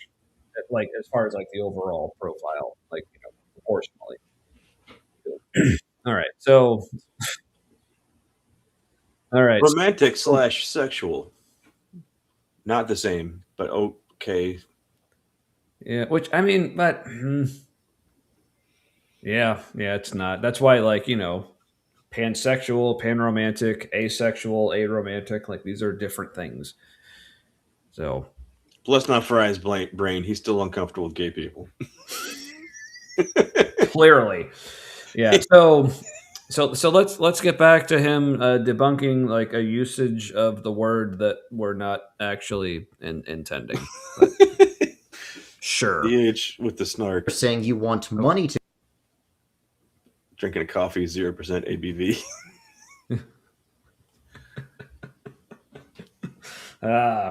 damn it. Oh yeah, and yeah, sorry, I forgot to ask the chat. Like, we like to share what you're drinking. Let us know what you're drinking. So thank you, David, for remembering that that's a thing that people in the chat should do.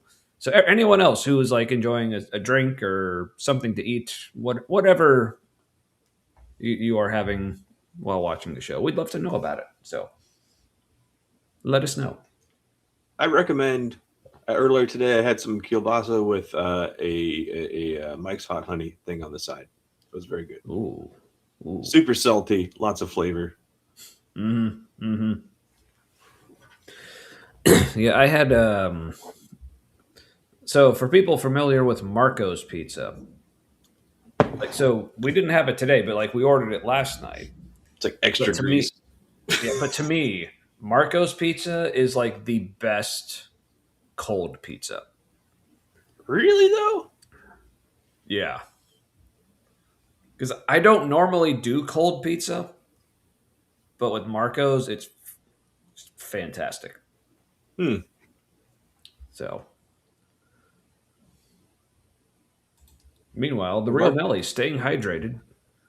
Smart. That's a good idea. Mm-hmm.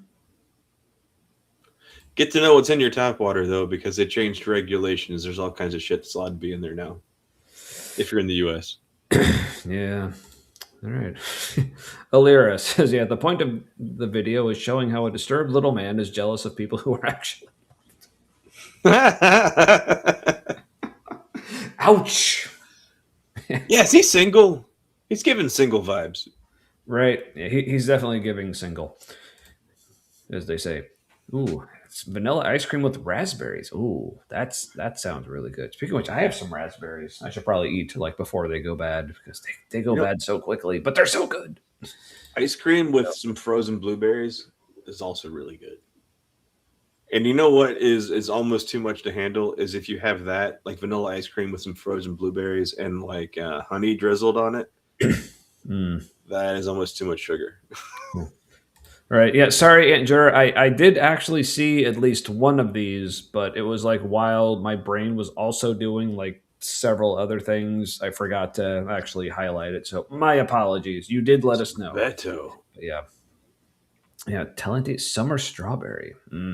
That sounds nice and refreshing. So when the cheese congeals, with the cold pizza. Oh yes. Mm-hmm, mm-hmm. Yeah, the better the cheese and the more cheese content there is. Yeah. All right. Finishing off some. Ooh, I I don't know how to pronounce that, but I was like, oh, that's a Scotch. Yes, hydrating with whiskey, and also good for leaving the good for you for leaving the E out of whiskey when you're talking Scotch. Well done, well done. Yeah, but yeah, so yeah, with Marco's Pizza. Oh, you have it in Oklahoma too. Also, my condolences for being in Oklahoma, but at least you have Marco's. Pretty decent, yes. And honestly, like I like it, but also like they just run some pretty good deals. Like the reason we got it last night because like on Tuesday it's buy one get one free. So on pizzas, yeah. Shit, I wish dairy didn't fuck me up. I mean, I can eat it. It's just the next day my stomach feels upset and I'm depressed. Yeah. Plus, also like if you like have the app, which like anymore, it seems like if you're going to order food from anywhere, like use their app. They probably have like really good deals. But it's like just at all times, just like a one topping medium pizza for $9. Which I mean, $9 like that will maybe get you an okay like fast food value meal, or you could have a whole freaking pizza. So when you man, it's hiccup burped. Do you remember when you were in college at UC? Do they still have the $5 large cheese pizza at Papa John's? Probably. But hell, like when I was in college, they still had like 5 for $5 roast beef sandwiches at Arby's. So, like, man, but Arby's was shady as hell too. But I went there, and that floor was a weird kind of lubricated. Okay, so there was an Arby's like right across the street from one of the main freshman dorms at the University of Cincinnati, and it was like the dorm I stayed in my freshman year. I probably averaged going to that Arby's twice a week, to the point where like they knew me. Like when I walked in, they already like, because of course, like not knowing it at the time, but like I'm autistic, so I'm ordering the same thing every time. So like basically, as soon as I walk in, I hear like a voice from the back like shouting like, "Oh, drop this in the fryer," or whatever it was, and like they knew like as soon as I walked up, like they had me rung up and like, "All right, there you go." And it was my cheers basically. And there were like all of the restaurants around the University of Cincinnati, like real close to it, within walking distance and stuff. They did so much business that like if you went to Arby's, there would be more roast beef on your sandwich than normal there. Like if it was like a roast beef melt, there was more cheese than normal. Like the fries were often more fries than the container could hold, but because they were curly, they were just like clinging on. Same with the Skyline nearby, the Skyline chili. You got like more chili. There was just more everything on stuff. But that Arby's, I swear they just used like water or something to clean the floor, because they were just moving the grease around on the floor evenly. And so you'd go in there and like seriously, you had to like hold your feet together when you're standing, because if they were spread apart more than a certain amount, they'd start to like keep sliding apart. Right. Oh yeah, for sure. Hey. And then there was the chili place next to, or 2 doors down, because there was like the hookah place in between. 2 doors down, there was Acropolis Chili, and I knew. Oh yeah. The whole time I was not even going to school there, but like living in the area, I knew one person that went there and ate their food, but it stayed in business. And it was either a drug front or like an FBI front or something. Or both. Yeah. Anyway, but real quick. So Aunt Jur, from my understanding, basically like authentic Scotch whiskey is the only whiskey without the E. All other whiskey has the E. Hope that helps. But here's the weird thing is I eat pizza without sauce, because for the most part, I actually really, really just don't like tomato products. My only exceptions are barbecue sauce and salsa. Pretty much anything else like tomato-y, I'm just not a fan. I'm that way with raw tomatoes. Raw tomatoes, when people say like a raw tomato tastes the best, I think it tastes the worst. Like, I prefer the bad tomatoes, but I still hate tomatoes. Yeah. Also, like tomatoes, like are apparently one of the rare exceptions when it comes to like fruits and vegetables. Because like normally they'll say raw is actually healthier, but when you cook it, it makes it less healthy. Tomato is one of the exceptions where it's actually healthier when you cook it. Well, it makes sense. It's in the nightshade family, and like a lot of the other stuff in the nightshade family is toxic. Potatoes are also, I think, in the nightshade family. I don't know. Yeah, but nightshade in general is toxic. Otherwise, other stuff. WG grinders in Cincinnati. No. Hey, I mean, do what you got to do. I am what I am. Hey, look, it's fancy cheesy bread. Get over it. Hey, but I know I've seen them. Like I know WG grinders is a thing. So we don't have them here. We got a lot of meat eaters though in Cincinnati. People who love to eat some good meat. Also, a good callback to that Zidanza episode. Did you see that episode of Zidanza where they were watching John Lennox? No. How recent was that? Because it was a couple weeks ago. Okay, because I just watched Paulo Gia take down Paul Lennox or John Lennox. Lennox. But it was, which was really John Lennox taking down John Lennox. Right. Yeah, but yeah, there was this video of him that they were watching on Zidanza where like early on, and he said something like, "Oh, and woe betide me if it did." Basically, like kind of like woe is me, or like, well, this would suck. So, but that like chat just like took that and ran like,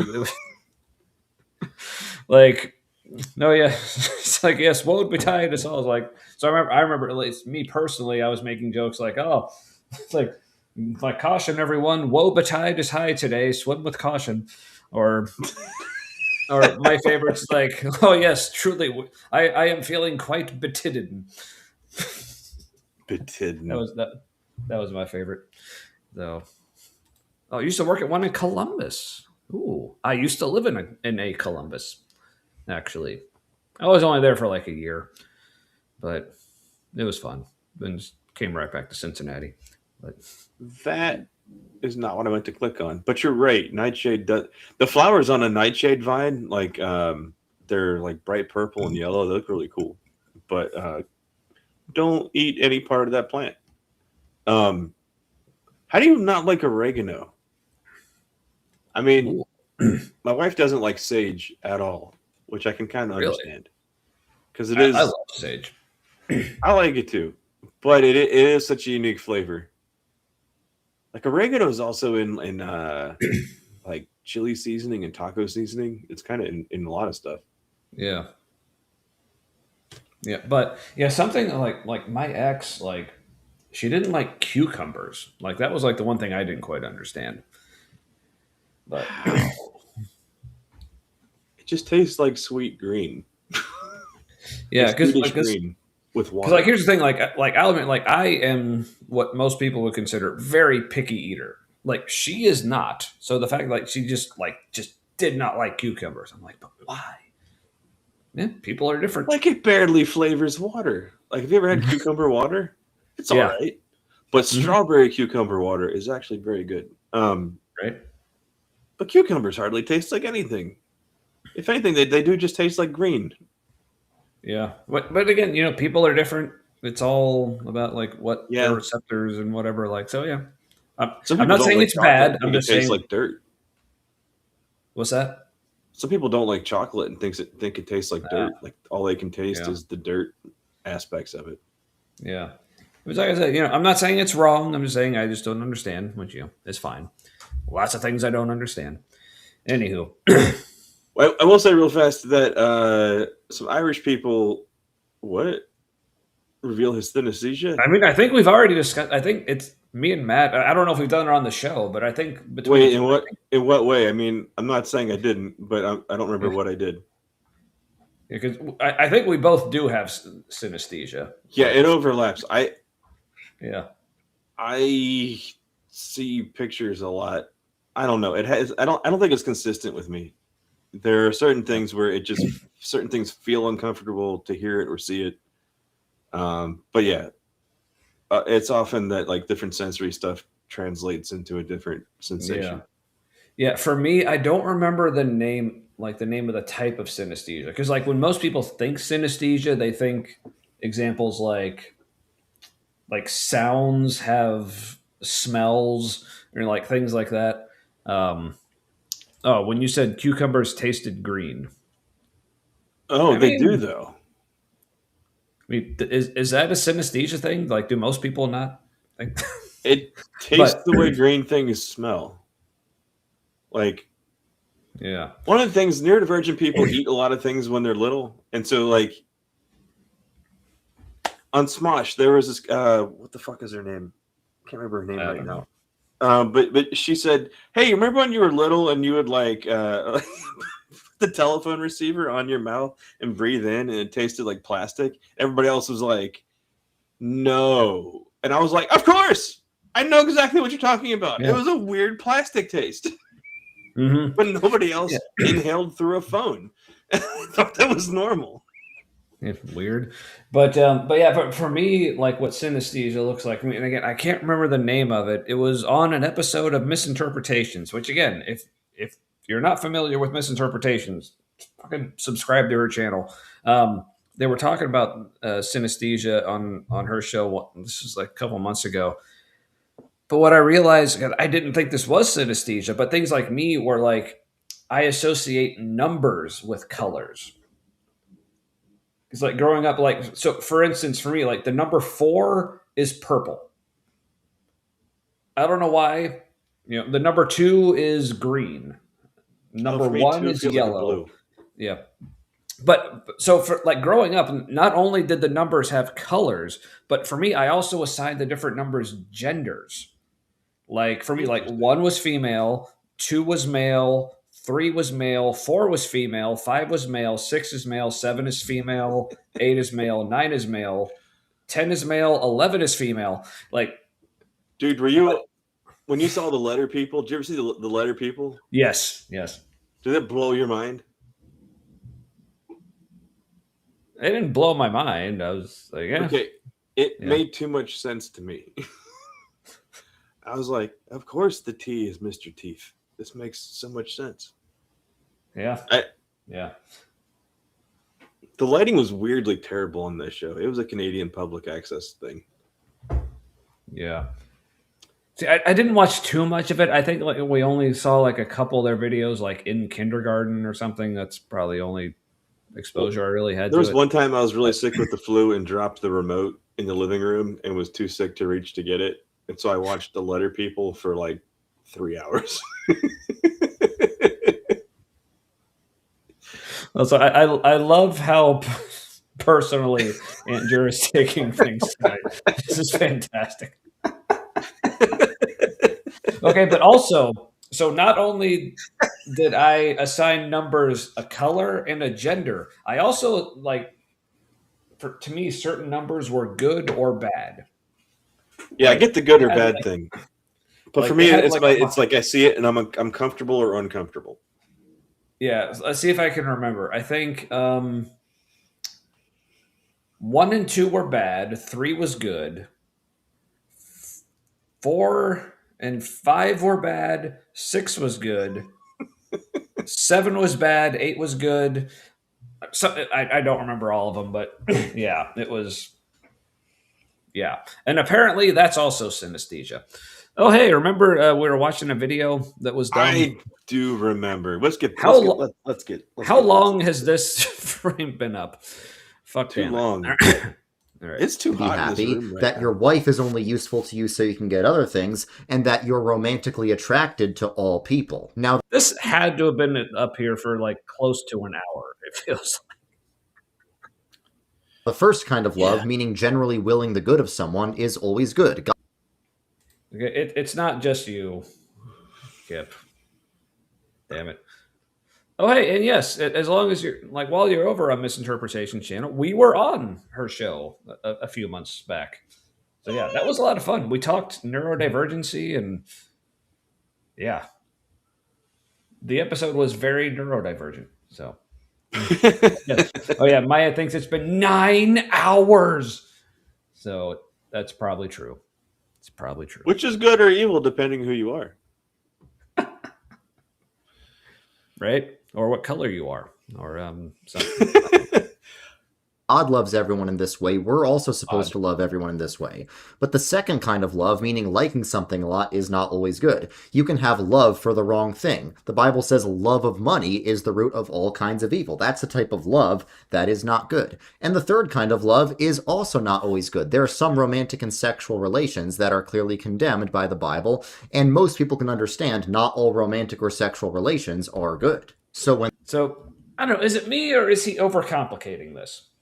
Yes. Also, a little pet peeve of mine. People say like the love of money is the root of all kinds of evil. I think it says a root of all kinds of evil. So if you say the root, that sounds like it alone is. Yeah, well, no, I think where the confusion with that verse is like, 'cause I think the original is actually the love of money is the root of all kinds of evil. So it's not saying it's the root of all evil, just all kinds of evil. Like, so yeah, sure. Love of money is going to be the root of some kinds of evil. But a lot of people interpret it as just the love of money is the root of all evil. It's like, no, that's not. Stop it. Stop it. No. But also, hey, Wes Huff, #1 expert of Christianity. Who needs a PhD when you're already called the #1 expert? No, but did you see like John Lennox was also? Oh, he tied with John Lennox for #1 expert. Which I will say, to their credit, I love like apparently Wes Huff like tweeted something out about like meeting, like he tweeted like a picture of him with John Lennox, like, it's like, look, us the two #1 Christian experts. So it seems like he also kind of got the joke, which was funny. With also like, but did he though? Because I think he did. I think that was like genuinely him like pointing out like yeah, this is kind of dumb. But even like Glenn Scrivener, that's an apologist who I normally find just like the most annoying. I don't even know who it is. I think did a video on like Lennox's appearance on Diary of a CEO, and also was kind of poking fun at that. Like, so it's like, so I wonder how like Wes Huff feels about being the #1 expert on Chris. That was genuinely funny. I got to give him credit for that. The #1. That's like the pee as poop expert. Yeah. But anyway, so basically, what Redeemed Zoomer is doing here is just way overcomplicating. Because like when people say love is love, well, he has to though. But because like when people just say love is love, I think we have in mind we're meaning like a good kind of love. So it's like as long as something is actually love, it's love. It is love. And we're just saying it doesn't matter if it's a man and a woman, or a man and a man, or a woman and a woman, or a woman and a non-binary person, or two non-binary people, whatever. As long as it's actually love, then it's love. Because the reason we're saying that is because so many other people are saying like, well, even if it's love just because of the gender identities or sexual orientations of the people, then therefore it's not. Even though it is love, it's really not. Like, no, we're just saying love is love. Like, you are the ones overcomplicating this. We're saying it as a tautology to show how absurd your position is. So I do have a little bit of beef with him saying that like not all romantic relationships or sexual like encounters are good. I would say their goodness, the time limits on their goodness. Like, if you're cheating on someone in the moment, that seems good. But the timetable for how long it's good for you, it is much shorter. So then you can say, well, okay, then it isn't good. Don't engage in it. True. But Yep. He's overcomplicating it in a way that's causing problems for him. Yeah, and Andrew's I've decided to yo-yo. way overcomplicating it. Yeah, right. But yes, David, I did see the video where like one person, one video reaction that Paula Gia was mentioning, like saw Wes Huff saying that, and he's like, "Did Wes Huff really just say that? Like, did he not realize like how ridiculous that sounds? Like, no, I think he understands it." And he'll still take it all the way to the bank. Yeah, I mean, leave it to us atheists for like having more understanding for like what Wes Huff says than other Christians. Yeah, it's not us keeping him gainfully employed without a degree. Although it might be based on how many of us comment and watch on his stuff. Right. All right. So again, so when people just say love is love, we mean good love is good love. But Redeemed Zoomer saying, "Oh, but sometimes some relationships are not loving." It's like, okay, well then that's not what we're talking about. Yeah. So, yeah. Anyway, but it gets better. When they say love is love, what they really mean is love is love. They are yes.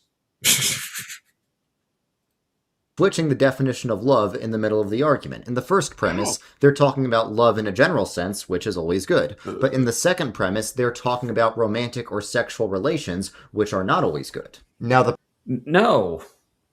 I think we're talking about the same. I think we're talking about the same kind of love in both. Zoomer, you're doing that. Yeah, we are not you. Yeah, I don't know if you realize that.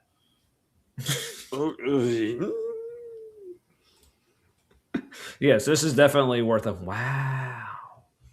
Yeah, he's what an obtuse human being. Yeah, and Alira, yeah, definitely a good thing to point out here. Yeah, loving a dad who let his kid be crucified so that he himself can forgive someone else's bad behavior is sick. So is loving one's abuser. But how are they the authority on love? Right? Good question. By the way, I forget how to pronounce Turkey the correct way, but Turkey, like their country already went through what we're going through, so something like Turkey. Yeah, like they're doing mostly okay. So we'll be mostly okay. Right? Yeah, Alira, are things mostly okay over there? It probably depends who you are, which is not great. Yeah. All right. So I believe where Redeemed Zoomer here is going, like, I think this whole thing could be described as what's the phrase? Fractal wrongness. Where he's like just starting from a wrong place and he just keeps going from there. So it just keeps getting more wrong the more he elaborates. He's like, look how wrong they are. Yeah, right? Yeah, this isn't even offensive yet. It's just absurd. Yeah. Yeah. It's just been him punching himself in the dick so far. Yeah. Yeah, which is why this is one of the videos I chose to watch. Because, like, obviously, if you look out in the, like, Christian apologetics-sphere or whatever it's called, discussing, like, queer issues, like, there's so many videos out there that we just don't even want to react to because they're just so offensive and so bad. But, like, yeah, but this is definitely this is just so fucking stupid. You know what's crazy is, like, they could totally run... They could totally run with the term queer in an offensive way because they're stuck in the past, and in the past that was an offensive term. They don't. It's weird. It's right there. Right. But they do still say Turkey. Yay. Okay. Okay. So Turkey. So I was saying Turkey. It's Turkey. Okay. Turkey. That makes sense because of the E on the end. Yeah. Awesome. But yes, Turkey is too dry. I mean, I think it was on Brooklyn Nine-Nine. The guy said, like, turkey tastes like napkins. I'm like, yes, that is true. The only ways I have actually, like, truly enjoyed turkey is when it was smoked or deep fried. So, but okay, Ember, like, also fair point. Because I also, like, I found like the key if you are just gonna like bake it in the oven or roast it or whatever, brining beforehand is key. Yeah. So because otherwise, like breast meat is easy to dry out anyway, and with it being further away from the moisture of the pan, it's just gonna get yeah. But so like there were several Thanksgivings where I smoked a turkey. That was fantastic. Now the ex like said like I don't know, it tastes so much like ham. I'm like tastes like smoke. I'm like you're telling me the turkey tastes like ham. How is that a bad thing? Like so, it's salty and smoky, and ham generally tastes better, especially when it's smoked. Yeah, right. Yeah, that's why I remember like for Thanksgiving, like during COVID, so of 2020. When like we weren't like visiting family, we just did it like by ourselves at home, and like we like video chatted with family and like had dinner with them that way, which was really cool. But that was at the point where like so just me and like my family, the ex-wife and our 2 kids, and we're like, look, none of us actually really likes turkey that much, so how about I just grill steak? Oh, I missed a bunch. It was so much better. So yeah, I did too, but. Damn it. Yeah. Yes. And this is why I like smoked turkey, because it tastes like ham, and ham is amazing. So well, it also tastes like any meat tastes like anything you've smoked in there recently, like if you haven't cleaned it out. Just part of the appeal. I see what you did there, Fox. But no, it like when I smoked it, it tasted like ham because I was using hickory wood, which is the wood that's used for hams. Oh, that would do it. Yeah. Yeah. So, man, it is like really raining here now. So, I can't hear anything. I'm in the basement. Maybe I can.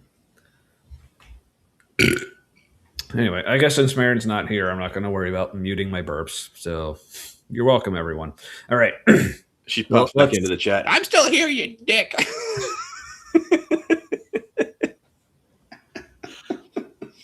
Sorry, I used a really irritating tone of voice when I said that.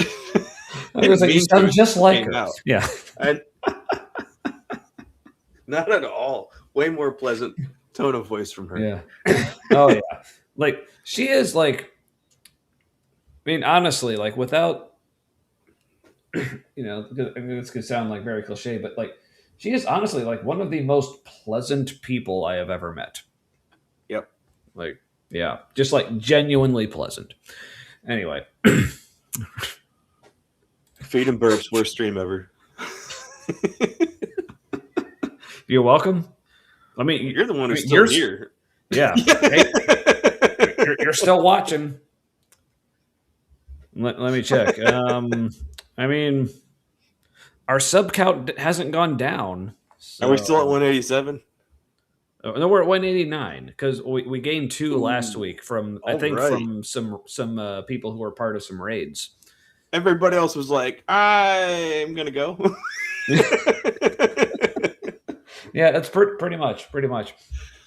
All right. Okay. Just already went through it, but it was much more subtle here. Now we're looking for ways to again until he's dead. Neat.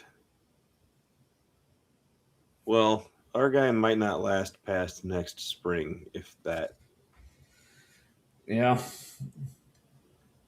So we've got Captain JD to look forward to after that. But so like current president expiring at some point, yeah. Totally unrelated to that though. All right. So you know how we do the whole like flags at half-mast when we're like really upset about something? Right. So what if something happens, again, totally unrelated, but what if something happens that we're like super happy about? Can you like actually raise the flags higher? Like is like flags at 1.5 mast a thing? Like can you make that a thing? I think it'll still be at half mast for protocol, but a bunch of people are going to be urinating at the base of it. No, I don't know what you're talking about. I'm just saying, just hypothetically, like, is it like not related to nothing in particular? I'm just saying, is that a thing we could do? Could we just like make the polls higher? Like, is that a thing that There we might could be do? literal cheering in the streets. Like, sure, the problem isn't completely solved, but at least step one Right, is completed. Yeah, like just a little something. But all And right, I well, good don't night, wish David. ill on the No. pontiff, but Yeah, like I don't know what. Of course not. What are you talking about? But yeah, good night, David. Thanks for hanging out as long as you did. So appreciate you. Always good to see you, man. Yeah, and thanks for your support. Which again, because remember, I guess this is kind of a fundraiser show tonight, so maybe we should probably check back in with that. 1545. All right, 39%. We're getting there. So keep it going, folks. All right. But back to this bullshit. oh, I gotta get some bottle rockets. That is a bottle rocket night. Yeah, if the day we find out every flagpole in the country has a secret mechanical extension, that would be so fucking awesome. Suddenly, way more American flags are out on porches. Yeah. Really, this is all anyone is asking for. Just nature, just take its course. Do your thing. Do your thing. I mean, that's all. Look, he's already had his miracle. He's 80 and overweight and just eats fast food like it's a snack. And I mean, yeah, it's super impressive. Right. He's still around. Yes, we're all very impressed. Anyway, we're all very impressed. I'll take a break.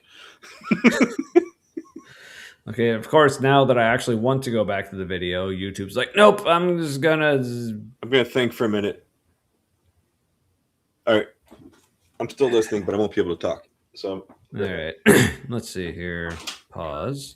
Now, the progressive response will be to challenge that, challenge the idea that any kind of romantic or sexual relationship can be inherently bad. They'll I mean, yeah, progressives will say, yeah, you can't say. Okay. What did he even say? But inherently, though, that any kind of romantic or sexual relationship can be inherently bad. They'll strawman the traditionalist view as seeing monogamous heterosexual marriage as always good and faithful, and all the other forms of relationships as being always bad and always progressive. Do any of us? No, do any of us think that they think that? Oh, that's what he's saying.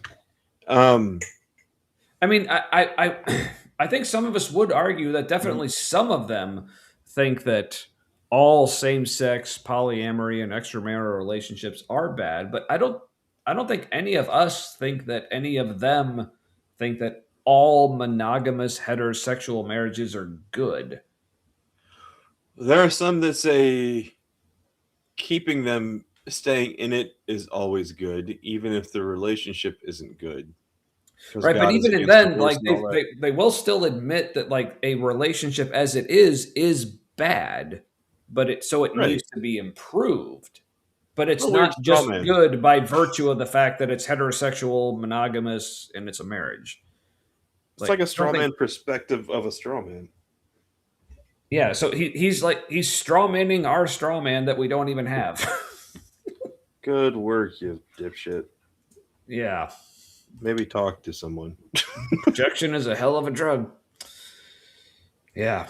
You're not kidding. Dude, everything that's happening right now in our country, so much of it is just self-inflicted. It's just people with power shadow boxing themselves. Mm-hmm. Yeah. The rest of us are like, that's why one of their mantras is stupid for longer. It's all right. We'll What's that? Just so many of us are unimpressed on both sides of the political thing. Yes.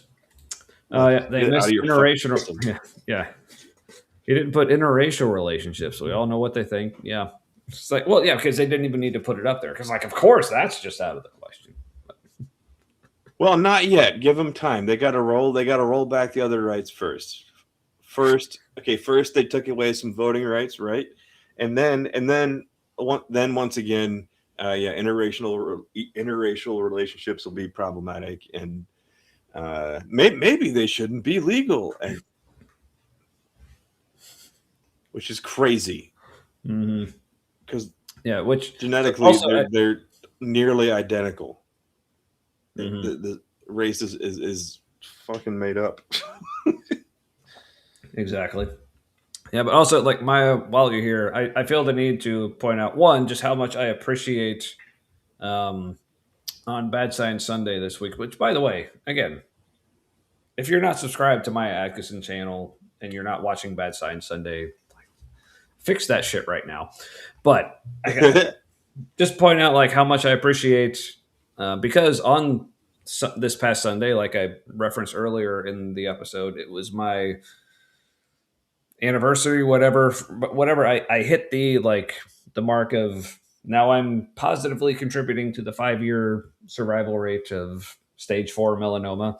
It's like, so first of all, just appreciate how much, like, I appreciate how much I want to express how much I appreciate. There, I got the words in the right order. Like, you're like, yeah, you like calling that out and like do all the well wishing for me, like in the chat there on your show. So, but also still feeling bad that I had to,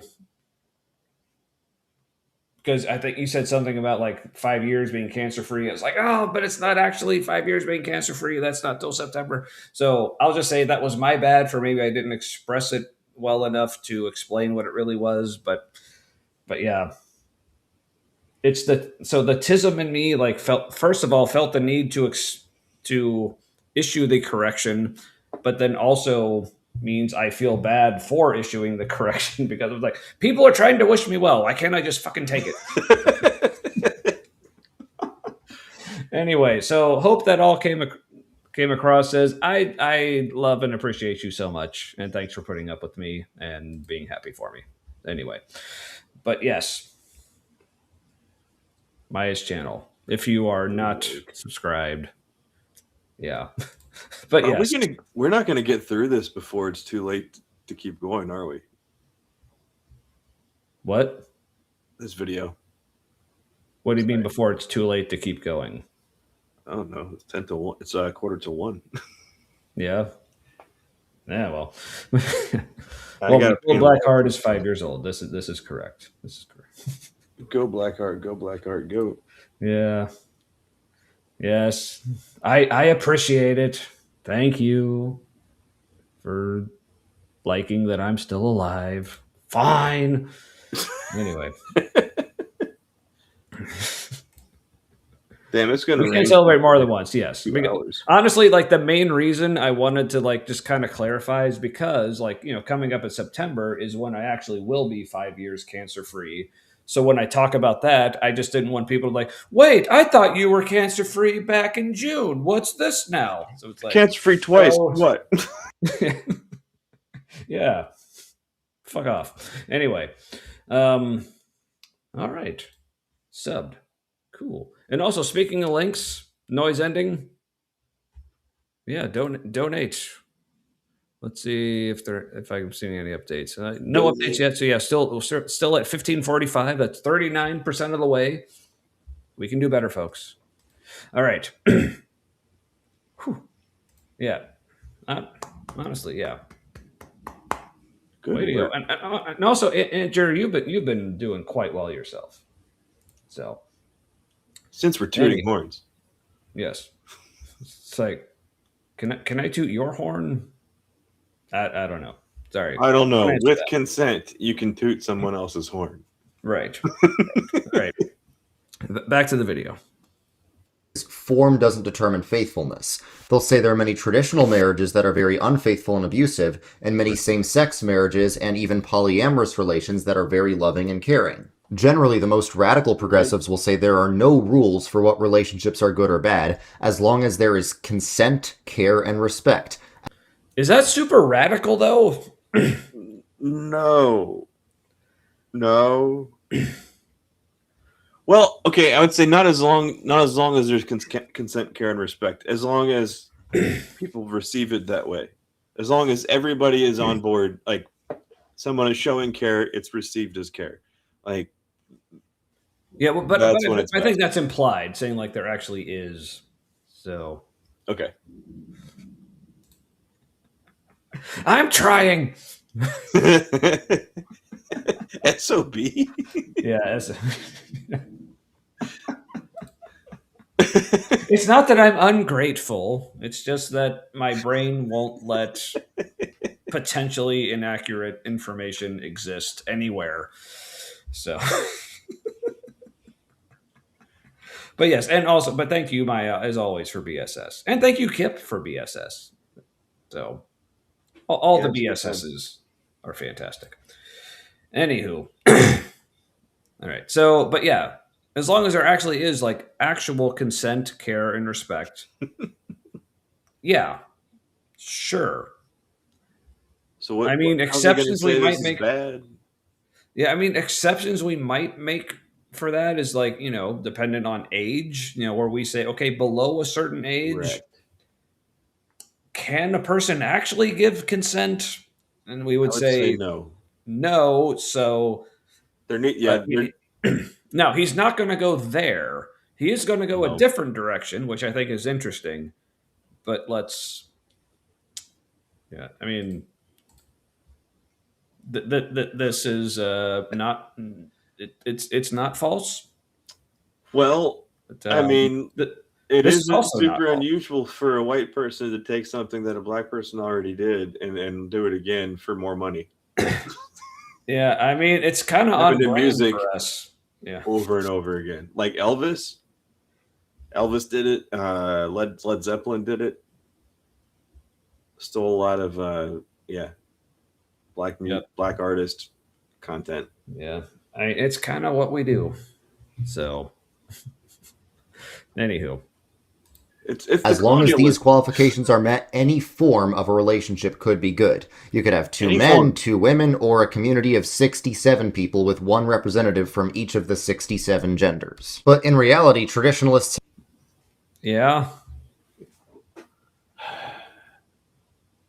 Also, get out of here with the 67 genders. Not nobody. Most people are not. They would be fine if you respected their pronouns.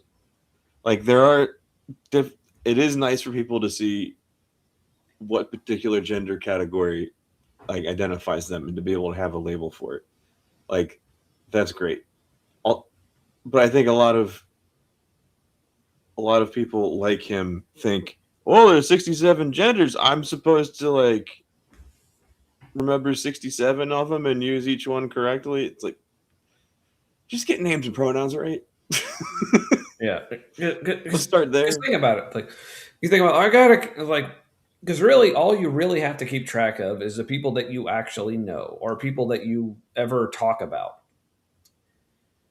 But also, here's the thing, like with the people that you know or people that you ever reference or whatever, like you also have to remember their names. Like there are a lot more than 67 names, and you have to keep track of those. So why not also keep track of whatever number of genders there are, which is less than the number of names, I'm pretty sure. So add like an extra step to your thinking, and you can't do that. You're expecting too much of them. But yes, missed an opportunity to say 69 genders, which would have been a lot more nice. For real? Why aren't there 69? Round that out to an even number. Right? To an odd number, I mean. I said even. Yeah. Have never claimed that form determines faithfulness. Traditionalists always acknowledge that there are many monogamous heterosexual marriages that are still unhealthy for this or that reason. Which also, like, this whole, like, form equals faithfulness. Like, Interesting though, he made it like creep like just slightly into the bad category, where on the other side of the progressive view, there's like equal good and bad. Mm-hmm. So he's showing his bias that heterosexual relationships are by far good. Yeah. Well, then why are over half of the men in divorce? Right? We don't believe form determines faithfulness, but we do believe form can determine unfaithfulness, meaning there is no form of So, with that. yeah.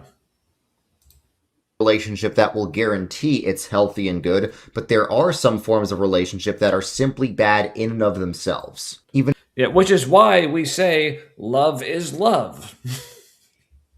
Because we're like, no, as long as the two people in the relationship actually love each other, then it doesn't matter.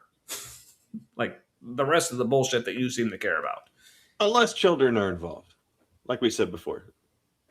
Then there are certain kinds of those relationships that should never be done ever, and I think a group lynching, while illegal, is more understandable.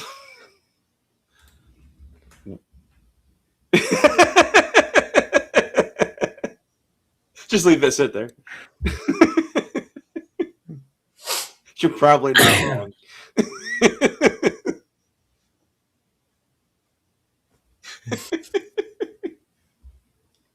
I mean,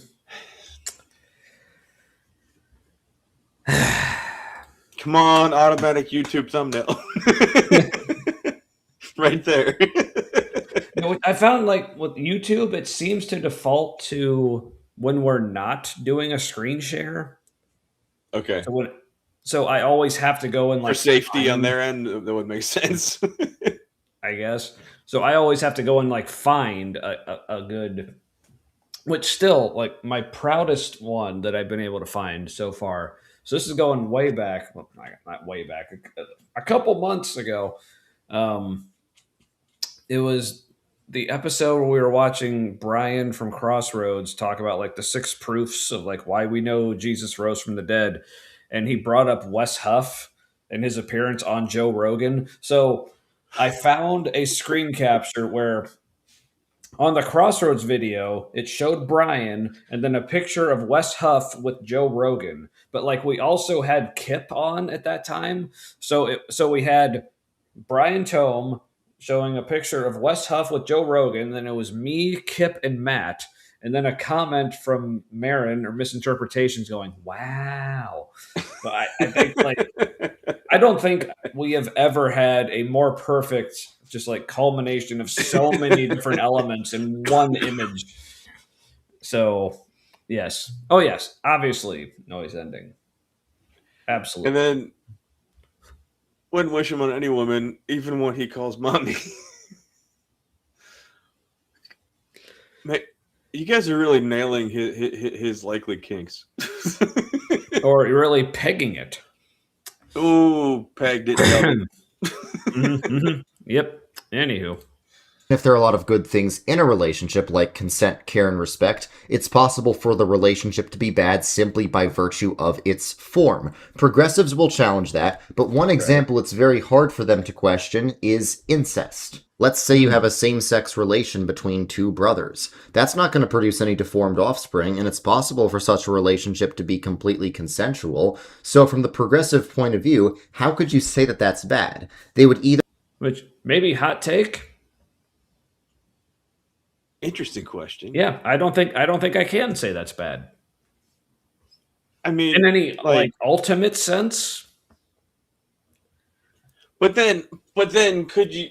Okay, but let's say you had a brother and sister where like one or both are sterile, right? There aren't going to be any offspring. Like, is that fine?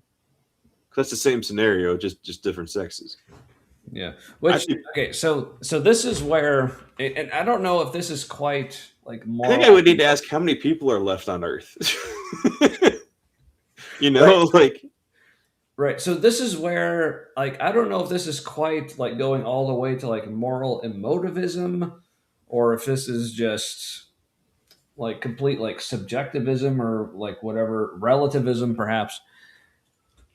But yeah, I mean, even though like most people would kind of like recoil at the idea of like any kind of incestuous relationship, because like we do have like some logic behind it. Like, yes, like if people who are too closely related try to procreate, then yes, there is a much higher chance of there being some issues with that Yeah, but offspring. like, isn't I forget where I read this? It's not as high as people assume. Like, there is definitely more of a Yeah. risk. I think the more closely related, the higher the risk of defects happens.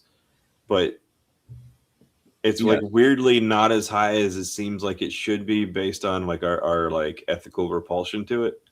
Right. So yeah, so for whatever reason, like humans have, for the most part, like developed like a sense of, yeah, having sex with someone that I'm that closely related to is bad. But I think it's not so much that we have that sense because there is actually like some, true like grand overarching, this is actually bad kind of thing. But it's more like a species that is more averse to that is more likely to survive longer because we don't have those issues. Yeah. Make sense? So Yeah. Yeah, I'll agree. Like, yeah, I mean, like obviously, like I have a revulsion to like incest and things like that because I just think it's gross. But I yeah, don't understand because the sibling relationship is like it's so different than a sexual relationship. I don't understand where there's room for it. yeah, but here's the thing though, and like I said, maybe this is a hot take. I don't know where most people are, like Matt, where you're at on this, but yeah, but if we had a situation where, homosexual or not, but you had a situation where two siblings were like, look, we just really love each other, like in that way, like we are sexually attracted to each other, and whether it's just because whether it's a homosexual relationship or one or both of them is just infertile or they're using protection or whatever, and say like, no matter what, look, we just love each other this way, but no offspring is going to come from this. It's like, yeah, I think it's gross, but I don't really see how I could say that's like actually wrong in any sort of moral sense. But it reminded me of Game of Thrones. You probably didn't watch that, but correct. Two of the main characters were an incestuous, like romantic couple, brother and sister, and they pulled a fast one on us because there was, I think in the first episode there was like this like softcore porn scene basically on HBO, and then later you find out they're brother and sister. They looked at Empire Strikes Back and said, "What? Right? Yeah. But yeah, that was not a deal breaker for all of those viewers. For that couple to be incestuous. So, do you have a severe weather thing? Yeah. Ooh. Yeah, we have a flash flood warning. So you're fine. Yeah. But it says it's dangerous and life threatening. Well, sure. Just don't be near water. Done. Yeah. Anyway, sorry. But yeah. So yeah, I know this like a tornado water. Hope I get an alarm if that goes to a warning. Right. But yeah, but here's the thing, like, so even if we were to say, okay, incest like is just bad, and we're able to say like we're able to even like reference some sort of like objective moral standard, say, okay, yes, everyone disagrees incest is bad, especially if we're like to attach some sort of like deity to it, like the Christian God. Yeah, he did this, and I don't know if people are aware of this, but like I hear you. incest is like a thing that has actually happened like a lot throughout human history. And at no point that we can actually tell and like verify did any god actually step in and say, "I do not approve of this. You have to stop this right now." It's like it seems like if there is a god, he just kind of let it all happen. So other than just like, and again, this is maybe where it kind of like ties into like emotivism, but like really like other than just like the ick factor, or again, if there are actually like children that result from it who do have like certain like genetic defects or whatever, that we can say, okay, yeah, that's bad. Like what else can we point to? Yeah. So and Jura with the whole thing of like dudes in a threesome with twins. Mm-hmm. Like that's true. Like I noticed that a long time ago. It's like, yeah, you're like, cool, let me be involved in incest. Let me facilitate incest. Everybody's like, yeah, get it, man. Like the whole stereotype of that. Like, no, that's kind of weird. Also, I think it shows how unempathetic people are. If they're only like, that'd be great for me to be involved in that, like two women who look the same. But what about them? They're sisters. Right? Yeah. So yeah. So yeah. So I don't know if anyone was expecting this. I mean, like we have like one mitochondrial Eve, right, in our genetic tree. I think. Yeah. So that's kind of crazy incestuous.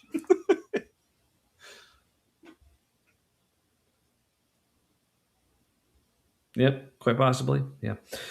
But yeah, so anyway, so yeah, so I guess all that to say, like, yeah, even though I personally, like, yes, I definitely have an aversion to like incest, and I personally think it's gross, but he's just saying it like as if it's a given. It's like, yeah, well, this is obviously wrong. It's like maybe not as obvious as you think, dude. But yeah, like somebody pointed out a minute ago, it's all over your book, right? Mm-hmm. Like if we're all descended from Noah's family, it had to happen. Yeah, or even like Adam and Eve. So like it happened twice at least. Happened so many fucking times in the beginning. If there was an Adam and Eve. Mm-hmm. Yep. You had like first cousins marrying. So there's so many cousins doing it with cousins like real quickly. Mm-hmm. Yep. Anywho, so all this to say, like his whole like framing of all these different kinds of relationship, it's just off in so many ways.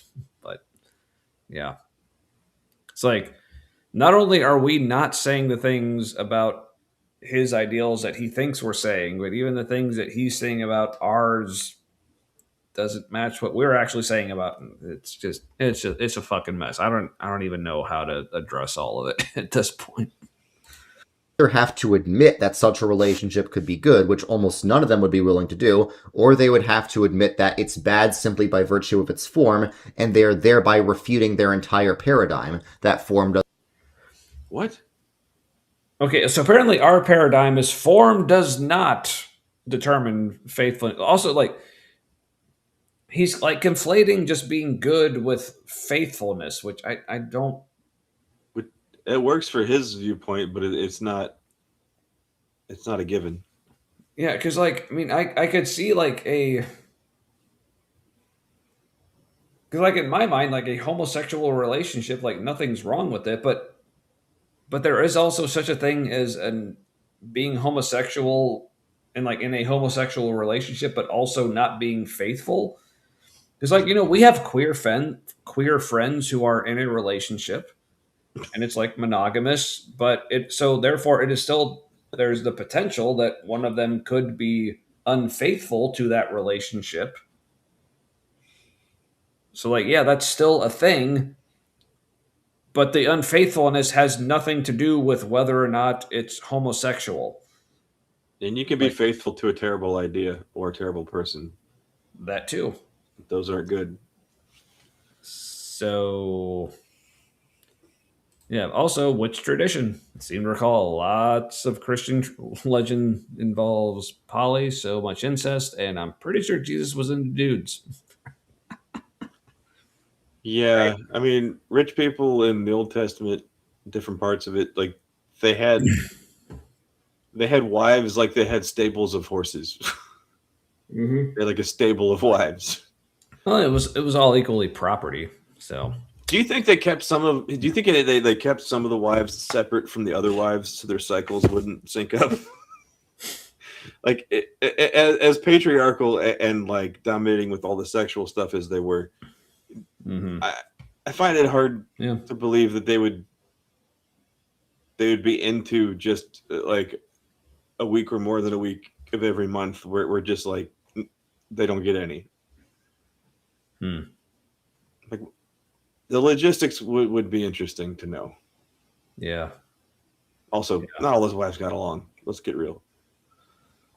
Yeah. I want Real Housewives of the Hebrew Plains. Yes, Real Housewives of Jerusalem or whatever it was. Yeah. Anywho. Doesn't determine faithfulness. This reveals two completely different underlying views of sexual morality. The traditionalist view is that sexuality is good as long as it's within certain boundaries. The sexual revolution was about breaking down all of that and saying that everyone has the right to fulfill whatever desire they have, whether it's sexual or otherwise, as long as they're not harming anyone else in the process. So if two... Yeah, but what's wrong with that? So people enjoying things and not harming anyone. Is he going to say that it harms God? Also, why does his person look like an old Fisher Price character? Right? Yeah. You know, the cylinder people that just had like the slightly smaller bottom parts that it fit into holes to do things like drive cars. Mm-hmm. Yeah, well, because here's the thing, like, so the way he has like the traditionalist view defined here, sexuality is good as long as it's within certain boundaries. Like the progressive view would also say that. The only difference is like what those boundaries are. Yeah. No, there's still boundaries. Does he think like it's just fuck everything that looks good to you is the progressive view? Yeah, but it's like, okay, everyone has a right to fulfill whatever desire they have. I mean, let's be real, it's like kind of that. With consent. No, but really, like, okay, tell me what's wrong with this. Everyone has the right to fulfill whatever desire they have as long as the other person consents. I would say up to murder. Up to helping somebody self-harm. Like there's certain extreme, like I know there's some like violent sexual play, but like if you're going as far as like helping someone end their life, I would say, or you're like somebody's like, I want to be a sacrifice to like Moloch or whatever, even though none of that's real, and then the person like does it. It could be wrong if the person asking for it isn't in a mental health state where that is a fully conscious decision. Right, but but then at the same time, I also do like support things like assisted suicide, like where people like that can be different. Yeah. So like if somebody has a terminal illness, then I would be in favor of that. But if somebody is suicidal and they want help with that, but they don't have a terminal illness, if their mental health is better, they wouldn't want to. So I would say that's not the best kind of care for that person. Yeah, and Arctic Fox makes a good point. Informed consent. I think that's definitely key. And and if somebody's like mentally unwell, they're not in a position to be informed, even like fully informed by themselves. Like it separates like you from part of you, and you only get like the shitty you, like making decisions. Yeah. As Ember said, death with dignity. Death with dignity is a thing. Yeah. So. No, I don't disagree with that. Yeah. I'm just saying, like, like taking terminal illness out of it, and like or someone who is old and like they're just not going to get better. Things are going to be harder and just superiorly unpleasant from here on out.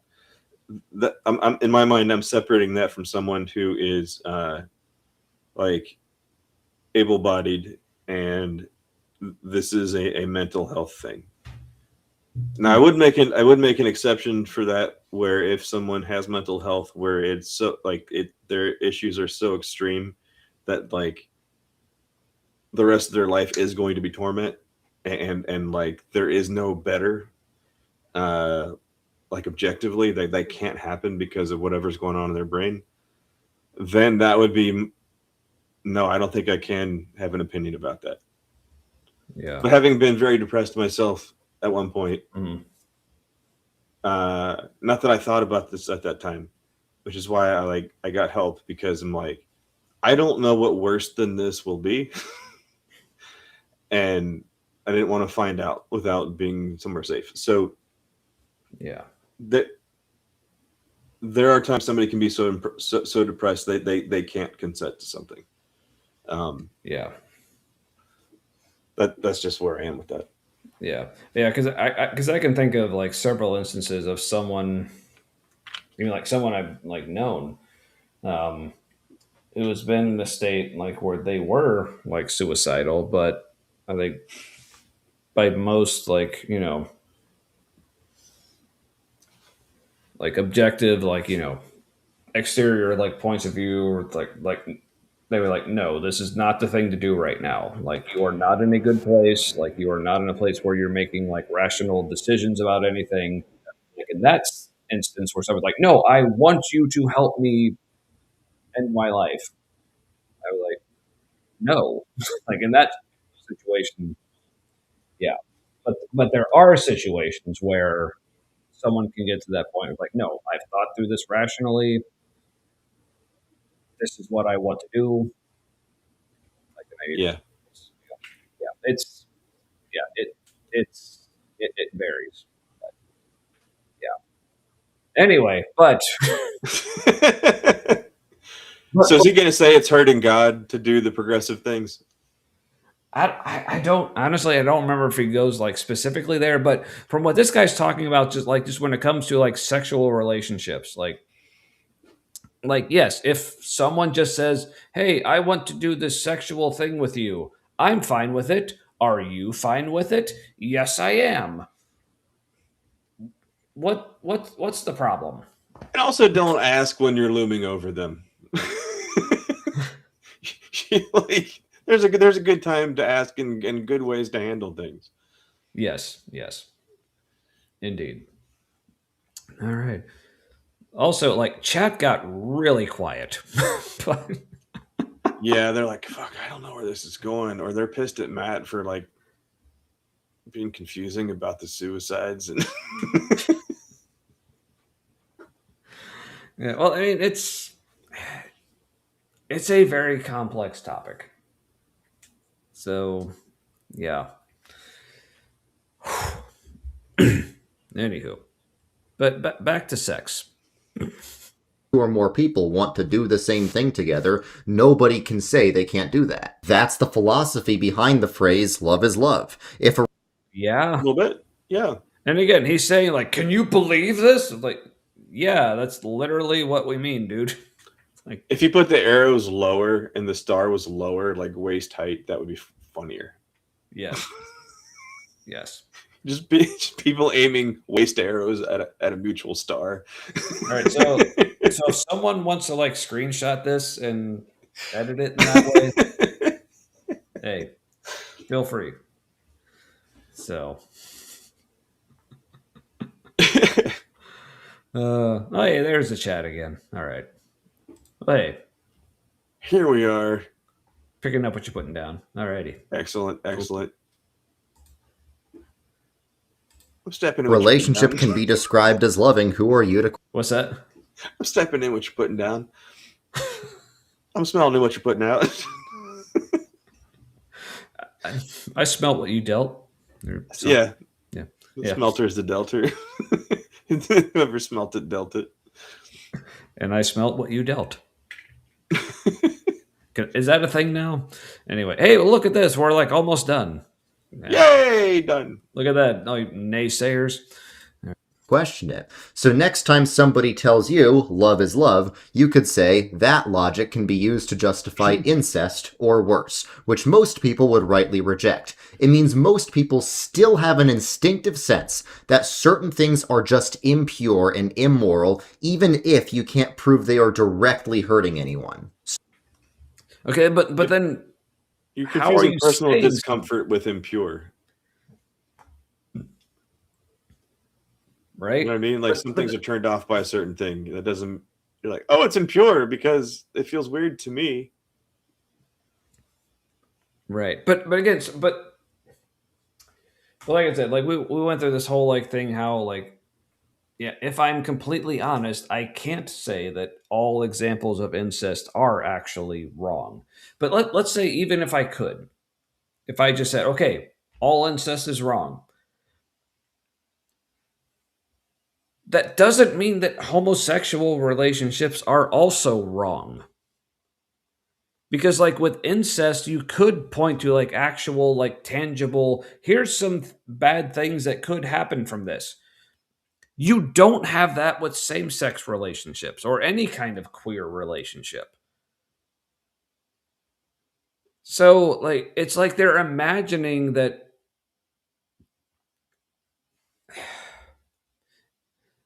I don't know, I guess this is maybe related to like the like slippery slope fallacy. It's like, and also you're still muted, Matt, if you were trying to talk. But what I said was a little bit, yes. It is similar to slippery slope. Yeah. So and he does never say what's worse than incest, but yeah, so basically he's saying, well, if you accept homosexual relationships, then you have to accept incest. I'm like, no, you actually don't. Oh, that's totally a slippery slope. That's like, well, what's next? People like having consenting relationships with horses? Yeah, like, I don't know. Apparently, your ancient people needed their god to tell them not to do that because they were fucking sheep too much. Right? Yeah. So like I said, even if, because like I said, like I would say the whole like incest question is not as cut and dry. But okay, but even if we were to say, okay, all incest bad, that doesn't mean we still can't allow for same-sex relationships. Like, because you don't have, like in that case, anything to point to as far as like why it's actually harmful. Some of them could be brothers. So we got but then because of that, we'll never know who are brothers and who aren't. So we should say it's always wrong. What what's he getting at? Yeah. Again, like, animals can't consent, Andrew. Right. Yeah. So again, this goes back to what I was saying before, like in the when we were talking about the article about like the baseball players and like, well, what is the actual standard when it comes to like freedom of expression? Okay, well, so in this case, it's like it's a matter of, okay, what is our actual standard when it comes to like sexual relationships? And and just in time for the incest conversation. Good to see you, man. But he's acting like you can't draw this line anywhere other than where he thinks it's supposed to be. It's like, no, we can draw a line to say yeah. So no, like we can draw a line to say like if two dudes want to fuck, that's fine, but if two brothers want to fuck, that's not. Like those are clearly different things. But to him, he's like, if you allow one, you got to allow the other. I'm like, no, you really don't. And I think in that case, it'd be perfectly fine for parents to say, yeah, I don't want my two kids to fuck each other. Like that seems fine, like a fine decision for a parent to make because kids can't consent. But I don't understand what he's getting at. Yeah. Well, hey, Melly brings up a good point. Aren't all Christians brothers and sisters in Christ? Sounds like good Christian traditional marriages are pretty incestuous to me, right? So it sounds like Christians should only be marrying non-Christians. Well, and how many worship songs are about wanting Christ in us? I mean, yeah, it's just. Yep. And to fill us up and like come inside us and like all that. Yeah. Right. Man, I don't remember any of these worship songs mentioning using protection. Just saying. Or consent. Right. It was more like, well, God's gonna come in us anyway, so might as well want it, right?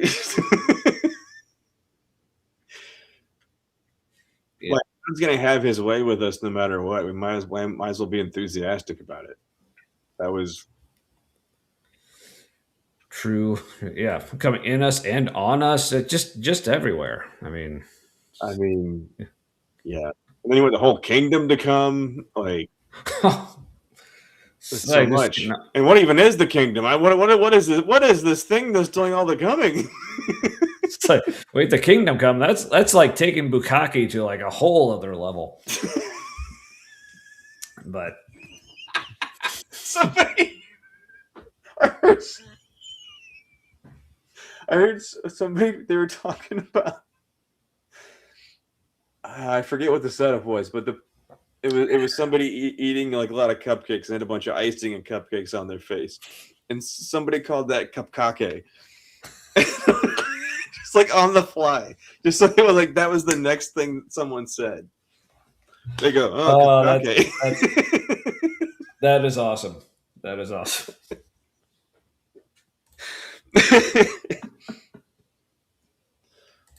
Oh, Matt basically just summed up the Virgin Mary's experience. Yep. Yeah, might as well. Yay, let's do this. All right. Well, all right. We're almost done. So how do we know what is pure or what is moral? For the secular world, that's a mystery because morals are different in every culture. But for those... True. Almost like they're not a thing that exists without people. Yeah. And maybe like in the secular world, it's a mystery because it actually is a mystery. Like there's not an objective answer to it. Yeah. Who'd have thunk? Those of us who trust in Jesus Christ, our guide for morality is the Word of God. Mic drop. Hold on. That's where it ends?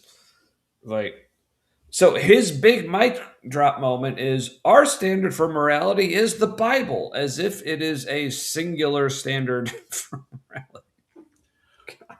So what was the point of doing all this setup if that was going to be his conclusion? Mic drop. It is like, well, we follow the Bible and that never changes. Except for all the times it does. Here, I just want to hear that one more time. Those who trust in Jesus Christ, our guide for morality is the Word of God. And that's how he ends this. Well, it's just a new can of worms. You just when you can't circular logic your way out of it, you just sidestep into another circle.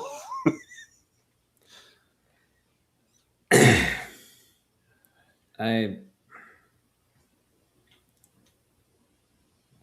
pineapple on pizza can be good. I will not say it's good on every pizza. Depends who makes it. Right. So again, remember what the point of this video is he's trying to address the phrase love is love.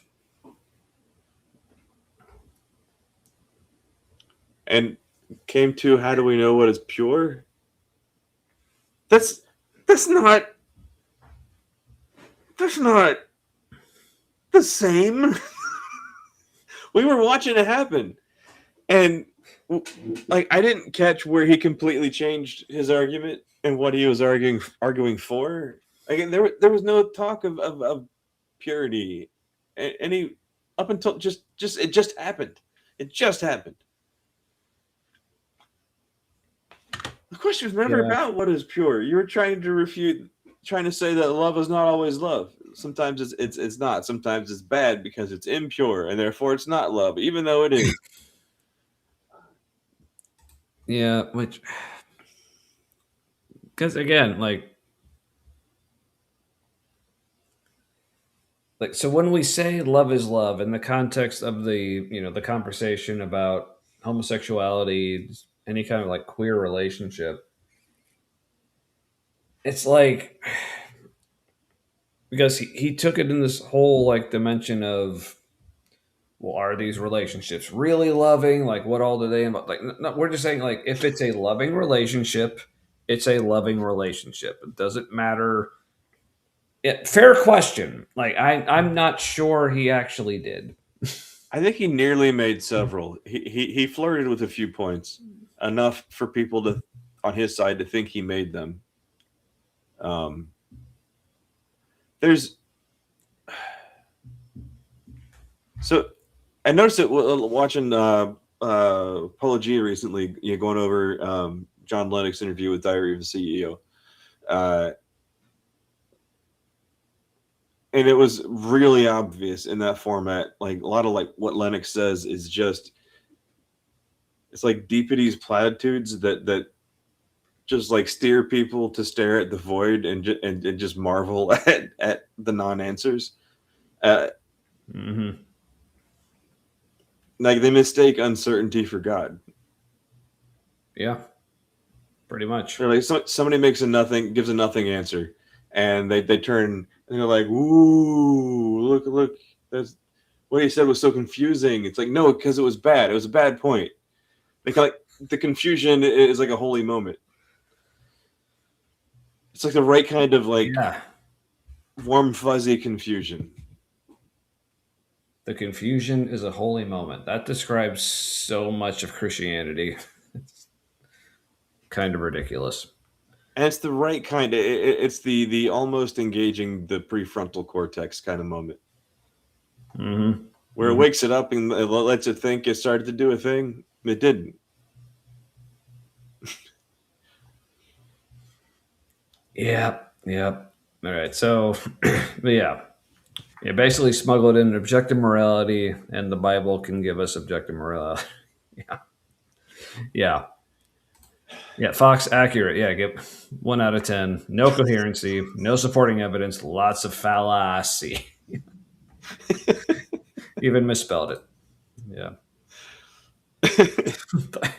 He really did. He thought this is fantastic. This is going to be great to release during Pride Month. This will show him. Like it wasn't even good lateral thinking. Like these things just aren't related. Like so weird in his head they are. Yeah. Yep. Well, I guess because the purity is sort of a presupposition that covers all of this. That some things are pure and some things are not.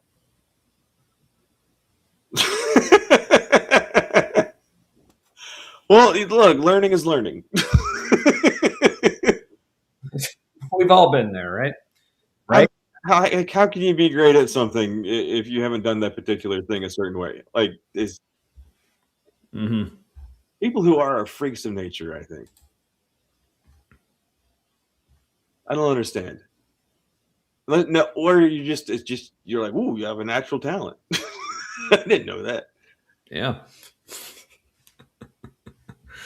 All right. Well, I think that's probably enough of that guy. So back to something nicer. So I think somebody we know in a hospital. If I remember, I think we've probably during tonight we've raised like close to like $400. So yeah, we'll take credit for that. Yeah, well done, everybody. Yeah. So, but yeah, obviously, like if you didn't donate tonight, that's fine. Like this is still active. You can donate anytime. Yeah, someone threw the link out in the chat. Like I said, it's pinned like on YouTube. But yeah, if someone wants to throw it out there again, just for the hell of it. Yeah, apparently Miranda may actually still be in the OR right now. Like I know, like she said, she was going there like shortly, like before the show started tonight. So yeah, hopefully that's going well. Oh, thank you, Fox. Yeah, there it is. So yeah, I mean, and like I said, like no matter what amount, even if you're like, oh, I can only afford $1, okay, well that dollar helps. And even if you're like, I can't even afford $1, like, hey, you can share the link. Like Miranda says, like just sharing this like can be extremely helpful as well. Because like if you can't afford to give, maybe someone who sees it when you share it can afford to give. So that goes a long way. So yeah, and when you don't have a ton of money and people help you with money, every bit that you don't have to worry about being in debt over is huge. Yeah. So yeah, so obviously like huge thank you to everyone who has given so far. But yeah, like it's still going. So even if you can't give tonight, it's I mean, I'm not aware of any expiration on this. So yeah, feel free to go back at any time. Even if you've already given, you're like, I can give a little more. Sure. I'm sure like Miranda will not mind if you've already given and you want to give some more. But yeah, whatever you can afford to give, like I said, and just share it. Either way, share the link. Yeah, just get this out there. Let's help her out because like she's been such a huge part of our community. So yeah, we just want to help her out. So good people need to keep on going. Let's help. Yeah, absolutely. All right. Well, anything else, Matt? Or not really. Yeah. So, are we sufficiently convinced that the whole like "love is love" mantra is dumb? And I'm convinced how he was taking it was dumb. But yes, indeed. I think he's just irritated that it makes sense and it shows that he wishes he could be okay with it. Like, because because when you said earlier, it was like a way to try to get people to think a certain way, like it was a controlling thing to say that. Yeah, no, because like I said, it like in a way he was right that it was a tautology because again, that's the point. It's like we're not trying to like manipulate anyone. We're just trying to point out the obvious. This is true. or we're trying to point out what should be obvious. Like that's the fucking point. Like the feelings that same-sex couples have, those same feelings are in heterosexual couples. Like, in healthy relationships or even not healthy relationships, it's the same dynamics. It's just different genitals are involved, different combinations, and exactly. So that's the point. Is that what you expect? What the point is that what Redeemed Zoomer experiences as love in his life, like everyone experiences that as love in their life. Like that, it's the same kind of feeling. It doesn't. So is it just because the plumbing isn't the preferred setup that's why? Yeah, it just is. It's against a tautology. Allow me to move on from not finishing that point. And yeah, right. Yeah, that again, that's the fucking point. Because if you call it tautology, isn't he like defeating his whole video after that? Because a tautology is something that's just true, right? Like for that to be true. He's basically saying yeah. So this statement, as stated, is a tautology. But let me try to convince you how it doesn't actually mean that. It's not always a tautology. Yeah, so if you interpret it in ways that the people who say it don't actually mean, then it's yeah, good job, dude. When clearly using that statement, because it's two identical words with just an equal sign in between. You of course would assume it's the same kinds of love. So for him to be like, well, one kind of love isn't another kind of love, like that's right. That's not what's happening. It's implicit in the simplicity of the statement that clearly these are the same kind of this. Yeah. So this whole argument was based on not wordsing well. Pretty much. All right.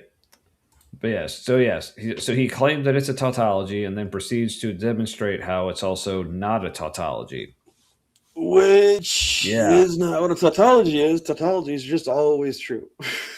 Right. Because if it's not a tautology, it's sometimes false. It's not a tautology. All right. So good work, guy. All right. So just leaving this up one last time, please, obviously, think it over, whatever you can afford. But please, our friend and valuable member of our community, Miranda, is going through some shit right now and needs some help. So let's just do what we can because we're awesome people. Like I said, any amount you can give help. Even if you can't give any, just sharing the link, that also helps. So anything at all is appreciated. Yeah. So thanks everyone. Obviously, huge thanks to everyone who has donated so far. That's, like I said, she needs 4,000, but I can think if in any situation where I need $4,000, if someone were to just hand me $1,545, I'd be like, that's huge. Thank you so fucking much. Even if it's sweet, not the full amount, but 25. Now. Yeah. So thank you everyone who has given so far, and thanks in advance for people who will continue to give. Like I said, this will be active. I'm not aware of any expiration on this, so. But the link's out there. It's in the description. It's in the chat multiple times.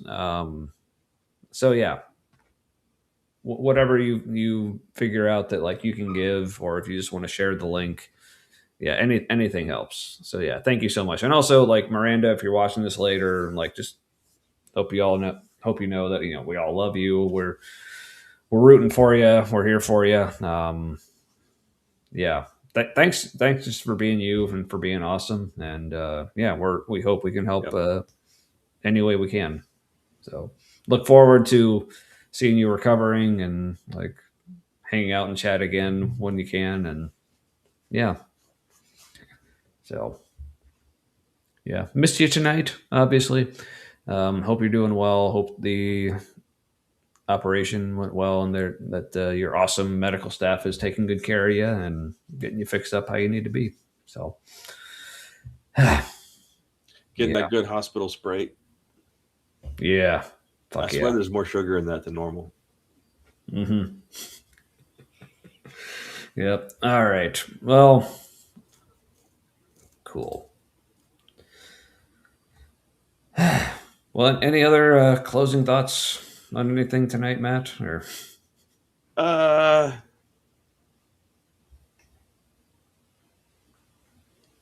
don't know. I think we're going to be all right overall, in general, with all the things. Mm-hmm. It's going to be pretty fucked up and scary for a while. But a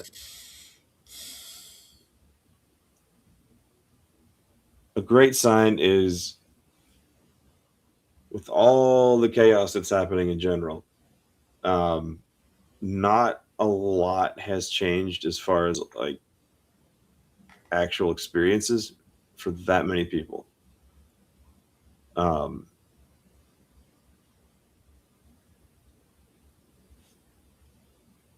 And when I say that, I don't mean that hardship hasn't increased noticeably and painfully for a lot of people. What I mean is, for as nuts as it's gotten on the high end, it's a good sign that we're not seeing an equal representation of that batshit craziness in our everyday lives. That means that, like, the public in general is resisting the change. Like, we have a lot of inertia. Right. And I don't think we'll experience it as bad as it is in the Capitol.